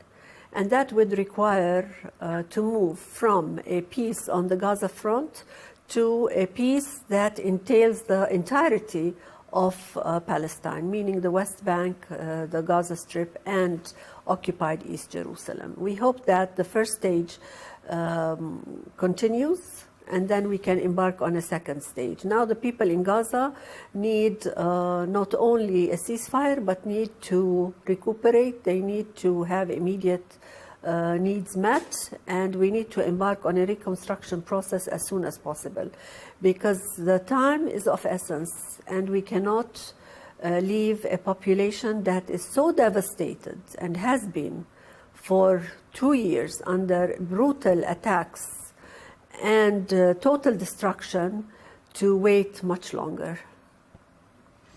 I mean, there have even been outbreaks of violence in the last couple of days in Gaza, although we're told the ceasefire still remains in place. Even so, last Tuesday, more than 100 people were killed. Fair to say, therefore, this ceasefire is extremely fragile. Yes, it is very fragile. And since the peace agreement was signed, on the average, 10 Palestinians were killed on a daily basis and 28 were injured. And this should stop. It should stop completely, because a ceasefire means just that, a ceasefire. And killing more Palestinians and injuring more Palestinians on a daily basis does not send a very good message to the people. Today we need to send a message of hope. People were relieved by the ceasefire, and they need to continue seeing it materializing on the ground. The ceasefire has to take place. The opening of the Rafah, crossing the border has to open. We need to get the assistance as stipulated. They said 600 trucks per day, and what is entering today is much, much less than that. And all of this is against what came in that peace plan, the so-called peace plan or the ceasefire plan. Right, and we're only at really phase 2 of that peace plan. What do you anticipate being the biggest challenges in this particular phase of the plan? I think the challenge now is the committee that needs to take over in Gaza. We need to air out in details the mandate of that committee and the personalities. For the Palestinians, for us, we believe that it's only a natural evolution that somebody from the Palestinian government is part of that committee and heads that committee, because in the final analysis, whoever has the legal and the political mandate over the occupied territory, including the Gaza Strip, is the PLO, the Palestinian Authority. And as such, they need to be engaged from the very beginning. If you want to bring them in the middle or in the final stage, that is fine. But why not bring them from the very beginning? Because everything you will be doing in Gaza will go back to the core. I mean, if we are going forward with a one state, one government, one set of rules, one constitution, one law, etc., then you would go back to the core, the West Bank. So why not engage the West Bank from the very beginning? Do you believe that the parties that are negotiating, there's so many parties to name, but obviously Hamas is involved, Steve Witkoff, Jared Kushner, they've established quite a rapport as well. We're told they've established quite a good relationship. What do you make of that relationship? And do you think that's going to be important in delivering results in this next phase? Well, to me, what is important is the results, the deliverables. And the more rapport, the more understanding, the more coordination, the more cooperation, that's fine. But we need to see something materializing on the ground. And we're not seeing it to the extent that it should happen. What you were saying earlier about the establishment of a Palestinian state being what your desired outcome, obviously, from this whole process later on down the line, there does seem to be considerable momentum, doesn't there? And this does seem to be a top priority of the Trump administration. Does it feel to you like we've got to a stage now that a Palestinian state is an inevitable outcome? Well, to me, it was an inevitable outcome since a long time, because that's enshrined in international law. We're not asking for anything that is above international law. And since 1947, it said 2 states. And the whole world says 2 states. Even the United States, until now, says 2 states. So it's a natural evolution. But today, yes, the momentum is there. We need to amplify that momentum. We need to build on it. We need to ask whoever says is a two-stater to actually take measures on the ground to help us materialize the second state. And the countries that announced that they recognize a Palestinian state that didn't before, countries like the United Kingdom, they were deemed unhelpful by the Trump administration for doing that. Presumably you don't see it that way. Of course not. Because that recognition protects the two-state solution. Maybe today it's difficult to have the 2 states tomorrow, but we need to protect it and we need to strengthen it and we need to give the legal aspects of the 2-state solution a push. And we need to send a message of hope to the people that you have the right to self-determination. And all of that is part and parcel of the recognition. those recognitions are in one way or another have been a propeller to the peace plan. I mean, to me as a Palestinian, I truly believe that the recognitions were in one way or another or have influenced President Trump to move when he moved. He could have moved a year ago, but he opted to move now because that momentum is big and there is no returning back. I mean, when you have very weighty countries coming forward and recognizing and saying that this is it, from now on we're going to materialize the second state, and they've taken it to New York with the New York Declaration. The New York Declaration had 142 countries signed to it. Some of the countries that have not recognized Palestine also signed and endorsed the New York Declaration. And all of it puts pressure in the right direction. But obviously, Prime Minister Benjamin Netanyahu does not like this idea. No sooner had the 20-point plan been announced, and point number 19, I think it was, which talked about the pathway to eventual Palestinian statehood, he said words to the effect, he said this in Hebrew, that's not going to happen. He's not sincere about a Palestinian state, is he? Not at all, and we know that. And he hasn't been sincere for a long time. Not only Benjamin Netanyahu, but the Israeli policy at large. It's not a two-stater, and they have been saying it to the whole world. And the whole world needs to realize now, today, more than ever, that that's the only way forward. And Israel can say whatever it wants, because Israel defies international law left and right. And it has been granted this impunity that helped it and strengthened it towards defiance of international law. Today we have the ICJ ruling that says two states. The ICJ ruling says that the occupation is illegal and needs to be dismantled. The New York Declaration says we need to materialize the two states. We have 160 countries that have recognized the state of Palestine, and we're getting support from others and trying to convince others to recognize. So the momentum is there, and we will continue that path, because that is the only path that will bring peace to the area. So how does President Trump convince Prime Minister Netanyahu to come on board with this idea? Or do you think it's simply a reality that a two-state solution will not happen as long as Prime Minister Netanyahu is in office? It will not happen as long as the Israeli policy stays the same. Because if someone else comes to power in Israel and they still believe they are not two-staters, we will continue to be at the mercy of Israel. Today, we should not be at the mercy of anyone. We subscribe to international law, and international law is very clear. And if international law applies in Europe, if it applies in the United States, it applies in any country, it should not be selective. It should apply similarly anywhere in the world, including Israel-Palestine. And when you hear people in Prime Minister Netanyahu's inner circle, in his cabinet, referring to the West Bank by its biblical name, Judea and Samaria, what goes through your mind? What are they trying to tell people by using that language as opposed to calling it the West Bank? Well, they're trying to use the biblical narrative because it suits their understanding of occupying the area. Because under the pretext of religion, they want to have a stronghold in the area and never give up this occupation. Today, it is called the State of Palestine, and nothing but the State of Palestine. Israel can call it whatever it wants. It can still continue calling it Judea and Samaria the way they want, but it is part of the State of Palestine. They can come and visit Judea and Samaria if they want, but it will continue to be part of Palestine. So I see it as such. President Trump has been very clear about any idea of the West Bank being annexed, as some in the Knesset have discussed.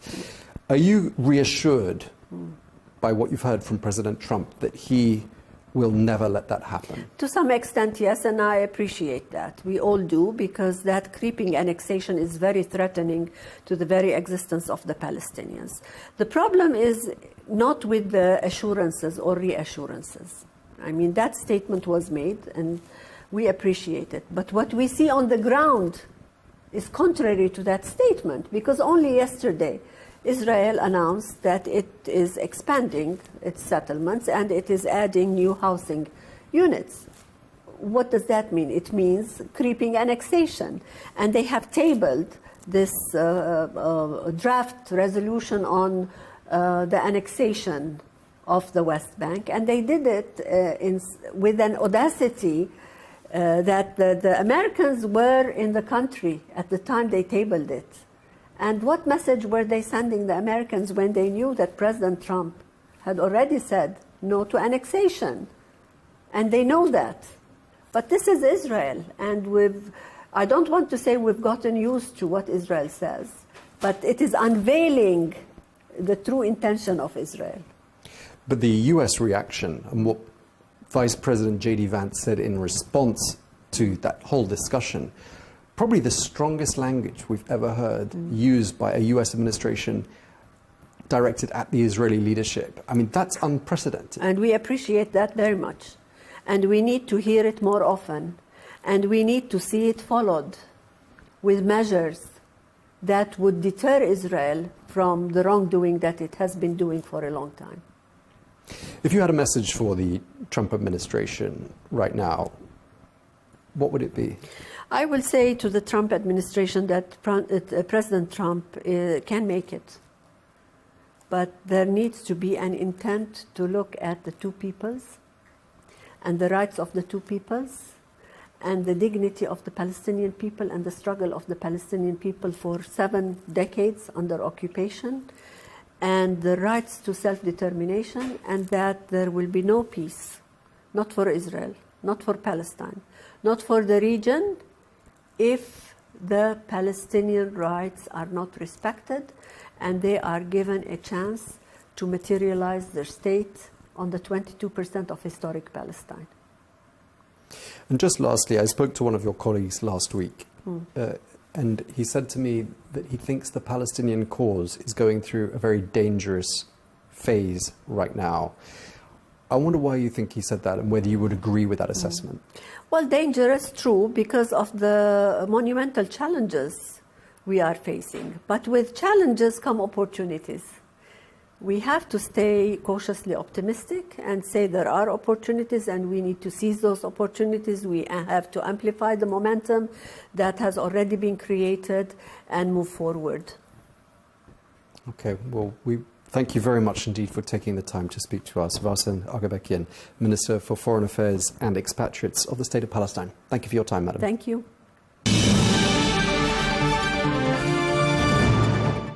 Now, a key element of the first phase of President Trump's peace plan was securing the release of the surviving Israeli hostages in Gaza, as well as the return of the remains of the deceased hostages. Well, the International Committee of the Red Cross was and remains central to that process. We spoke to the Director General of the ICRC, Pierre Krachenbuhl, who told us more about this delicate role, as well as the broader humanitarian situation in Gaza. I'm joined now by Pierre Krachenbuhl, who is the Director General of the ICRC. Thank you very much indeed for taking the time to speak to us. Pleasure. Neutrality and impartiality, obviously, are at the very core of what the ICRC does. And of course, the ICRC is guided by a set of 7 founding principles. You've said recently that in today's climate, those principles are under extraordinary strain. What's causing this? The central principle is the one of humanity. And when we look at what's happening in most of the conflict environments that our organization works in, if you take what's happened in Gaza or in Sudan or Ukraine or elsewhere, we feel that the fundamental recognition of the humanity of the other is under pressure. We're seeing massive violations and atrocities taking place in conflict environments. And the challenge is also directed sometimes to us with the question, can one be actually neutral in an environment like that? And our response to that is neutrality is an essential enabler of our action and of our access to people in need. Of course, the ICRC has been extremely busy in recent months, extremely active and central to the role of returning the living hostages from Gaza to Israel and returning, at the moment, the remains of the deceased hostages. I'm just wondering, I mean, the 20 surviving hostages were, of course, all returned. Let's start by talking about that. How did that work? How did you make that happen? So the first thing to say is that we're very relieved that the ceasefire was made possible, because after the 2 years that we have just experienced and the population in Gaza has experienced, that the families of hostages and of prisoners had to experience with all the despair and the uncertainty, it was a moment of relief. And we know that this ceasefire has to hold, and one important step in this is the release of the hostages and the Palestinian prisoners and the return of the remains. These are complex operations, and they require exactly what our neutrality enables us to do, is to have contacts to all parties. So we've had contacts over decades to Israel and over many, many years with Hamas. And that enables our teams on the ground to be seen as a trusted intermediary in a very sensitive moment, because the phase we're in right now with the return of mortal remains is among the most complex operations that one can conduct.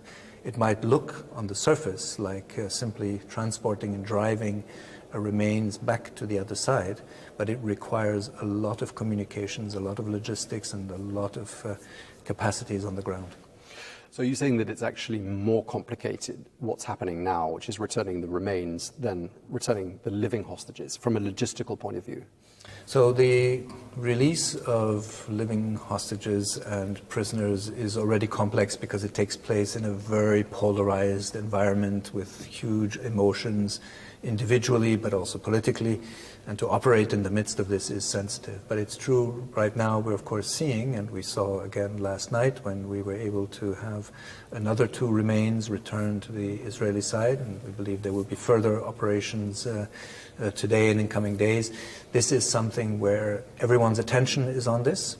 But of course, you have to imagine the landscape that we're dealing with in Gaza with the level of destruction and devastation. It's not an easy issue. And it's first of all the responsibility of the parties to locate the remains, to collect them, to hand them over to us, and then we ensure the transfer. And with regards to the living hostages, are you able to share any details? I know a lot of it is shrouded in secrecy, but in terms of how those living hostages were localized and transported back to Israel, were they all kept in the same place? Were they underground? Are there any details you're able to tell us about that? We don't know those details because, of course, it was a long period, and we had said from the very beginning that the taking of hostages is illegal under international humanitarian law. And of course, so the details of where they were held and the conditions we are not aware of. But what is clear is that in the moment where the parties decided that this would be the step, we were able to, let's describe it like this, ensure that a certain level of confidence building measure was undertaken by having the release take place in, I think, in this phase, generally dignified and correct and appropriate conditions. Obviously, this is taking a long time, locating and returning the bodies of the deceased hostages. If you were to summarize in a few words, what's taking so long? What's so difficult about this? It's the complexity of locating, and it's the fact that we're in the immediate aftermath of a very disastrous and catastrophic set of military operations and human consequences. And I think obviously the emotional context is very charged. The emotions are raw. Everything is being observed, whatever you do or don't do. But I think what is the most important is that the results speak. The living hostages are back with their families. Palestinian prisoners have been released, and the work on the mortal remains is underway. So we will stay very focused and dedicated to this task because we know how important it is for the context. Egypt has dispatched a team to help with the search effort, and I'm wondering what sort of a difference that will make, and do you need more help? Is more help needed on the ground, and if so, who might provide that help? So again, what's important to understand is that we don't undertake the search ourselves. So it is the parties that undertake. So if they feel that additional means and capabilities are required, and there's no doubt that that can be helpful, then they will call on whoever can support and provide those additional capabilities. What we did was we brought in specialists when we were dealing with the release of the living hostages and the Palestinian prisoners. We had experts in the field of health, mental health, but also now with the mortal remains, we have forensics experts so that we can ensure that when we receive the remains, they are treated and dignified and appropriately transferred. We are not involved in the actual search, neither are we involved in the identification of those remains. Egypt is accusing Hamas of, in some instances, faking its search for the bodies of deceased hostages. They say this is part of a bid to try and stall the whole process of their return. Has the ICRC seen any evidence to that effect? Well, in any approach or any handling of the issue of mortal remains that would involve a manipulation or any other would be for us, frankly, unacceptable. And I think we are dedicated to the task. Our colleagues are there. As I said, what is important is that we were able again last night to undertake another operation to return 2 more mortal remains. I think that signals, and that's the most important, is that the parties are working with us in ways that are genuine, and they are seeking to find the solutions that they had agreed to amongst themselves, and that we have, as a neutral intermediary, a role in facilitating. Israeli airstrikes killed more than 100 people last Tuesday. Apart from that, though, and some other less significant flare-ups of violence, would you say the ceasefire, from what your sources are telling you, is holding on the ground? Well, what we have seen, for example, in the ICRC's case is that clearly far fewer people have been brought with injuries to the field hospital that we run in the Gaza Strip in recent days and weeks, so that's certainly a sign. But I think the most important is just to underline, this ceasefire has to hold. Because if you imagine for 1 second what the population has gone through, and if now, as the population hopes that the worst is behind, if it suddenly realizes that actually another round is coming, the psychological, in addition to the direct physical threats, but the psychological impact of that, it would be absolutely devastating. And so every effort now, whether it's political attention or our more modest humanitarian contribution, has to be directed at making sure this ceasefire holds. Obviously, there was 2 years of deadly violence in Gaza, and we've all seen the pictures, horrific conditions. According to the people you speak to, the ICRC operatives on the ground in Gaza, has the situation improved from a humanitarian point of view, and what sort of words are they using to describe it? Well, they are, I think, relieved on one hand that the worst of the fighting and the killing and the massive displacement and the injuries that my colleagues saw firsthand in the field hospital, so it's not theoretical for them. They lived through this period. We also lost colleagues of our own in this time and colleagues in the Palestinian Red Crescent. So this, they know the immediate improvement is there, is that lives are not being lost on the same scale as they have been over the last 2 years. Now, I think nobody should be under any illusion of how much work is ahead of us, because right now food needs to come in much larger amounts. We are focused on helping the destroyed and devastated health sector just about survive and maybe then get started again, focused on access to water. And that isn't even speaking about the mental health and psychological consequences of this devastating war. And I don't even know how much we will be focused on that in the coming years, if not decades, because what people have gone through is beyond description. Another place where there is a horrific humanitarian situation is Sudan, and I gather the ICRC has lost 5 volunteers who were killed in North Kordofan. What's your understanding of what the humanitarian situation is right now in Sudan? It's an extremely alarming situation, and frankly, for months this has been a situation that has been probably, in terms of scope and scale, the largest crisis of all. When you think of 12 million people displaced, 80% of the health system which is on its knees, infrastructure destroyed and damaged, personnel killed. The colleagues you refer to are colleagues of the Sudanese Red Crescent Society who were killed. So it just tells us what this environment is, and at a time where civilians are being targeted, sexual violence is widespread. So it really requires a completely different response, both in humanitarian terms, that's a question of access and security, but also in political terms to bring about solutions, because the consequences for people are extremely grave.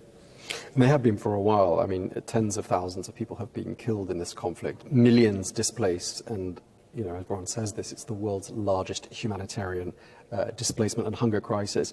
What are the needs on the ground from a humanitarian point of view? What's required in terms of humanitarian help? It's first of all a security of civilians crisis, because when you have military actions that attack civilians, that target civilians, that displace civilians deliberately, that impact hospitals and that kill medical personnel, you realize that it's not only about just distributing food. It's about telling everyone involved that there are rules that apply in times of conflict. And it might sound a bit abstract when you see deaths on that scale and displacement on that scale, and you insist on rules. But it's not abstract, because these rules were designed precisely because we know that in wars these are the things that happen, and they need to have limitations on the means and methods of warfare. And this is something that we hope that the entire international community can mobilize around to bring about better protection for civilians, more respect for women and children caught up in this conflict. It has reached really alarming proportions. Does anything give you a sense that perhaps there's an end in sight to the conflict in Sudan, especially the sudden renewed interest, shall we say, now that the war in Gaza is over, in that conflict in Sudan? Does that give you confidence that perhaps an end could be in sight sooner than we might think? So the question of confidence is one dimension, but the question of necessity is the other one. And so I am just a believer that many of the conflicts that we work in, Sudan is an example, the Democratic Republic of Congo is another, Somalia, Yemen, these are all an illustration of the long-term duration of most of the conflicts that we work in. And when you see that many of these conflicts have been going on for decades, what it tells you is that there is a missing link in the international system and the weakness in the capacity to prevent and resolve conflicts from taking place. That is where we need a surge. That's where we need a re-legitimization of mediation, political negotiation, because it was never the idea that a humanitarian organization like the ICRC should be present for decades in the same conflict. Okay, well, thank you very much indeed for taking the time to speak to us. Really appreciate it. Pierre Créemboul, Director General of the ICRC. Thank you. My next guest here at the IISS Manama Dialogue was the international peace negotiator Nomi Bar-Yaakov. I started our discussion by asking her for her assessment of the progress made so far to broker lasting peace in Gaza.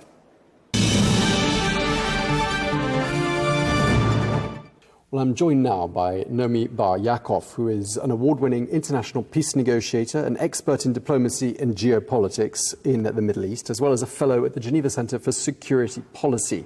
Thank you very much indeed for talking to Al Arabiya English. My pleasure, Tom. Thank you for having me on your show.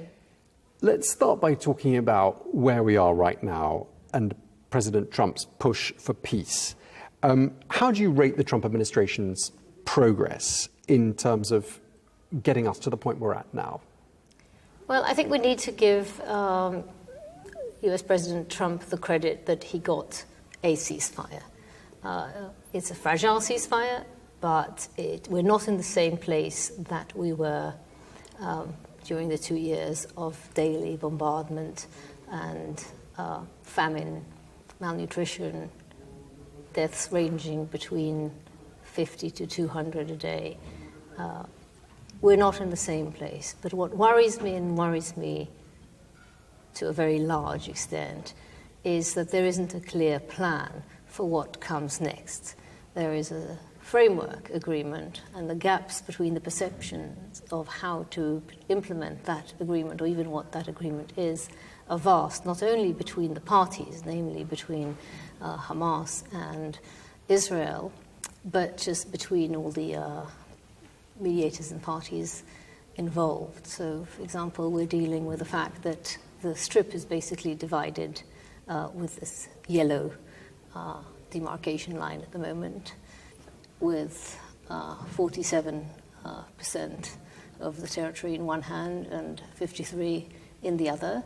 But the goalshifts keep shifting. So now Israel has gotten the green light from the US to attack Hamas operatives within the area that Israel controls, and that is not a ceasefire.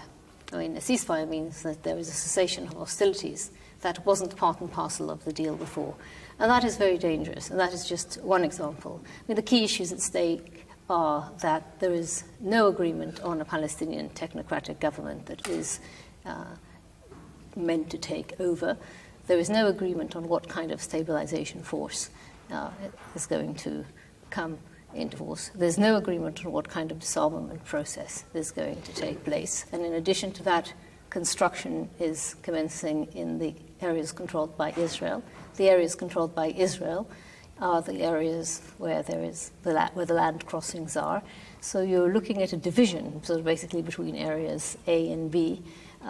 These are all the issues I raised are very, very serious issues, and I can elaborate upon each and every point Sure. in terms of where we're at. This was just giving a framework, on just letting you know that the gaps are immense. Sure. Clearly, a lot of work still needs to be done, but perhaps someone in the Trump administration would argue that getting the hostages released was of paramount importance. That's now happened. Yes. And the momentum is there, isn't it, for things to go forward? And this has been a top headline news story for the last, several weeks, several months. Do you think the momentum is there, perhaps in a way that it wasn't in years past? Is that something you would say we have on our side now that we didn't before? I think Trump is keen. First of all, most of the hostages are back. All the living hostages are back. There's still some bodies of hostages that are not back. And that is a very serious issue for Israel. And until all the bodies of the remaining hostages, all of the remains of the hostages will be returned to Israel. From Israel's point of view, there is the first phase wouldn't be over, and again they feel like they have the green light to attack Hamas operatives, as I said, inside the areas that they control. And I think there is an issue with the momentum. The question really is you need to have a clear end game.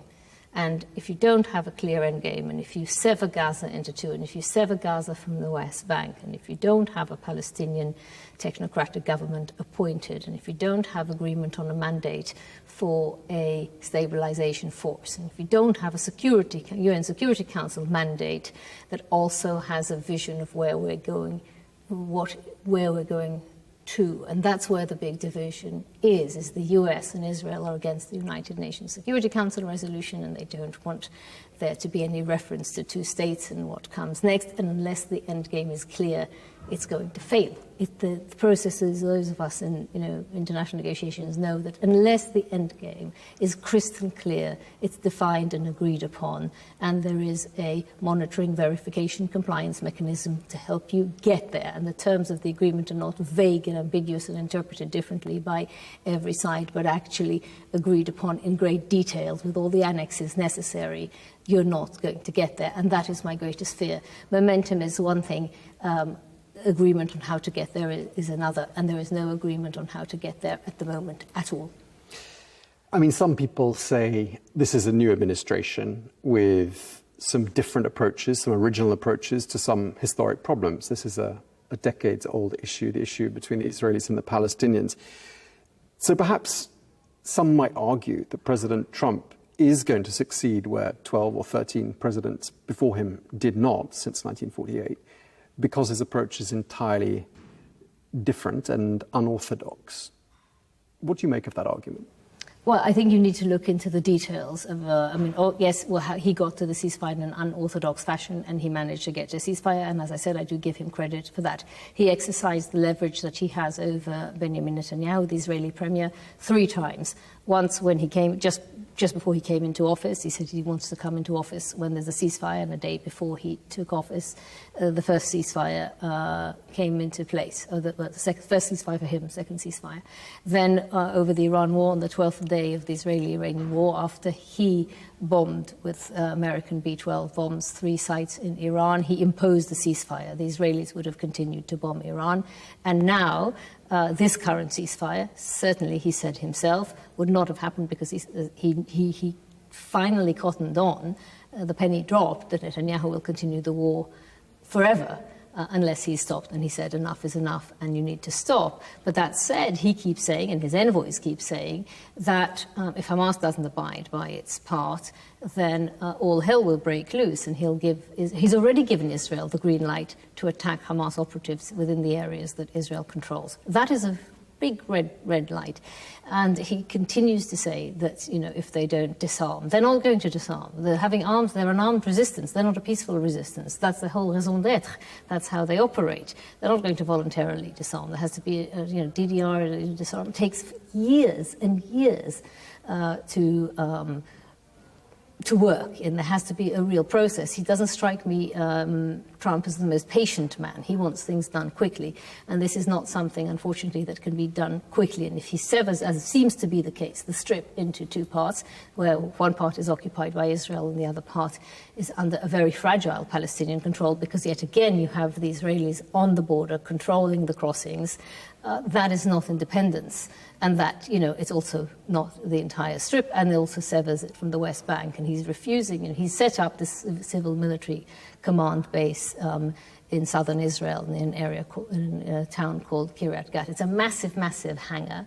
Most of the areas are just for Americans only. It's an American-run operation. It's not an American and international. You have one Jordanian representative. You can look at the sort of flags of the countries that have sent representatives, but they are not having an equal say. It's American-run, and it's American-run with an American mindset, and you really need the Egyptians and the Jordanians and the leading three Gulf states, namely Saudi Arabia, the UAE, and Qatar, to root and to really be an organic part of this. And in the Sharm el-Sheikh agreement, Admiral Cooper, who is running the operation, said very clearly to the Egyptians and the Gulf states that, the US is running the show.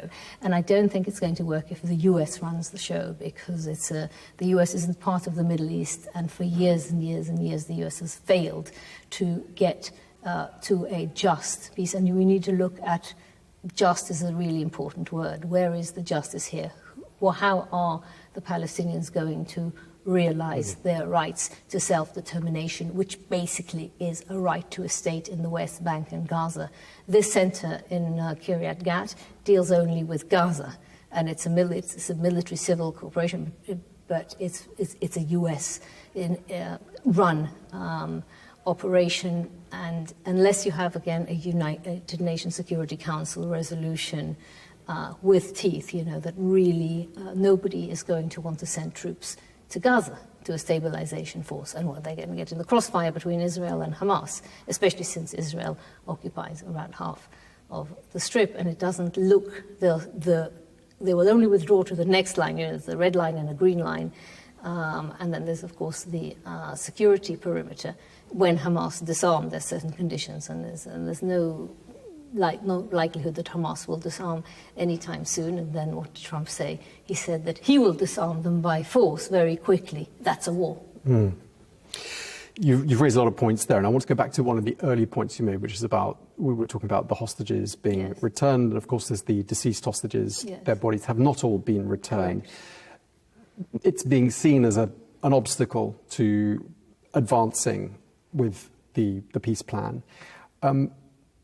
What's the challenge? What can be done to speed up this process of locating and returning those deceased hostages, do you think? Well, the Egyptians have successfully helped in the operation. They need heavy arms in order to do the digging, because there's been so much bombardment over the last 2 years that you've got houses on houses and rubble and digging as part of what needs to be done, plus intelligence sharing. Israel has vetoed Turkey from taking part of this. They volunteered to help, I think genuinely volunteered to help. So you need to get the Egyptians in, you need to get the heavy armament in, and you need to get all of the remains back. Those are the main issues. But even once you get all the remains back, which may not be so easy because of the hostages were held by different factions. They weren't all held by Hamas.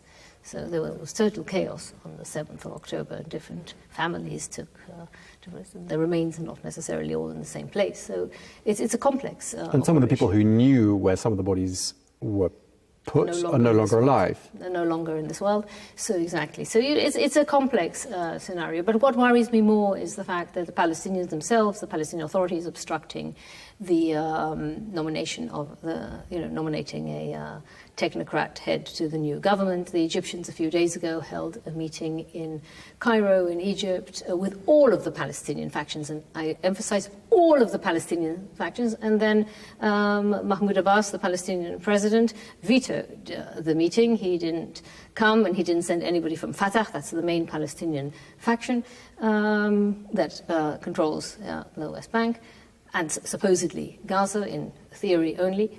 And he just, it beggars belief. He just thinks he needs to nominate somebody. He wants to nominate one of his loyalists, one of his own, and it's not meant to be a PA, a Palestinian Authority-run government. The whole idea is to have somebody who is a technocrat. There seems to be agreement on a technocratic person who is a Gazan, or a civil society person of all the factions, but unless you have the blessing of and the approval of the Palestinian president, then nothing is moving. And he's been obstructing this time and time again because he thinks he needs to control the process, and that's not the way he works. And he was summoned by Abdel Fattah al-Sisi, the Egyptian president, and it will remain to be seen what comes out of that meeting. You're painting the picture of Mahmoud Abbas as being an obstruction to progress with Correct. regards to peace. Yes, that is the case. Let's talk a bit more about Hamas. Very hard to understand what their motivations are at this stage. Will they lay down their arms? You seem to be saying you don't think they will. Will they step aside and make way for the power vacuum to be filled by other parties? We're not sure. That seems to be what we're saying. They did carry out these public executions, though, the other day in Gaza, and I'm wondering what you think their motivations were, what sort of a message they were trying to send out, perhaps not just to people in Gaza, but to sort of the wider world. Well, I mean, they're not popular in Gaza. They destroyed with Israel, but the blame lies on both. Destroyed the strip completely. There is nearly enough humanitarian aid coming in now. We also haven't reached that discussion. We're talking about the Palestinian technocratic government. We've spoken about the stabilization force, also the need for Palestinian police, but we haven't spoken about the fact that not nearly enough aid is getting in, certainly not the quantities that were agreed upon in the ceasefire agreement. There's supposed to be 600 trucks going in a day, and there's not that isn't the case at all, and most of the crossings are closed, only one is open in the south. But so I think Hamas are deeply unpopular in the strip, and they are trying to redefine themselves, and they're trying to show that they won't tolerate any opposition, and that's Israel has been funding certain individuals, and there has been and pouring quite a lot of money into it. So they're saying, well, we're not going to tolerate any what they would consider treason. But I think you're saying, I said that Abbas is part of the obstruction, but Israel is also part of the obstruction. Right. So it's not, I just want to make sure that, we look at the whole picture. The Absolutely. Obstruction isn't just one-sided. You have the Israelis are rejoicing in the fact that Abbas is, acting the way he is. And so it's a question really of having the question is really, who are the forces, I don't mean military forces, who are the powers that are going to be able to bridge the gaps. So, you had the Chinese, for example, had a meeting with all the Palestinian factions, months ago, including Fatah. If you have a Security Council resolution, obviously you're going to have Russia and China involved as well. But the process is multilateral, and it's really the Egyptians that know every single inch of the Gaza Strip, and they have to take a lead role together with the Jordanians. Those are the neighboring countries to Palestine and Israel, and they are the ones that have an awful lot at stake. And the US needs to incorporate their thinking, as well as the thinking from the three leading countries in the Gulf, into the way that they move forward, and not act in the way that they are, which is basically dictating how to do things. It's okay to be sometimes potentially unorthodox if you are giving 100% attention to all the detail and tuning really into the expertise. But you saw recently there was a flurry of diplomatic activity with J.D. Vance and Marco Rubio and Steve Witkoff and Jared Kushner, all in Israel in the same week, all speaking in different ways about what is going ahead. And then you have the real estate moguls talking about developing the areas that are in the south, Rafah, with borders with Egypt. And of course, maybe the US has given up on the idea of expelling any Palestinians, but I don't think Israel has. We haven't talked much about Benjamin Netanyahu. Yes. And some people accuse him of not wanting the ceasefire to hold. There were people who accused him of dragging the war on to extend his political shelf life. Do you subscribe to that view? Yes, I think it's not only his, I think there's no doubt about it. Even Trump said so. It's not, he was the one that supplied the arms after Biden did. He was the one that backed Netanyahu time and time again. But then the penny dropped last month. He said, okay, right. Or earlier this month. He said, okay, now we are, enough is enough. And I think Netanyahu, believes in total victory. Among other things, so he believes that Hamas needs to be destroyed, but he doesn't believe in peace. He doesn't believe in a Palestinian state. So there isn't an end game. So the end game for him is the destruction of Hamas, but then he will destroy whatever comes next. And also he backed up thugs, drug lords, to fight Hamas in Gaza in the same way that he backed Hamas and funded Hamas, or allowed for funds to get to Hamas as an opposition to Mahmoud Abbas. Netanyahu's strategy has always been divide and rule. Also internally, the country is torn apart. And so it's divide and rule inside Israel, it's divide and rule inside Palestine, it's divide and rule now inside Gaza, and it backfires. But ultimately, he does not believe in a Palestinian state. Doesn't it worry you? And when you think just looking at those 24 months of deadly violence in Gaza, for example, unspeakable suffering, children maimed, orphaned, seeing horrific scenes every day. We've got generations of trauma, haven't we, in Gaza? And I'm wondering whether you think that perhaps that threatens Israel's national security in the longer term, having 2 million traumatized people behind a wall. Absolutely. And they can't say that they didn't know about it, because people like myself have been warning about it time and time again, and that's what needs. There's also trauma in Israel post 7th of October. So one also needs to think about there's no explanation for Israel in terms of how are they going to ensure that this isn't going to happen again. And of course you hear that, okay, you get rid of Hamas, supposedly, and then, what is going to come after could be worse. You hear that time and time again. So there are those like me who believe that a Palestinian state needs to be coupled with security guarantees for both parties, both for Palestine and for Israel. And unless those are explained to Israel, and those are very serious, in the same way that you're discussing security guarantees for Ukraine, from Russia, you need to. It's not evident at all to Israelis and to Israel how a Palestinian state will make it more secure, because they have seen violence from both Gaza and the West Bank. Of course, the West Bank and Gaza see violence of a different scale altogether from Israel. So you've got trauma on both sides, and not comparing between the nature and scope of the trauma, and you need to do both individual healing and collective healing as part of this all.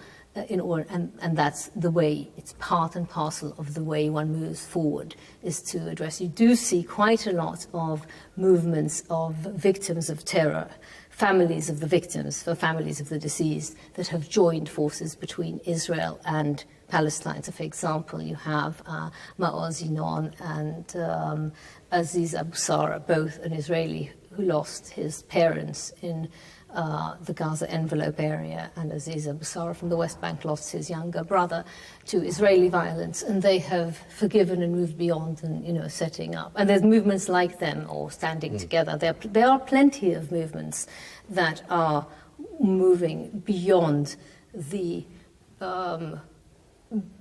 trauma, victimhood, pain, into forgiveness and reconciliation. And there are more and more of them, given that the trauma is so severe. And the work has to be done by experts on collective trauma healing.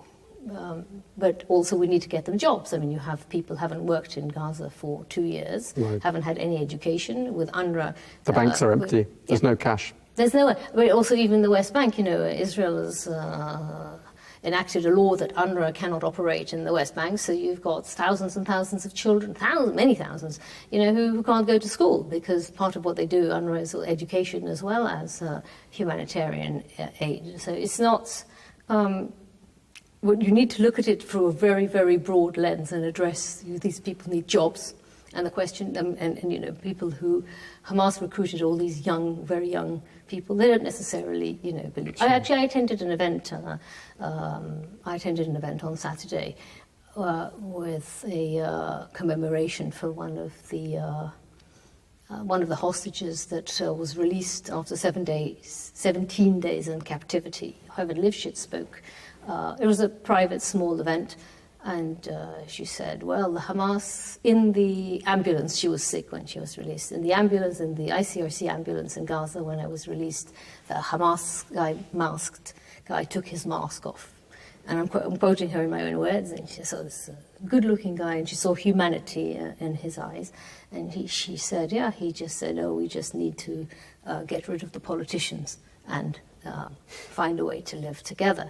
And she shook his hand when he was masked again, when they passed on, the ICRC passed her on to the Israeli army.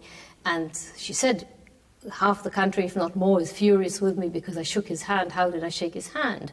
And she always spoke about, she saw humanity in his eyes, but then she explained about their conversation in the ambulance, said he was a medic or paramedic and had knowledge, and they had this discussion, and that was... There is a way to move forward. Sure. We need to see each other's humanity. We need to move. There's deep trauma, but ultimately the people of Israel and Palestine need to live together. They need to live in peace because the war isn't doing anyone any good. So you need to look at jobs and bank, and as you said, and education and healing and forgiveness, and there's an awful lot of work to be done. But first and foremost, you need to have the end game clear and you need to have a Security Council resolution in order to ensure that the process that President Trump has put in place actually works, because without that, it's going to fail. Okay, well, I'm afraid we're out of time. We're going to have to leave it there. That's fine. Thank you very much indeed. Really appreciate you taking the time to speak to us. Nomi Bar Yaakov, thank you for your time. Thank you, Tom. Well, Ukraine has also been a major subject of discussion at this year's IISS Manama Dialogue. And the Netherlands is a vocal and active ally of Ukraine. Not only is the Secretary-General of NATO a former Dutch Prime Minister, but the current Dutch leadership has championed a number of initiatives aimed at helping Ukraine to defend itself. I spoke to the Dutch Defence Minister, Ruben Brekelmans. Here's what he told us. Well, I'm here now with the Minister of Defence for the Netherlands, Ruben Brekelmans. Thank you very much indeed for speaking to Arabiya English. Thank you for having me. I'd like to start by talking to you about Ukraine and the military aid and the other sorts of support that the Netherlands has given to Ukraine. There's a drone project, there's been financial packages. What's the goal? What's Ukraine trying to achieve? Ukraine wants to hold the line, of course, because we currently see that the fighting is more intense than ever, both at the front line but also the massive air attacks that Russia is conducting. Hundreds of drones, tens of missiles, also ballistic missiles, and Ukraine needs to be able to defend itself against that. In terms of our support, we always have three priorities. One is the F-16s that we deliver, the fighter jets. It's not only the fighter jets, but also everything else, ammunition, reserve parts that's needed to keep the F-16s in the air. Second is air defense. We invested a lot in it. We also delivered parts of Patriot systems. We were the first country to spend or to invest in the Pearl packages, as it's called. It's the American equipment that's now made available to Ukraine. And third is drones. We invested in different drone initiatives, one of them being the Drone Line initiative. And those are drones that are needed at the front line because Ukraine is facing a massive numbers of course, Russian soldiers, but also Russian military assets. And the only way that Ukraine is able to defend itself against that is by using drones. And we invested in that initiative. It was 500 million for more than 600,000 drones. And those are drones that are made by Ukraine and the ones that are most effective at the front line. So the Netherlands sounds like it is absolutely one of the staunchest allies Ukraine has out there. Yeah, that's true. We have been, I think, from the very beginning, we have been one of the leading countries. And sometimes we are leading by, relatively spending more money than others. And sometimes by taking the initiative to be the first to deliver something. F-16s being one of the examples, the Pearl Initiative being one of the other examples. And because we do fully understand that Ukraine needs our robust support in order to survive.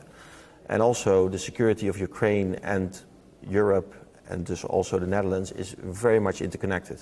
If Russia has a stronger position in Ukraine, then the threat to the rest of Europe and to the NATO alliance is at that point is much bigger than if Ukraine is able to hold them back. So the best investment in our own security is investing in the military capabilities of Ukraine.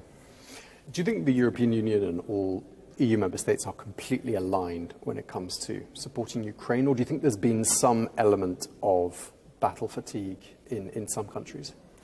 Yeah, what I have seen over the last year is that there has been a divergence. So you have some countries that have been willing and able to step up their efforts and to speed up their efforts. Because, of course, we all know that the United States is providing less support. So they now make their stocks available, but European countries need to take the lead to spend money for it. So other countries need to step in. And there were quite a few countries that are willing to do that. Norway, Sweden, the Netherlands, Germany, also the UK. The Baltic states is basically the north of Europe. But if you look at the countries more to the south and the southeast of Europe, you do see that they are not spending the same level and that they are not delivering the same level of aid.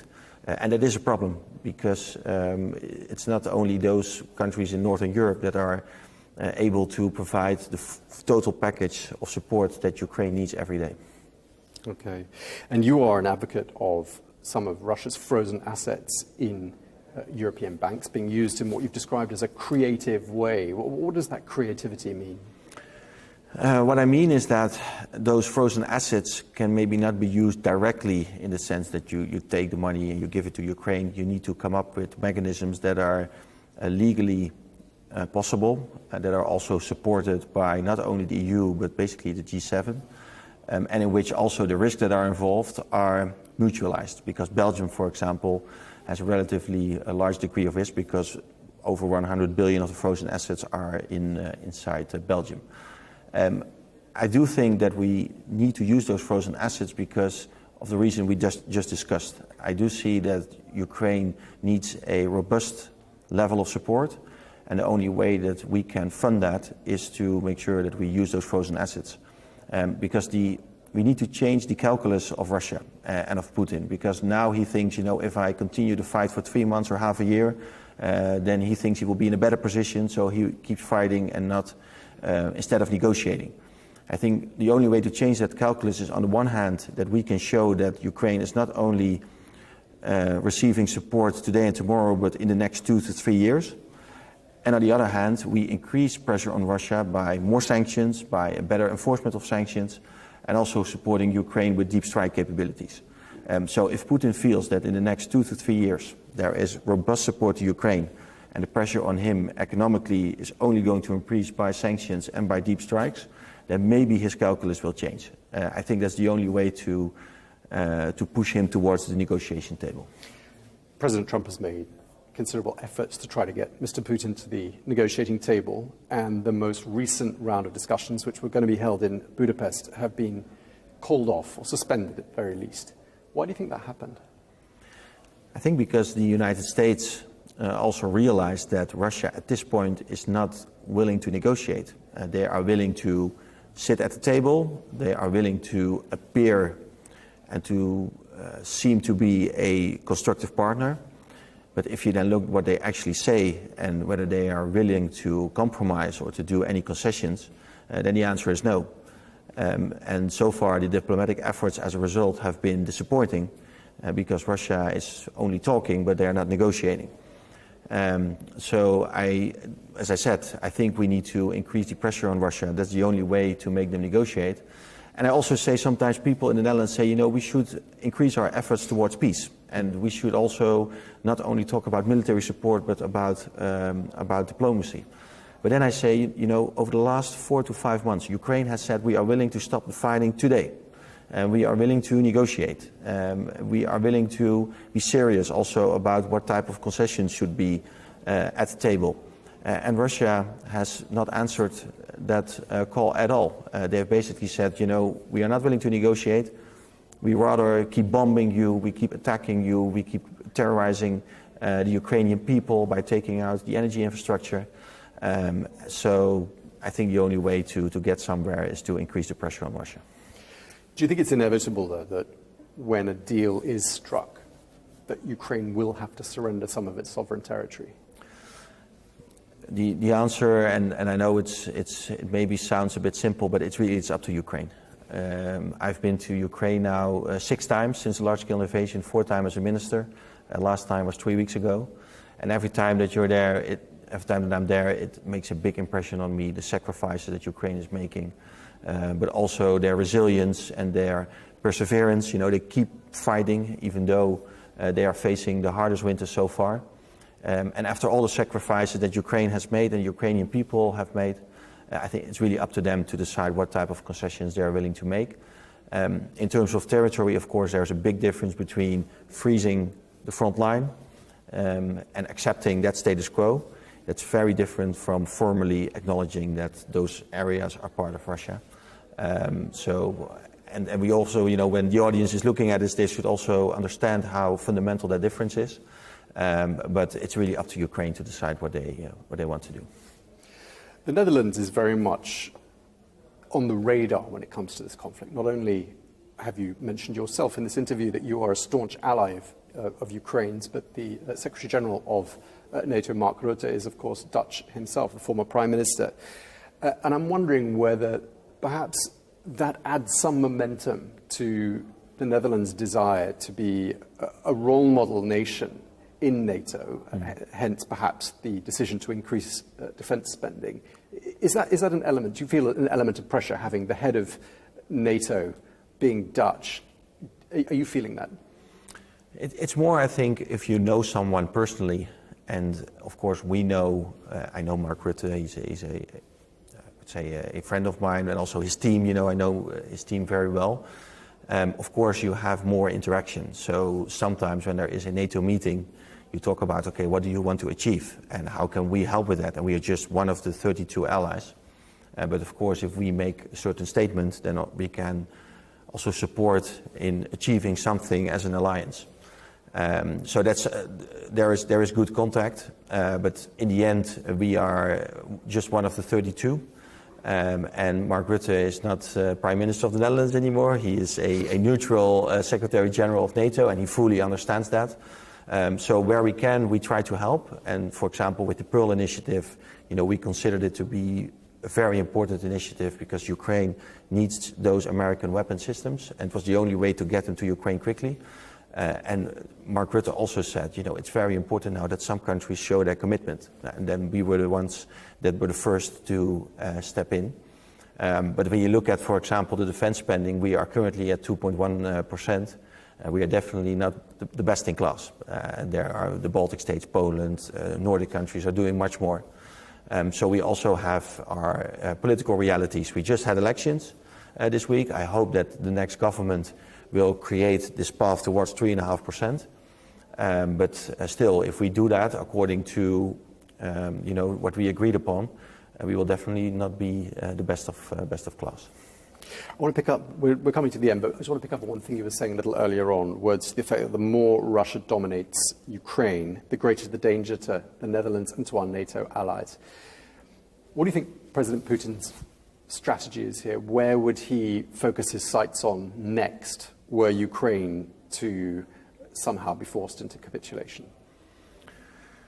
We know that he wants to re-establish the former sphere of influence of the Soviet Union or the Russian Empire. And we know, of course, that the Baltic states he considers the Baltic states to be part of that sphere of influence.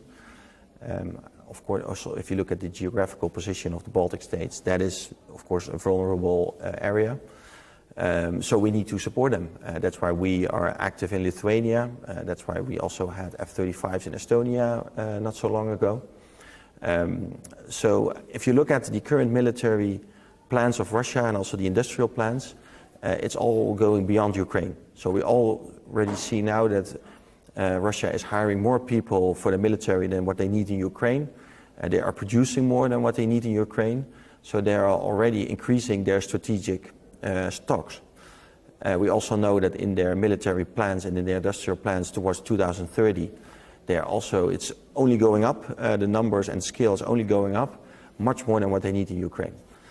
So if you know that Russia has the intentions to weaken the West and to divide our alliances and to restore their sphere of influence, if you know that they are building the military capabilities that are very dangerous, and they have the interest to continue their war machine because the economy depends on it, if you have those three things, intentions, military capabilities, and interest, then I think you need to take that threat very seriously.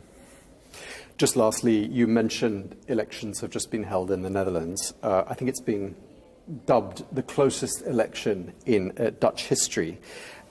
Just want to ask you for your reaction to what we know so far and what lies ahead in terms of challenges with regards to forming a coalition. Now it has become clear who won the elections. It was Rob Jetten from the party called D66. It's the first time they won the election, so congratulations to them. I think they run a remarkable campaign. If I speak on behalf of my party, which is the VVD, more center-right party, and I'm not, speaking as a minister, but more as a candidate that was on the list of my party, we said that we want to have a center-right coalition. And that center-right coalition with 4 parties could have a majority in Parliament. So, for us it's very clear, the position of my party is very clear that we want to have this center-right coalition.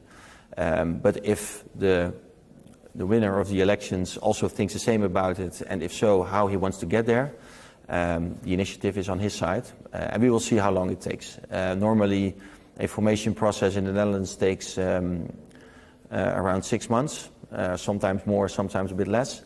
I think there is a genuine desire to do it quicker, because we have now 3 elections in just 4 or 5 years. So it we could get there faster. I think what is important, though, is regardless of how long it takes, regardless of the outcome, in terms of defense policy, in terms of foreign policy, I expect that the course of the Netherlands will be very solid and will remain the same.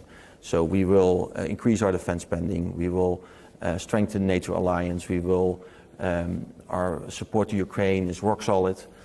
So regardless of what's happening in terms of political turmoil in The Hague, what people outside of the Netherlands will see from us will be very clear and very similar. Okay, well, thank you very much indeed for your time. Ruben Brekelmans, Minister of Defence for the Netherlands. Thank you for your time, sir. Thank you. And finally, it was during last year's Manama dialogue in December 2024 that the former Syrian leader Bashar al-Assad fled his country, bringing to an end decades of his family's rule. Well, nearly a year on, much has changed for Syria and its standing in the world. But unsurprisingly, after 14 years of turmoil, challenges remain for the new leadership in Damascus. Well, we discuss some of those challenges with Wolf Christian Pace, who is an expert on Syria and a senior fellow for armed conflict at the International Institute for Strategic Studies.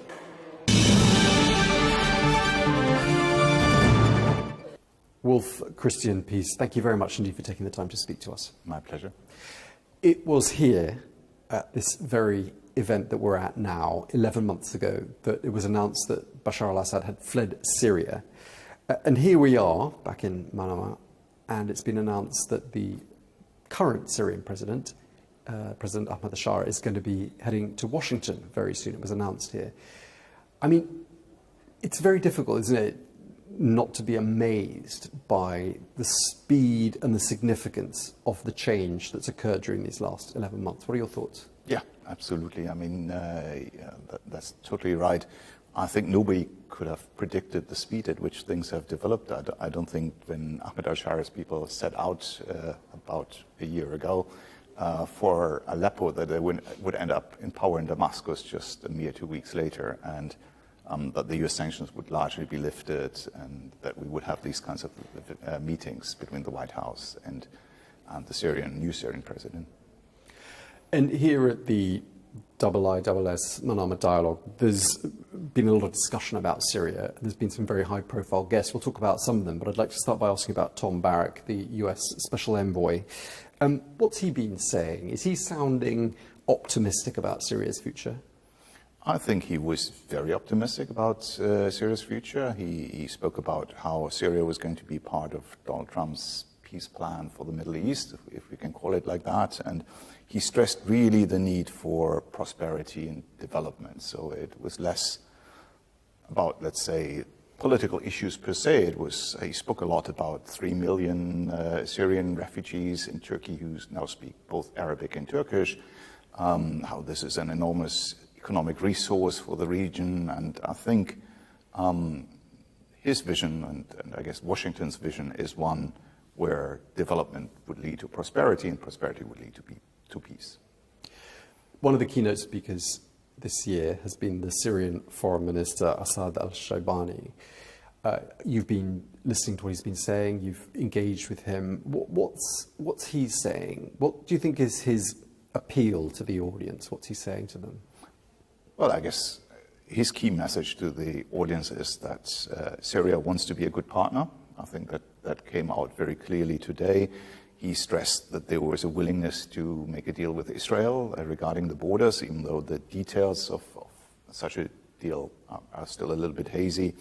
And basically, he stressed the need for peace in the region and, in a sense, aligning himself to Washington's vision. That was my feeling, that they were moving, at least rhetorically, in a similar direction. Okay, so on the whole, it sounds like you think everyone is pretty optimistic about where things are heading, although there are, of course, challenges ahead. And one of the challenges I want to talk to you about specifically relates to a paper you've actually authored for IISS about the issue of reforming the security sector in Syria. What's the scale of this particular challenge? Well, we would argue that this is the biggest challenge that Syria is facing at this moment, and one that doesn't quite get as much attention as it should be. Syria basically doesn't have an army anymore. So, I mean, Assad's military forces have been dissolved by the new government already in December last year.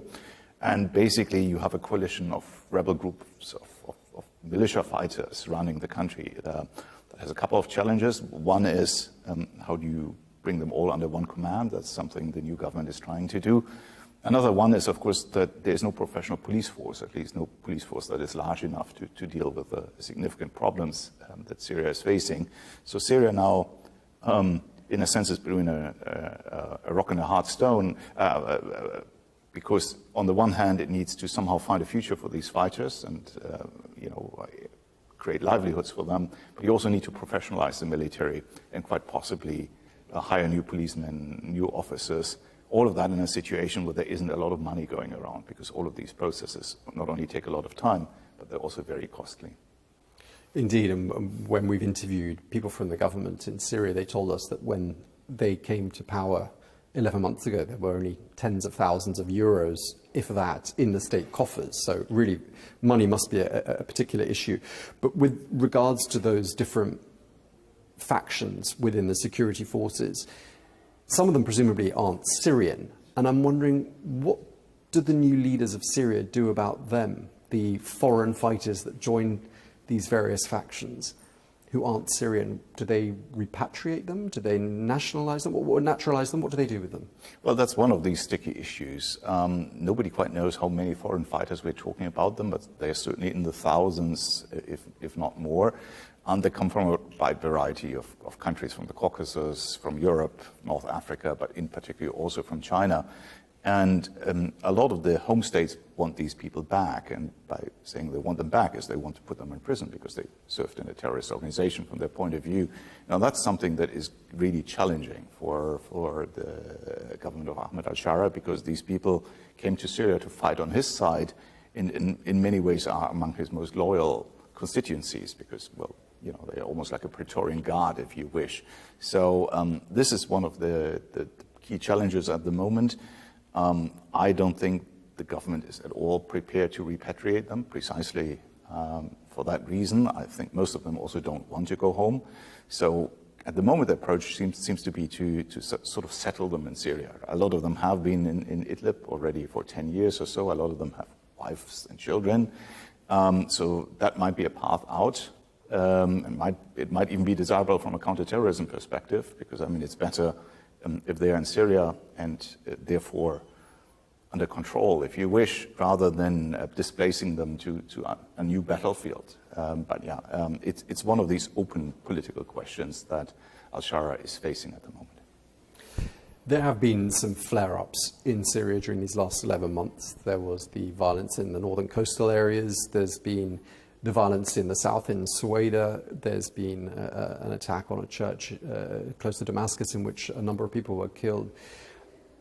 All of those situations, though, were some months ago, and I'm wondering whether perhaps you think it's starting to look as though things are calming down, things are settling down in a way perhaps they didn't look like they were 5 or 6 months ago.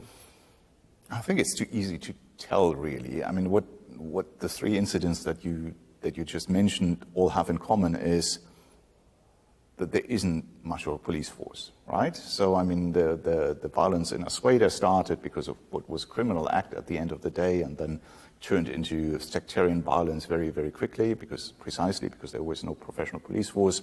At the coast, the challenge was that the very small police presence from Damascus was overrun, and then basically a militia had to be dispatched to deal with them, leading also to sectarian violence.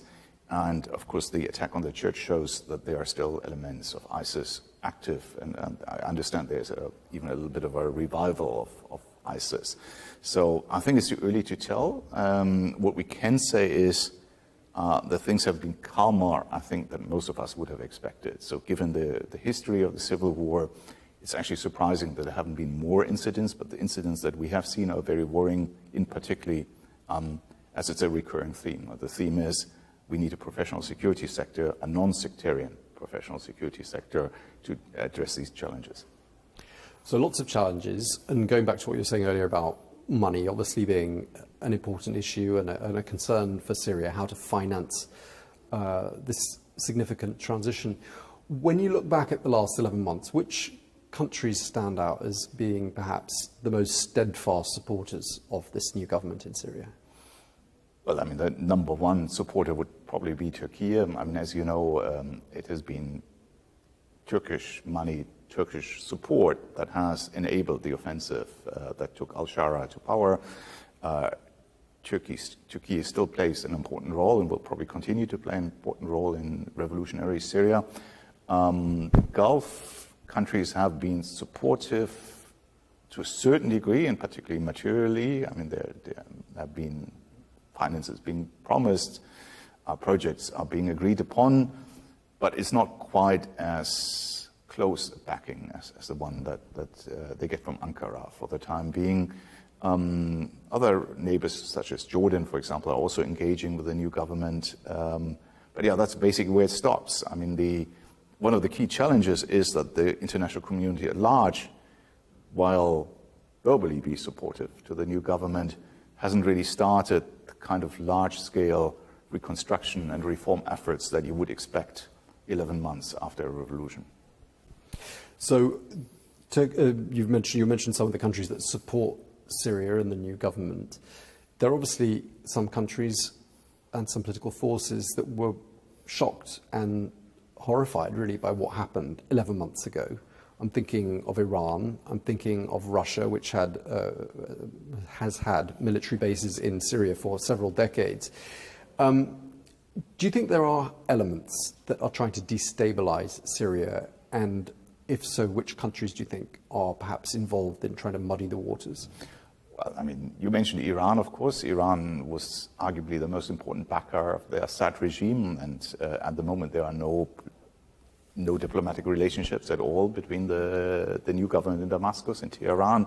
Embassy is closed. There's no overt Iranian presence in Syria anymore. Or practically, of course, Iran continues to muddy the water.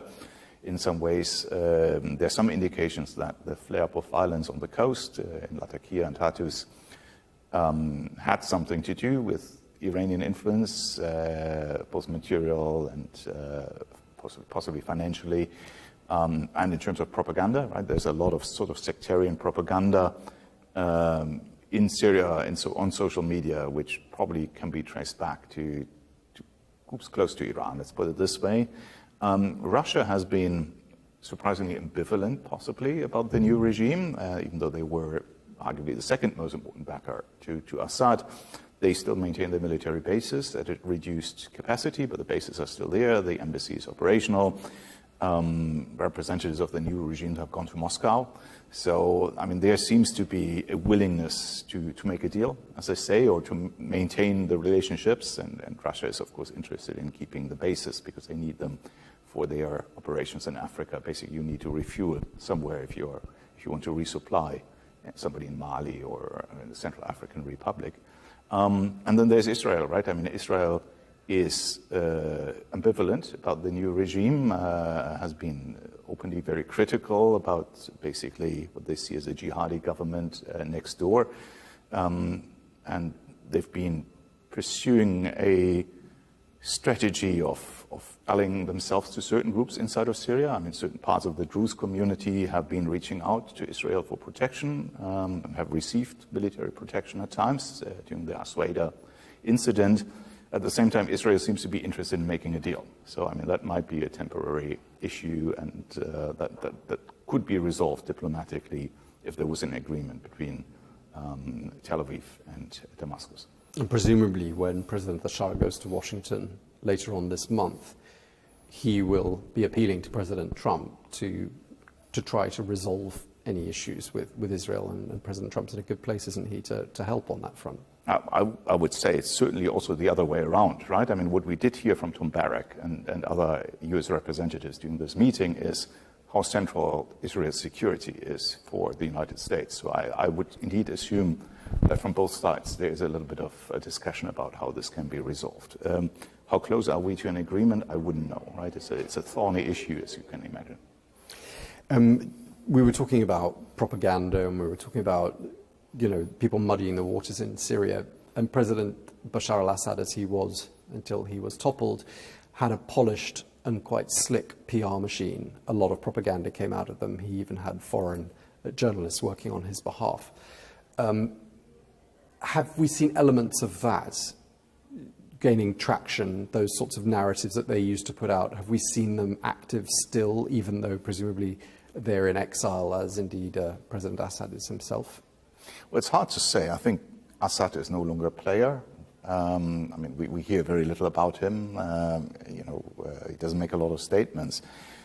But indeed, there is a slick propaganda machine operating. And the challenge here is that machine is spreading sectarian messages, right? So basically, among the minorities, the message is the new government is against you. They are Sunni fundamentalists. They want to create a caliphate, right?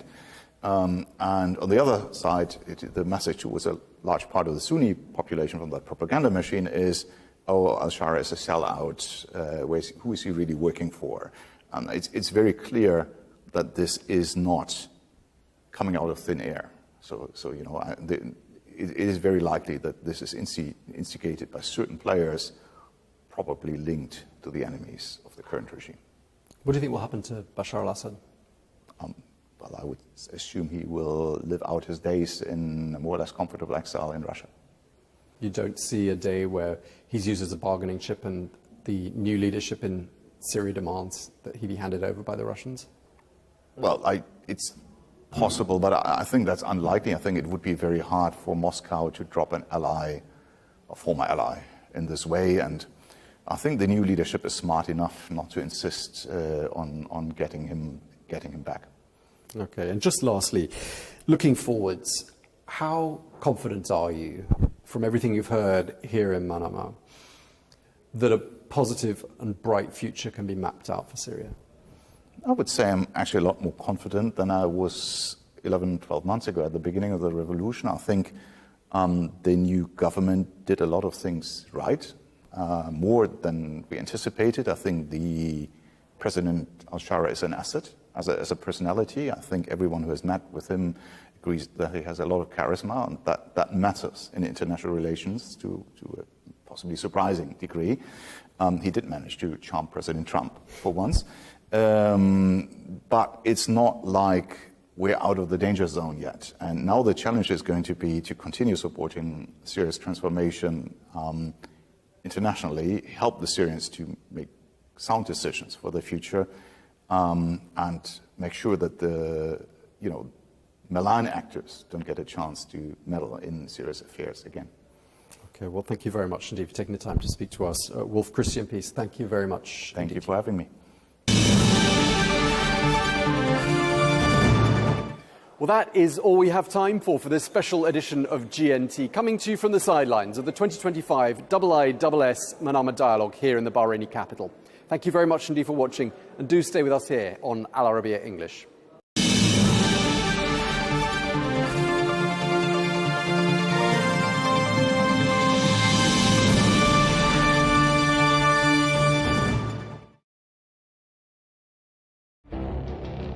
It feels like decades are passing by in a matter of weeks. Seismic shifts in the world order. Never, ever will be part of America. With so much happening and so much noise. Whether it's political upheaval, Canada has been ripping us off for years. Economic shifts or social movements. No one wins from tariffs. I think America can be more friendly to the rest of the world. The in-depth analysis and all the latest developments across the globe. To have an inclusive policy together. The meetings with Hamas gave me some hope. We're in another nuclear arms race. The most important development straight to your screen. Welcome to the dressing room. I'm on my own. I need backup. And an insightful look at the issues shaping our world today. It was not going to happen, that war, and it happened. Join us on Al Arabiya News, where the world talks. Our allies, in many cases, are worse than our enemies. Stay informed and connected with the latest international headlines. There obviously is a risk. From breaking news to in-depth analysis. It would appear that this war is coming to an end. Who buys this stuff? Investors, pension funds. We deliver the most important developments straight to your screen. Iran always wanted to deal with militia. Join us for compelling, expert-driven conversations. A curfew order has been established. And an insightful look at the issues shaping our world today. There are a lot of proposals about European architecture for security. I'm Leigh Ann Gerrans, and this is W News. We dealt with this when I was Chief of Staff in the first term. Where you don't just hear the headlines, you get the full story.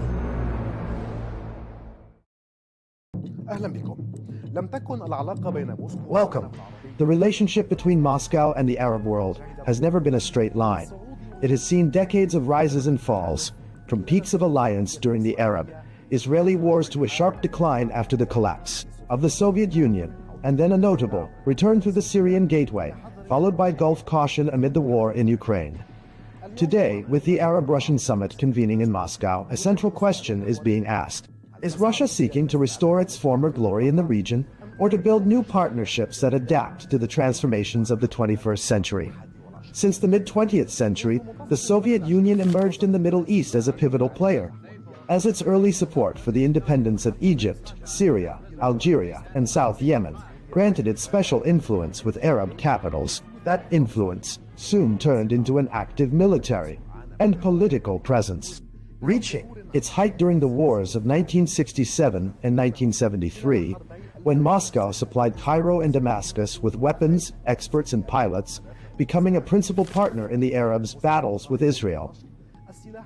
In that period, the depth of the alliance with Cairo was embodied in a historic visit by Soviet leader Nikita Khrushchev to Egypt in 1964, where he joined President Gamal Abdel Nasser to celebrate the diversion of the Nile as part of the Aswan High Dam project. Those were highly symbolic moments that cemented Egypt as Moscow's closest Arab ally, and showed how development and weaponry, together with political positioning, became interlocking tools of the Soviet project in the region. At that time, Khrushchev delivered his famous line, "The High Dam is not just an engineering project. It is a symbol of friendship between the Egyptian and Soviet people." From there, a new phase began in which the Soviet Union became the primary patron of Arab nationalist and socialist regimes. But that alliance gradually began to crack through the 1970s, when President Anwar Sadat rose to power following the death of Nasser. Sadat sought to free his political and military decision-making from Soviet dominance and to pave the way for a rapprochement with the West. In 1972, he took a stunning step by ordering the expulsion of around 20,000 Soviet military experts and advisors from Egypt, a moment that marked the great rupture between Cairo and Moscow. And although cooperation in arming the Egyptian military continued up to the October War, what followed, the signing of the Camp David Accords and Cairo's opening to Washington, effectively ended the Soviet presence in Egypt and pushed Moscow to seek alternatives in Syria, Algeria, and Libya to compensate for the loss of its largest Arab ally. With the Soviet Union's collapse in 1991, Russia's presence in the Middle East receded, and Moscow withdrew from bases and ports that had underpinned its influence for 5 decades. With the dawn of the 2000s, Vladimir Putin redrew the compass of Russian foreign policy, seeking to regain influence lost with the Soviet collapse. Military cooperation revived with Algeria, Egypt, and Syria, and economic channels opened with the Arab Gulf in energy and grain, restoring Moscow's bridges of interest with the region. But the major shift came with the Arab uprisings of 2011, when Moscow saw a chance to cement its presence. Its direct military intervention in Syria in 2015 restored to it key strategic levers, most notably the bases of Tartus and Memim. This intervention reinforced Russia's image as a protector of its allies. Yet at the same time, it raised caution among Arab capitals trying to balance relations between Washington and Moscow. Saudi Arabia, the UAE, and Qatar viewed Russia's military presence in Syria as deepening Iranian influence and keeping Assad in power. Despite political disagreements, Moscow's ties with the Gulf capitals remained pragmatic, maintaining close cooperation in the energy sector, along with Russian investments in gas and petrochemicals, and a limited degree of security and military coordination. With the eventual fall of the Assad regime, the scene shifted again. The new Syrian leadership rearranged its priorities, moving away from dependence on Moscow and opening up to Gulf capitals in search of reconstruction and investment. This shift cost Russia its Damascus card, the one that had given it prime influence in the Middle East equation, while the new Syrian leadership sought to redefine its relationship with the Kremlin on different terms, preserving security coordination and continued use of the Tartus and Memim bases in exchange for limited Russian support in infrastructure rehabilitation projects and the supply of wheat and fuel. Then came the outbreak of the Russia-Ukraine war in 2022, putting Russian and Arab relations to a severe test. Saudi Arabia, the UAE, and most Gulf states adopted a policy of neutrality, maintaining oil cooperation with Moscow, while on the other hand, Egypt and Algeria continued their economic and military partnerships with Russia despite Western pressure. But Western sanctions affected grain and fertilizer trade and energy prices, driving several Arab countries to seek a careful balance between their interests with Moscow and their need for Western partners. Despite the geopolitical complications, the last decade saw strengthened oil cooperation between Moscow and Riyadh through OPEC Plus agreements that helped stabilize the global energy market. Mutual investments also expanded in petrochemicals, agriculture, and religious tourism, with high-level visits between Russian and Gulf leaders keeping communication lines open even at the height of crises. In parallel, Moscow maintained its traditional stance on the Palestinian issue, affirming support for a two-state solution along the 1967 borders and the establishment of an independent Palestinian state beside Israel, while calling, during the recent Gaza events, for an immediate ceasefire and civilian protection to preserve balance in its relations with both Palestinians and Israel. Russia's presence has not been limited to the Gulf, Syria, and Egypt. Algeria has been one of Moscow's oldest military partners and the largest importer of Russian weapons in Africa and the Arab world. Since 2019, Russia has played a prominent role in Libya through the Wagner Group supporting Haftar's eastern forces, giving it military and economic leverage in key regions. In Sudan, there was the 2020 signing of a preliminary agreement to establish a naval logistics base at Port Sudan, not yet implemented because of political circumstances. Meanwhile, Russia has remained a major arms supplier to Sudan. In Tunisia and Morocco, cooperation centers on agriculture, trade and tourism, while in Lebanon, Moscow's influence is confined to the energy and offshore gas sectors. Thus, over 7 decades, Russia has shifted from a strategic ally of Arab nationalist regimes to an oil and investment partner for the Gulf states, and finally to a party in confrontation with the West, one that directly impacts the Middle East stability. Today, with the Ukraine war still raging, Arab capitals face the challenge of mediating between East and West, while Moscow strives to entrench its footing in the region despite global isolation, and to deepen cooperation with Arab countries in economics and energy. In this context, attention turns to the Arab-Russian summit, on which Moscow hopes to represent itself as a principal actor in the Middle East, and to broaden its political and economic partnerships with the Arab world amid a phase of profound regional and global transformation.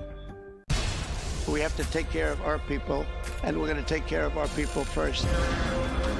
For in-depth analysis and all the latest developments across the globe, make sure you join us every weekday. President Trump is trying to negotiate a ceasefire. With so much happening, so much information, and so much noise, International law will have no part in his administration. It can be hard to keep track. Tariffs will just fuel inflation. We're going to fight these tariffs. But you can count on us to tell you what you need to know. We stand by your side. Join me, Tom Burges Watson, for Global News Today, right here on Al Arabiya News.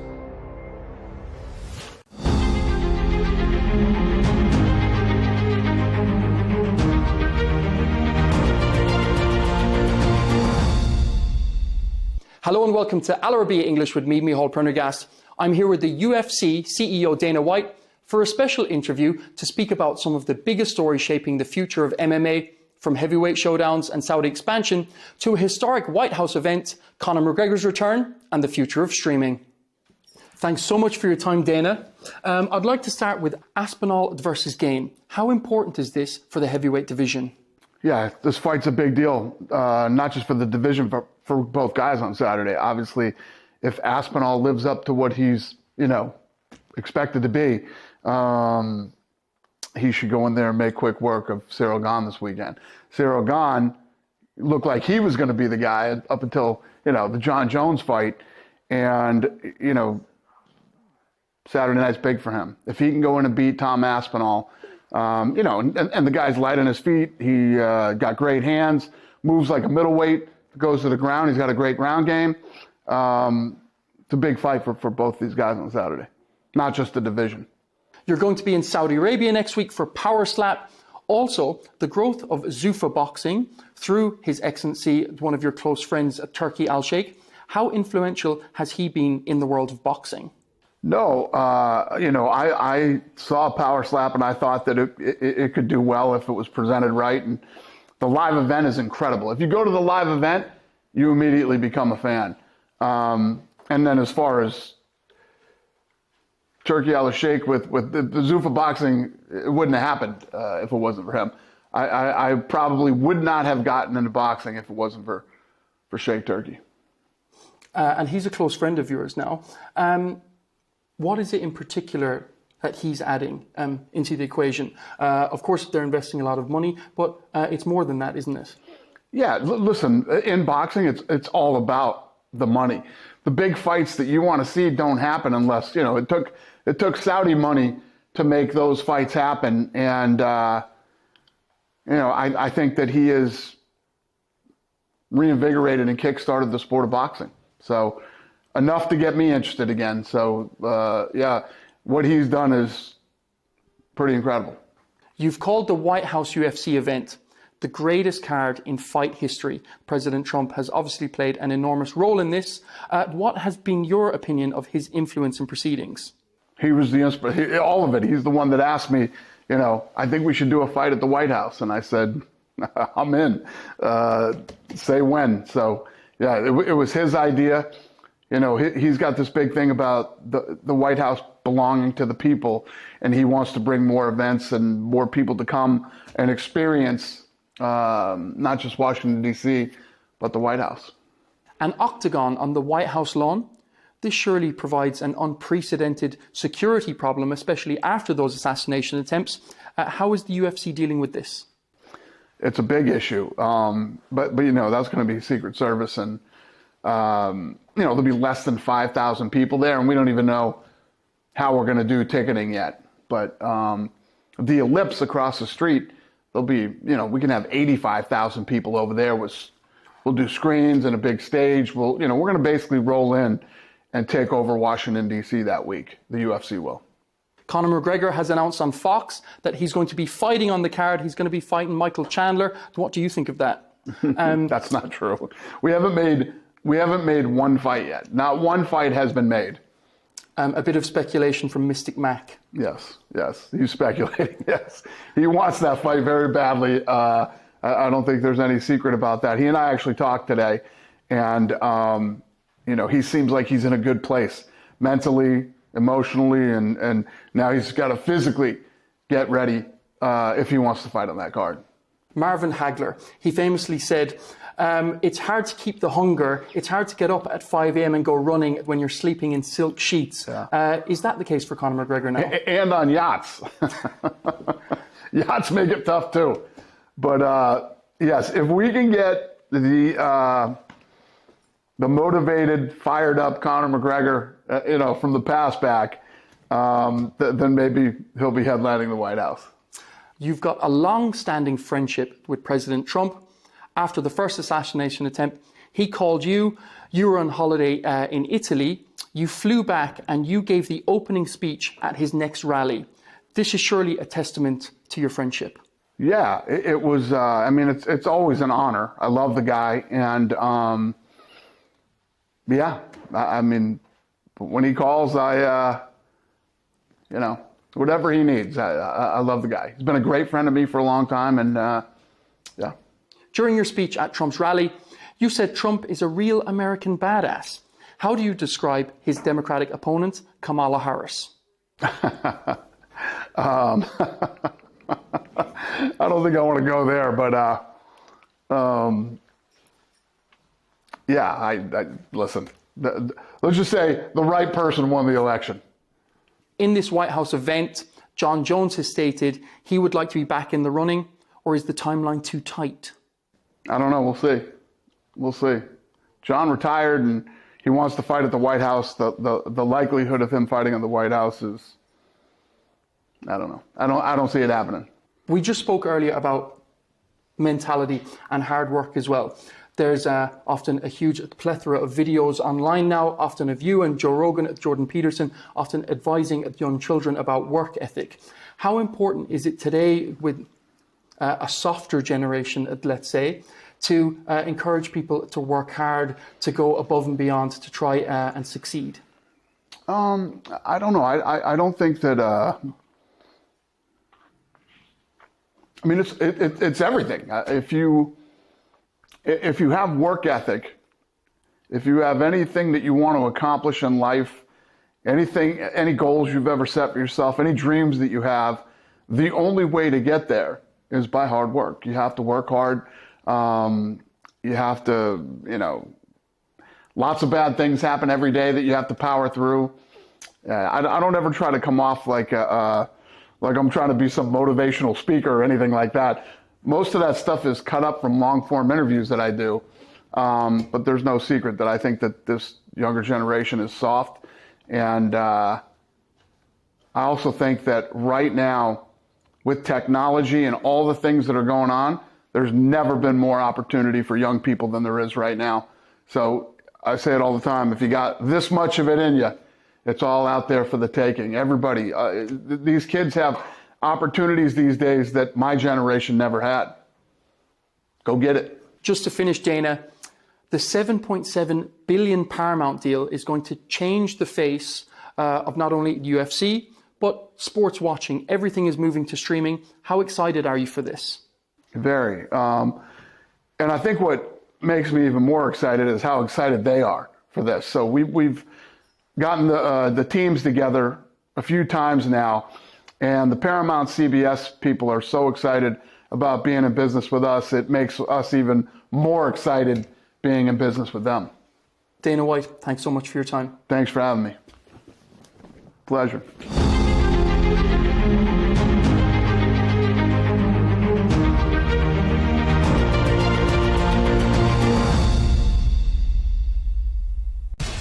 We have to take care of our people, and we're going to take care of our people first. For in-depth analysis and all the latest developments across the globe, make sure you join us every weekday. President Trump is trying to negotiate a ceasefire. With so much happening, so much information, and so much noise, International law will have no part in his administration. It can be hard to keep track. Tariffs will just fuel inflation. We're going to fight these tariffs. But you can count on us to tell you what you need to know. We stand by your side. Join me, Tom Burges Watson, for Global News Today, right here on Al Arabiya News.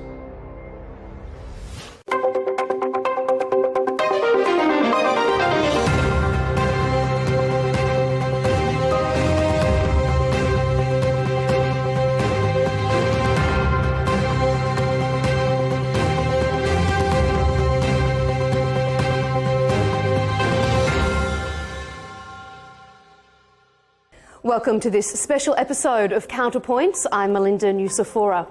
Pakistan and Afghanistan have been embroiled in the worst cross-border violence since the Taliban regained control of Kabul in 2021. Both sides have blamed each other for the collapse of crucial peace talks in Istanbul in recent days. Joining me for a special Counterpoints interview is Pakistan's Defence Minister, Khawaja Mohammad Asif. Defence Minister, thank you so much for being with us here on Counterpoints. Thank you. Thank you very much. Minister, as far as Pakistan is concerned, why did the recent peace talks with Afghanistan collapse that were being held in Istanbul? Well, the main reason everything was hinging upon just one point, that there will be no incursions into Pakistan's territory sponsored by Afghan regime or TTA, Taliban, Tehrik-e-Taliban, Afghanistan. And because TTP operating in Pakistan from Afghan territory or being sponsored from Afghan territory, that was the main reason for collapse of these talks, because we wanted them to control or rein them in so that they don't cross into our territory. We wanted ironclad guarantees from Kabul regime. And you didn't feel like you were getting those ironclad guarantees? Actually, what happened on 3-4 occasions, they had agreed to the terms and whatever was being developed during the talks over the last 4 days. They agreed to our point of view, and they recognized, that most of these TTP people or terrorists are living on their territory. As I think this is on record, you must be knowing about it, that about 2 years back, on many occasions, they have asked us for funds to relocate TTP on their western border. And we have been asking them that what is the guarantee that we pay them. Actually, the amount was also, it was around a ballpark figure of 10 billion rupees. We asked them what was the guarantee that these people will not come back to the eastern border again, that we'll pay also, and the threat of their crossing the border into our territory and indulging in terrorist activities will come back again once they abandon their whatever accommodation or area is allocated to them on the western border. So they acknowledge, but they were not ready to put that in writing. So we want them to put these things in writing so the international community can see for themselves that they are harboring terrorists, all kinds of terrorists. It's not only TTP. All franchises of terrorism are available on Afghan territory. It has become a country which is thriving on terrorism. ISIS, Daesh, all sorts of franchises of terrorism are available on there. It's a threat not only to the neighbors, it is a threat to the world peace also. In a recent interview, you accused New Delhi of pulling the strings during these peace talks behind the scenes. What evidence? What evidence do you have for that?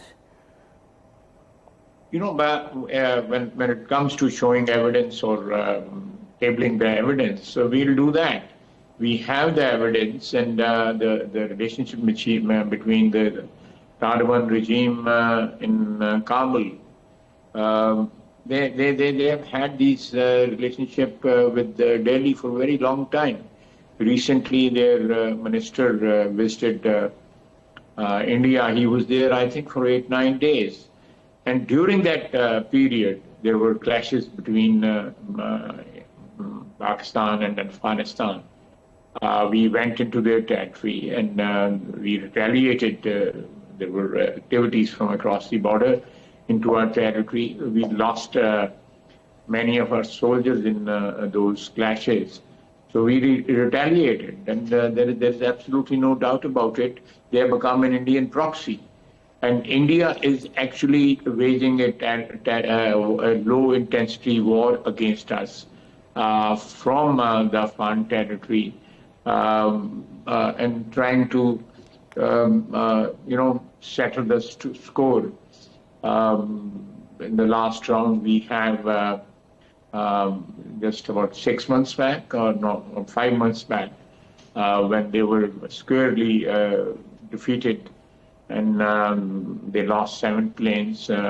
President of the United States have on several occasions mentioned, even yesterday he mentioned that 7 beautiful planes were lost by India in the clash with Pakistan. So are you saying that this is India trying to take revenge using another country? I mean, that's a very bold statement. Yeah, you want me to reiterate that statement? I'll do that. I have no problem with that. Kabul and Delhi, they have this relationship, irrespective of the regimes in both the countries. There is a continuity of our relationship between the two countries, and it has always been to the detriment of Pakistan. Do you foresee a broader war or a full-blown war with Afghanistan on the horizon? I won't speculate about this, that there could be a full-blown war, but obviously the risk of heating up, at least on the border, and obviously if there is, we have evidence of incursions from across the border, we'll retaliate. We'll go inside and settle the score with them. All right, let's move on to Pakistan and Saudi Arabia's recently signed defence pact. What was the primary driver that led both sides to see the need to formalise a written agreement? Because obviously there's been cooperation for quite some time. Why did you see the need for a formalised defence pact at this current juncture of geopolitical situations? No, this was going on. The negotiations for this pact were going on for quite some time, maybe over a year or a year and a half. And it was not prompted by the geopolitical situation of the region. This sort of relationship, informally, or perhaps a semi-formal relationship, military relationship or cooperation, was going on for maybe 6 decades, it's been 60s and late 50s. And on many occasions, I think the number of our soldiers over there rose to some around thousands, 2,000, 3,000, 4,000. So that's it's just the formalization of the relationship. Do you see that defence pact? Let me complete, please. So that the relationship is institutionalized. It doesn't remain an informal relationship. I think that is something two brotherly countries were negotiating for quite some time. Does Pakistan visualise, or does it understand that defence pact extends to nuclear deterrence? Well, it is a defence pact, and this sort of the nuclear capability of Pakistan is purely of defensive nature, and we have been saying it over and over again. And whenever this issue is raised by media or on international forums, Pakistan has absolutely no hegemonic intentions as far as nuclear capability is concerned.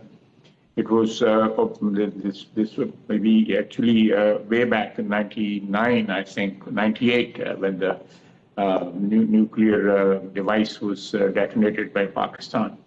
He clearly gave this impression or undertaking to the international community that it will never be used for aggression. So I think that's the point, or that's the status even today.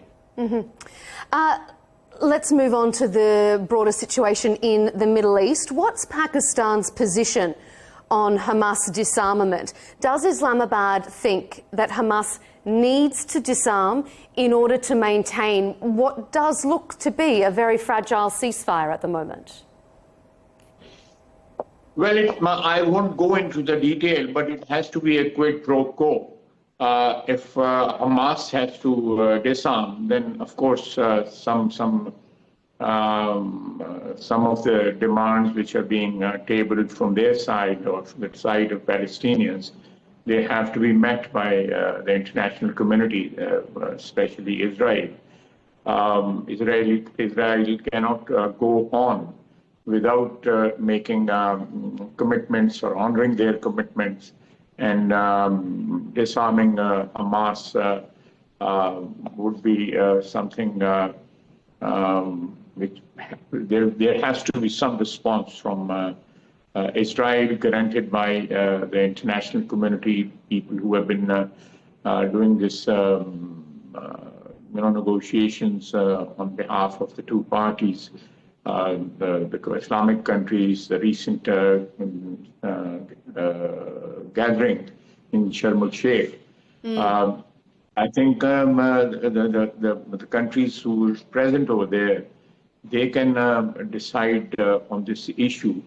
I, as an individual, I have an opinion, but I don't want to, express my opinion because the situation is still very delicate. Pakistan was one of the countries present with US President Donald Trump during the signings of those agreements in Sharm el-Sheikh. So with that in mind, if you say there is a quo pro, that the international community needs to see something from Israel if Hamas is to disarm. What would Pakistan like to see in that regard? What would make Pakistan feel comfortable? I think this is already spelled out. The situation is still precarious, as you very rightly said, that the ceasefire is holding on, but it is fragile.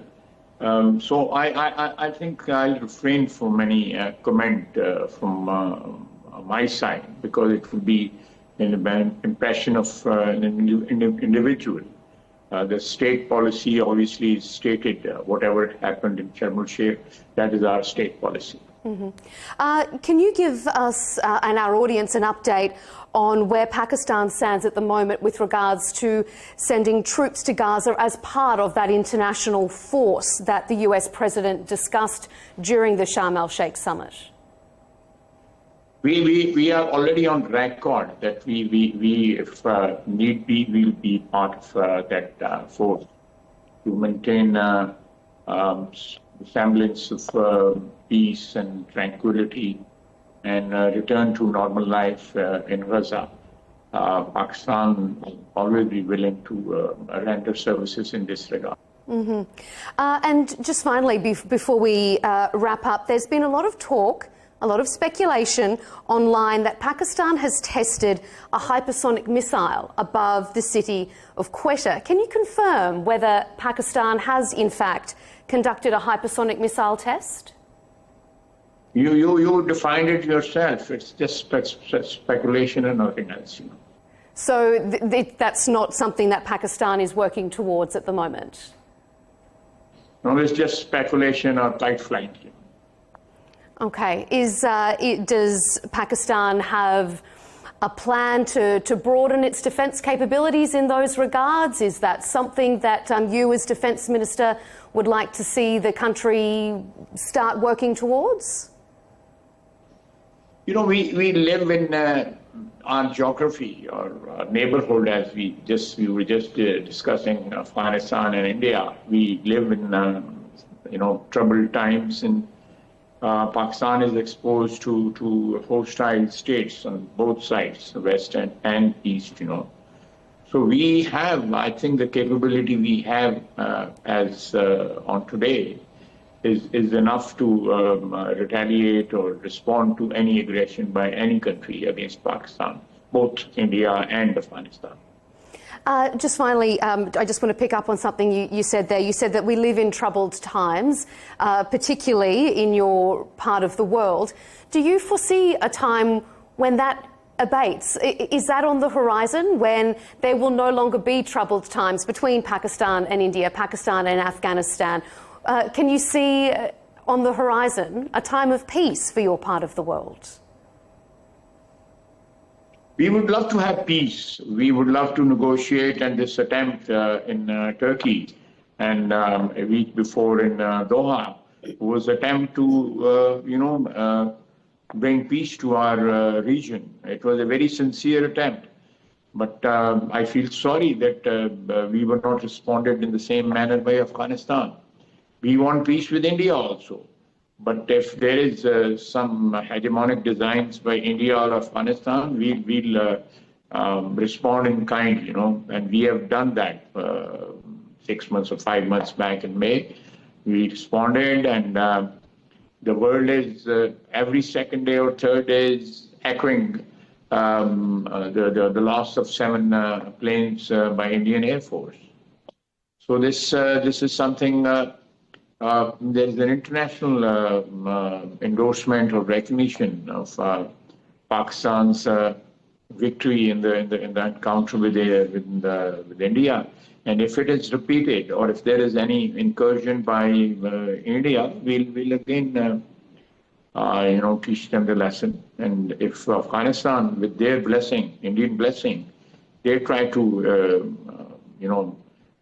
violate our territory or violate our airspace or whatever. I don't think they have any capability of violating the airspace. But if there is a violation on eastern and western border by Afghanistan and India, we are, I hope doesn't happen. I hope and pray it doesn't happen. But if it is, done by either of the two countries, we will respond effectively, inshallah. What does Afghanistan stand to gain by creating disturbances along Pakistan's border? I think they are not interested in the well-being of their country. If peace returns to their country, Afghanistan definitely can prosper, and the people in Afghanistan can prosper. We have perhaps close to 3 million refugees. We are deporting them every day. Thousands of Afghans are being sent to their country.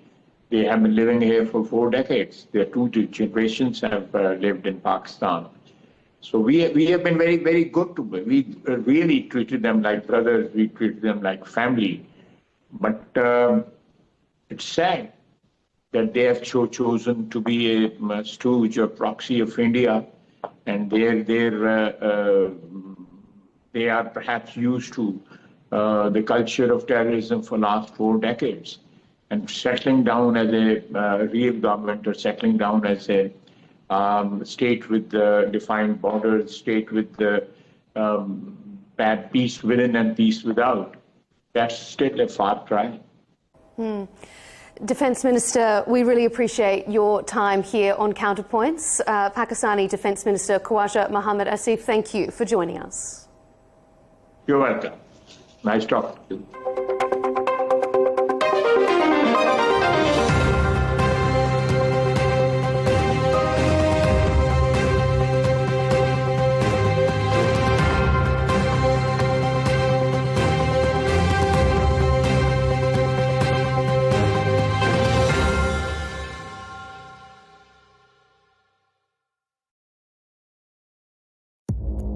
Our allies, in many cases, are worse than our enemies. Stay informed and connected with the latest international headlines. There obviously is a risk. From breaking news to in-depth analysis, it would appear that this war is coming to an end. Who buys this stuff? Investors, pension funds. we deliver the most important developments straight to your screen. Iran always wanted to deal with militia. Join us for compelling, expert-driven conversations. A curfew order has been established. And an insightful look at the issues shaping our world today. There are lots of proposals about European architecture for security.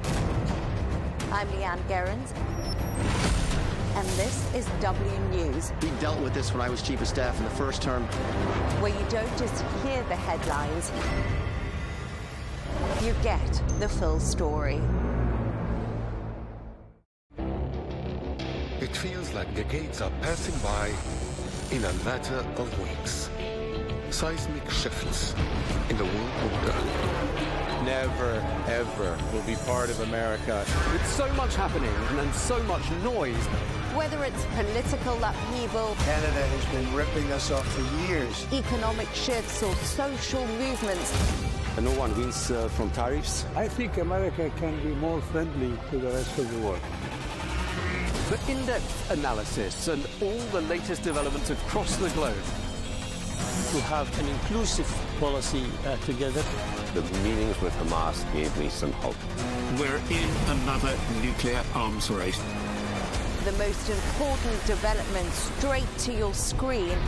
Welcome to the dressing room. I'm on my own. I need backup. And an insightful look at the issues shaping our world today. It was not going to happen, that war, and it happened. Join us on Arabiya News, where the world talks.